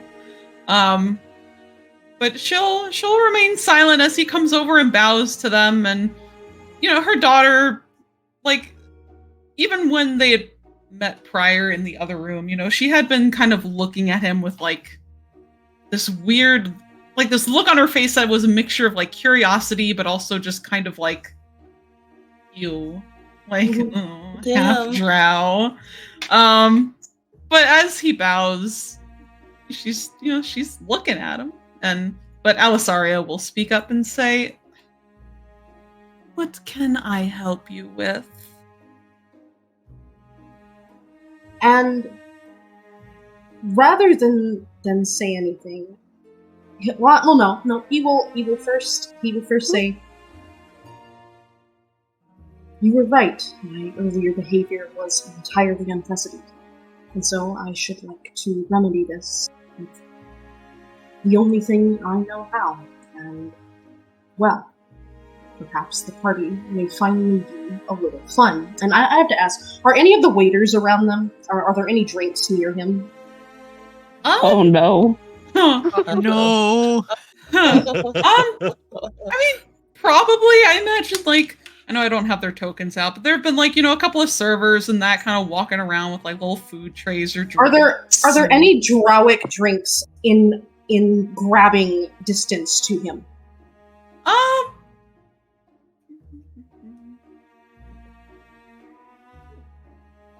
Yeah, there's like a little kobold kind of standing off to the side that seemed to have probably followed the drow over, considering that these are some of the only drow at the party. And yeah, he does have a little tray that he's holding, which appears to have what Narcellus assumes is likely spider wine. That's what it looks like. Here, I'll put the... Oh, God! Oh, God. Oh, Lord. Big kobold. Yeah, here you go, tiny kobold. Well, he will sort of like flex his wrists. He will reach out and take what is a flute, I'm assuming, of the spider wine, and he will down it. I mean, it's gone. Like this venomous wine is down, and he sets it back down on the tray. His fingers make sure that his lower lip is clean, and addressing himself toward Elisaria's daughter, he will make a very broad sweeping motion with his arms, and sort of kneel down on one leg as he attempts to initiate a specific drow dance. Oh. And Alisaria will raise one eyebrow from Narcellus as she looks over to her daughter. And her daughter is definitely like a little perplexed by Narcellus, but she's definitely interested. And Alisaria can probably kind of sense that, so she'll kind of incline her head to the male drow with them, and she'll move off to the side. And her daughter will step towards Narcellus. She probably doesn't have her staff in her hand. Yeah, but yeah, she will reach forward to him with one hand outstretched, and she kind of smiles a little sickly sweet down at him as she says, well, this should be interesting. And kind of just looking up at her, he hasn't moved yet. He's still in that like wide arms position, like on one knee, and he's like, there's something here, Willoughby. And if she allows him to initiate, will she allow him to initiate, or will she begin? I imagine she's going to begin. Yeah, that makes sense. I'll let you describe it, because I think you'll do a little better than me. From what we talked about, it is fast and violent. And he sort of lets himself be pulled around for right now, but the people around them would not be able to tell if they are fighting or dancing. And I mean, the expression on his face is one of bared teeth. And he's lower than her a lot. There's a lot of like bending limbs and bending legs, and I mean, he's throwing her around, okay? But he's getting thrown around probably just as much. Mm-hmm. And like I said, you cannot tell if this is a fight or not. It certainly looks like one. So then Yulia seeing this is probably what you meant by the hand signal. Mm-hmm. So they're putting two and two together. So the song that they wrote faded out, and then somehow they just shift chords into like something you would hear like during those like movies where there's a tavern fight scene. Like it's kind of like maybe a little bit jaunty, maybe a little dancey, but it's just more just fitting of the mood, and they'll just start playing chords resembling that. Mm-hmm. Really quick, Yulia, just give me another performance check. Okay. God. If there is a god. If there is a god. I am so nervous right now. Oh my god. Please, mercy. Oh. Ah! Slightly better. It's slightly better.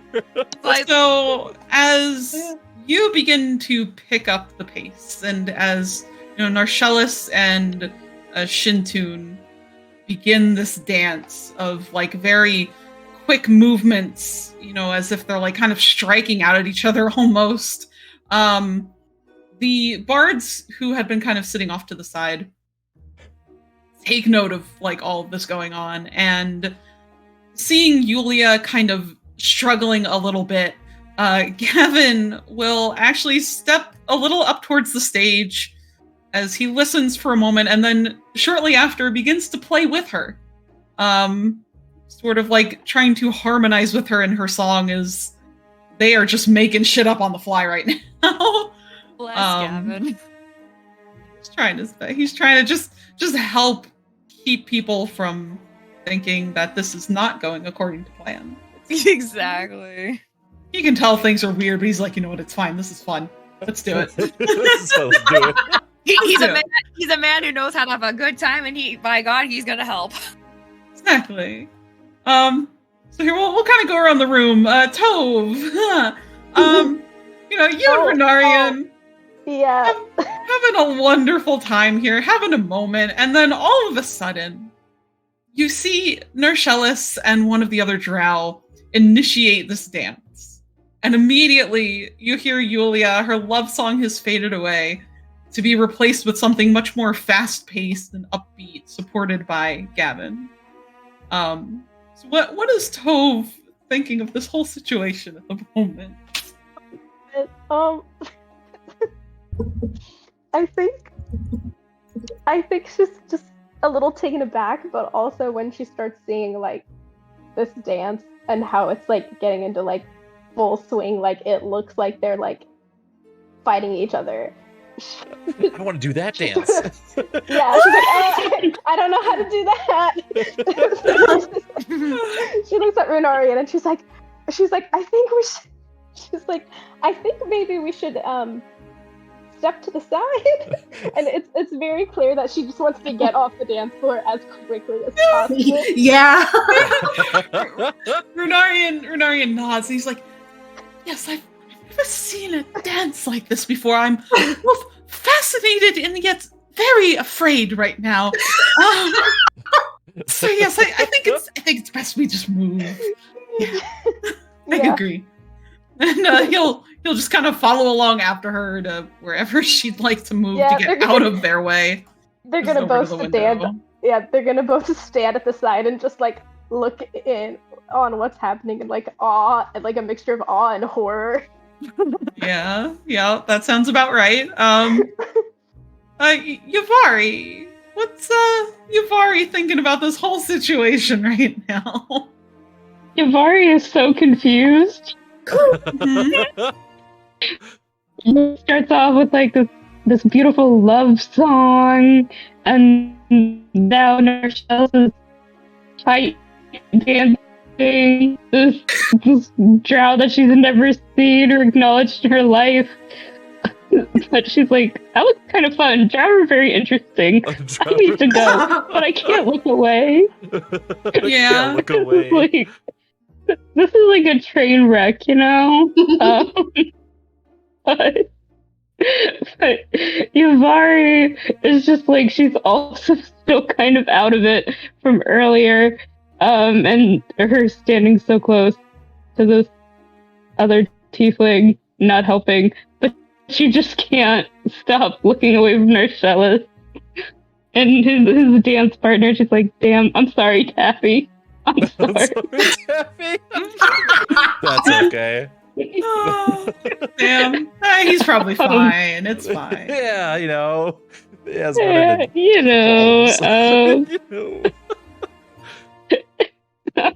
And she kind of gives a glance to General Faldwin.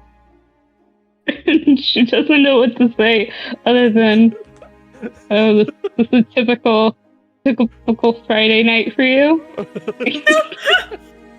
as you look at Faldwin, he definitely has like this expression of like shock and uncertainty on his face as he's watching Narcellus and other drow very carefully, or just looking past that to look at Elisaria.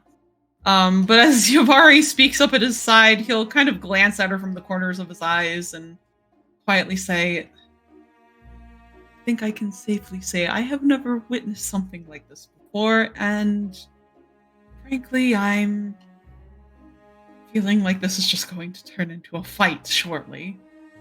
If it's not already. I can't tell. I would not be surprised. I wouldn't. But yeah, Yavari's just like, okay. Looking between their shells, looking between the tiefling, looking between Julia, looking at everyone, and just being like, this is a lot. Goodbye. Yeah. We got Arca up in the back, you know. What's Arca doing? What's he feeling? He is looking at these two drow dancing, and he is Dancing? Question mark. Question mark. And he's perplexed. He's very confused. He doesn't know what to make of this, but he has a performance to keep up with. So, he is continuing the effect and like kind of trying to go with like the emotions of this new song, and I guess kind of like improving into a background dancer. You know, he's the most beautiful background dancer ever. He is. And Yulia is proud of him. Poor Oh, I see that slimy little sucker coming into the ballroom. You can't trick me. You can't trick me. Oh no. Oh boy. Yeah, so you know, you're going, Nershellis, you are spinning around, as is she. It's, you know, it's definitely very aggressive. Like, even she kind of has this look on her face of like baring her teeth back at you. You know, is there anything in particular that he's kind of thinking of at the moment or attempting to do? Yes. Oh, they are absolute. I'm sorry, like he is absolutely hitting her at this point, and he's probably getting hit back. I mean, like their wrists are connecting at certain points, like obviously making these strikes, and it's hurting. Oh boy. And some of the little like spins might have these kicks in them, and you know those also hurt. And at one point, like he'll grab onto her, he'll grab onto one of her legs, and they're spinning, and you know he gets the urge to just let go. He doesn't for the sake of the performance. He's trying to keep it going as long as possible, but I mean it's very, they're taking up a lot of space. Yeah, I mean, everyone else in this ballroom at this moment has stopped and is just watching you guys. Both being fascinated by it and not wanting to get hit themselves. Mm-hmm. You know, for everyone else, like, this is a spectacle. Like, this is some entertainment right here. Half of them are like, oh, this is pretty cool. Oh, wow. You know, Lord Pierpont really outdid himself this time. Did himself this time. That guy gets a black eye at some point. Oh boy, and yeah, that, you know, as you guys are continuing, I'm gonna like shuffle some people away from the door here. It's fine.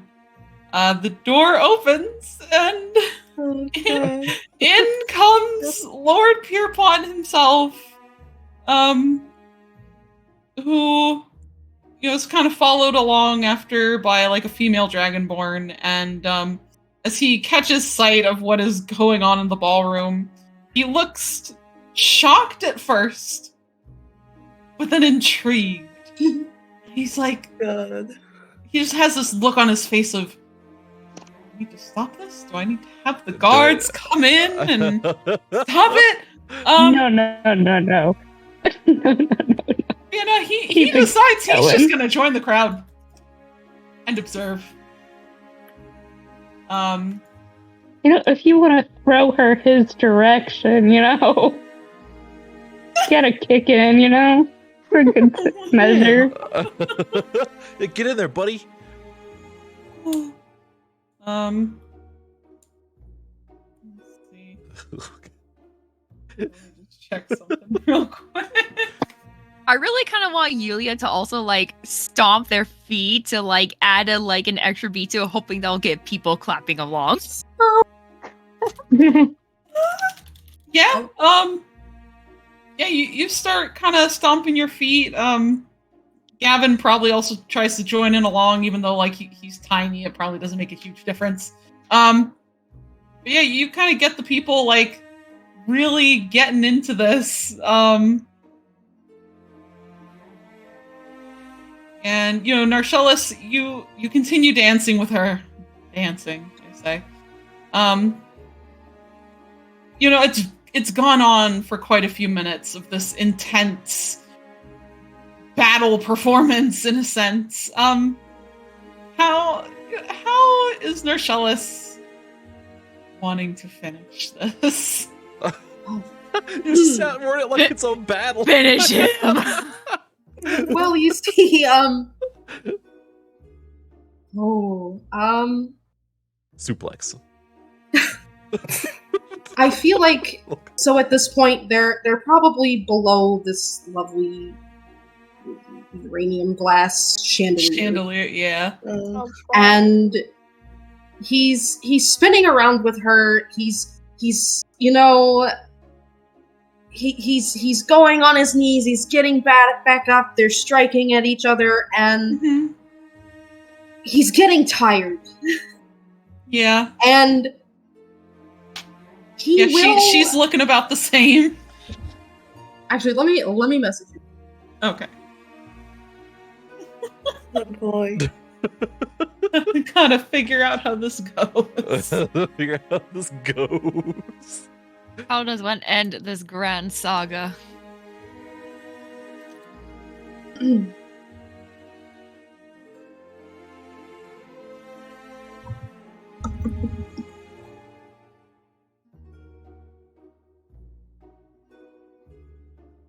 With the grandest of All right. power bombs. So, man, I need to know. Okay, so he will, when she spins around again to make another connection with him, he will reach out and he will grab a full fistful of her hair Oh. Oh. and yank her back to him, and his other hand will just wrap around her throat, and he will pull his mouth down to her and start squeezing, and he will say, "If you or any of your kin puts his name in your mouths one time, you will not breathe again."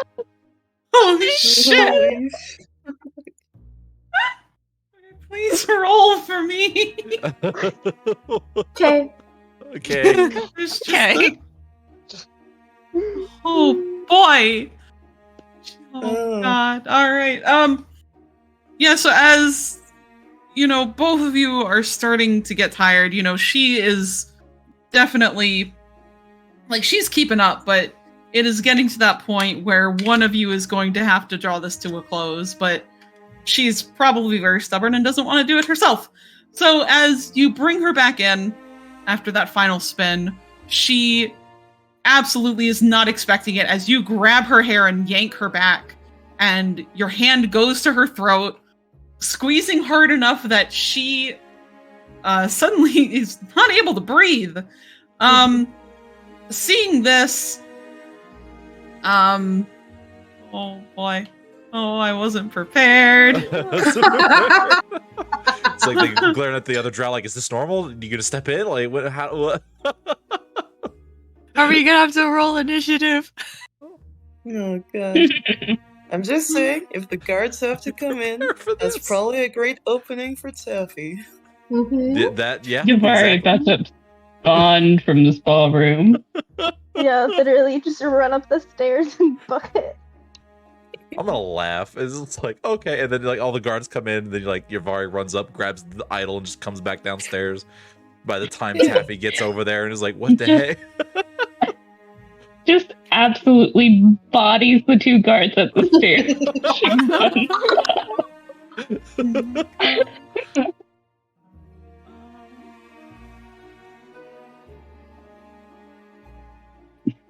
Sorry, I have to suddenly find a stat block.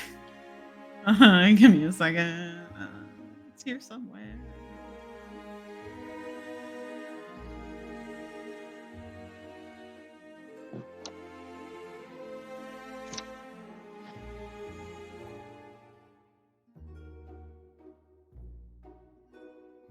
All right, I think I found what I needed.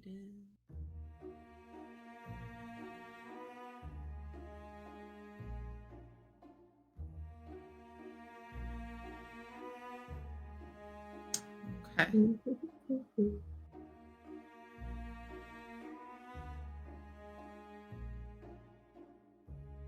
So as you grab on to the daughter, Elisaria like tenses up immediately as she realizes fairly quickly that her daughter cannot move at the moment. So let's see. Oh gosh. Hold on. Sorry, I'm like.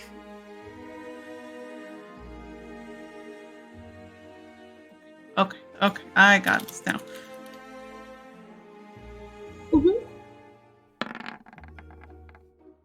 Oh, that absolutely missed. So as you grab a hold of her and hold her there, all of a sudden this like blast of crackling like black purple energy streaks just past your head and like explodes into the floor behind you, probably like blasting a hole right into the carpet as you hear Elisaria suddenly saying, "Get your hands off of my daughter!" Can I respond? Feel free. Warlock fight. He will not.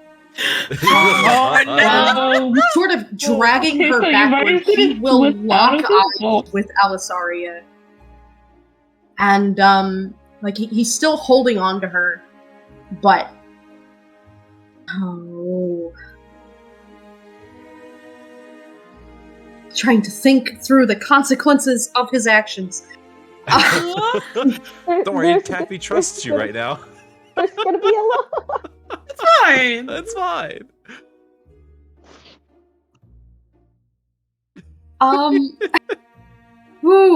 So he's pulling, kind of hauling her backward. He'll loosen up just enough that she can take a breath.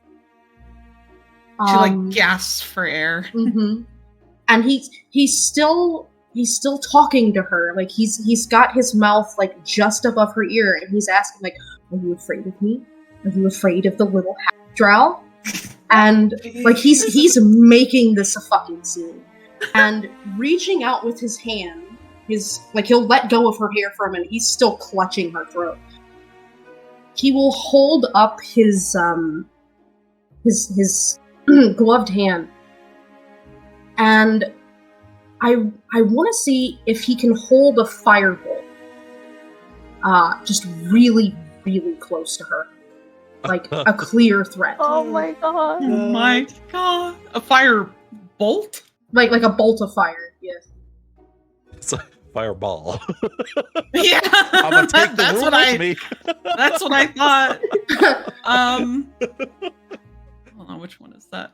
I'm not okay Sneak right into your I'm not okay right now. Oh, no. Listen, this could have been avoided if she just didn't bring up a certain NPC. It's fine.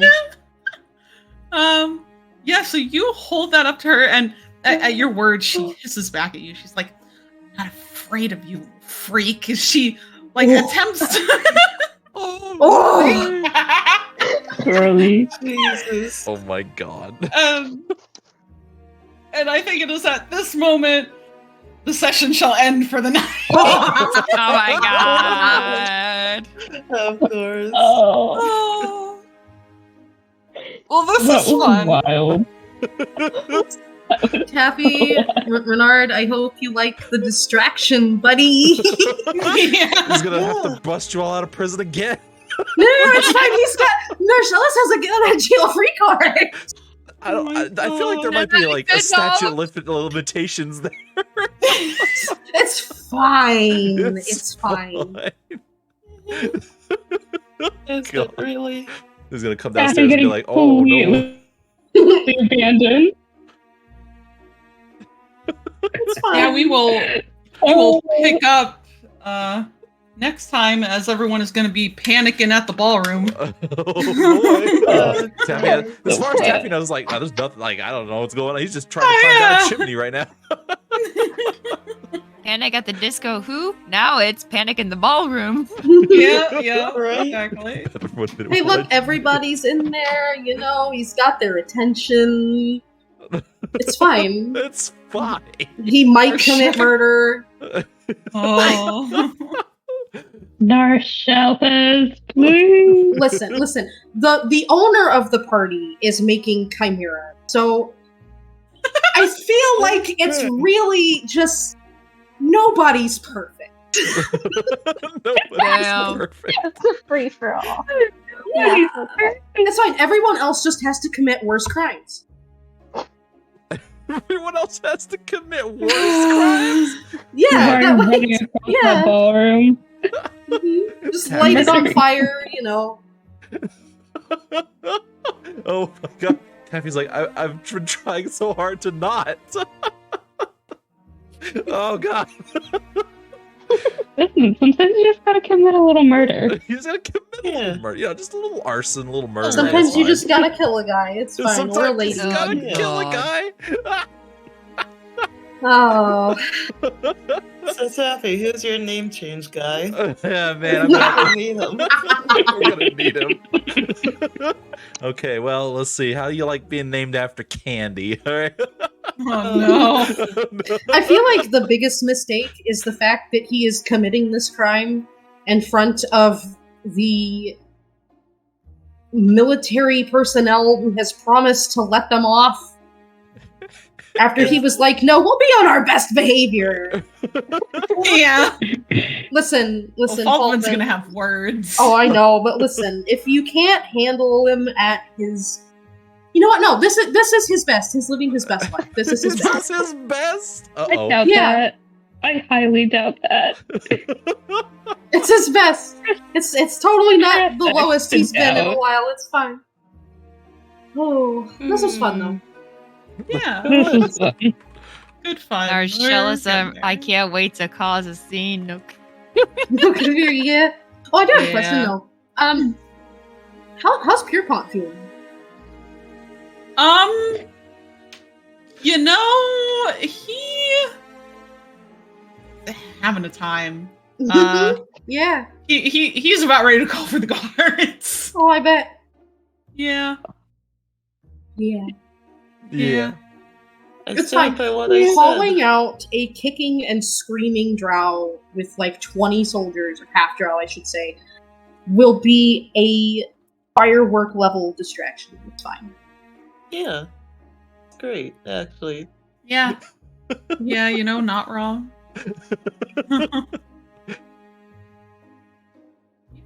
But yeah, so yeah, we will go ahead and call it there for the night. We will pick back up hopefully in a week, if not 2 weeks. And then we will see you guys then to see what happens to the party. Oh, boy. baby. Oh, baby. Can't wait for that total party. Yeah. TPK. Oh, yeah. Oh. All right. I'll talk to you guys all later. All right, have a good night, everyone. Good night. Good night. Bye-bye. Bye.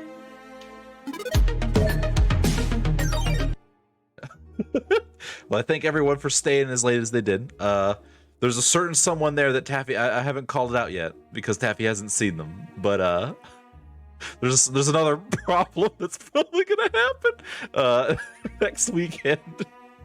Is gonna be great, but until then, yes. Until Monday, yeah, we'll do some more Dwarf Fortress Monday at the very least. But until then, I hope you all had a fantastic night. Have a fantastic weekend. Thank you to all the viewers and the lurkers. I appreciate that full Payday 2 experience. Aw, yeah. But until then, take it easy and stay safe out there in those Feywilds.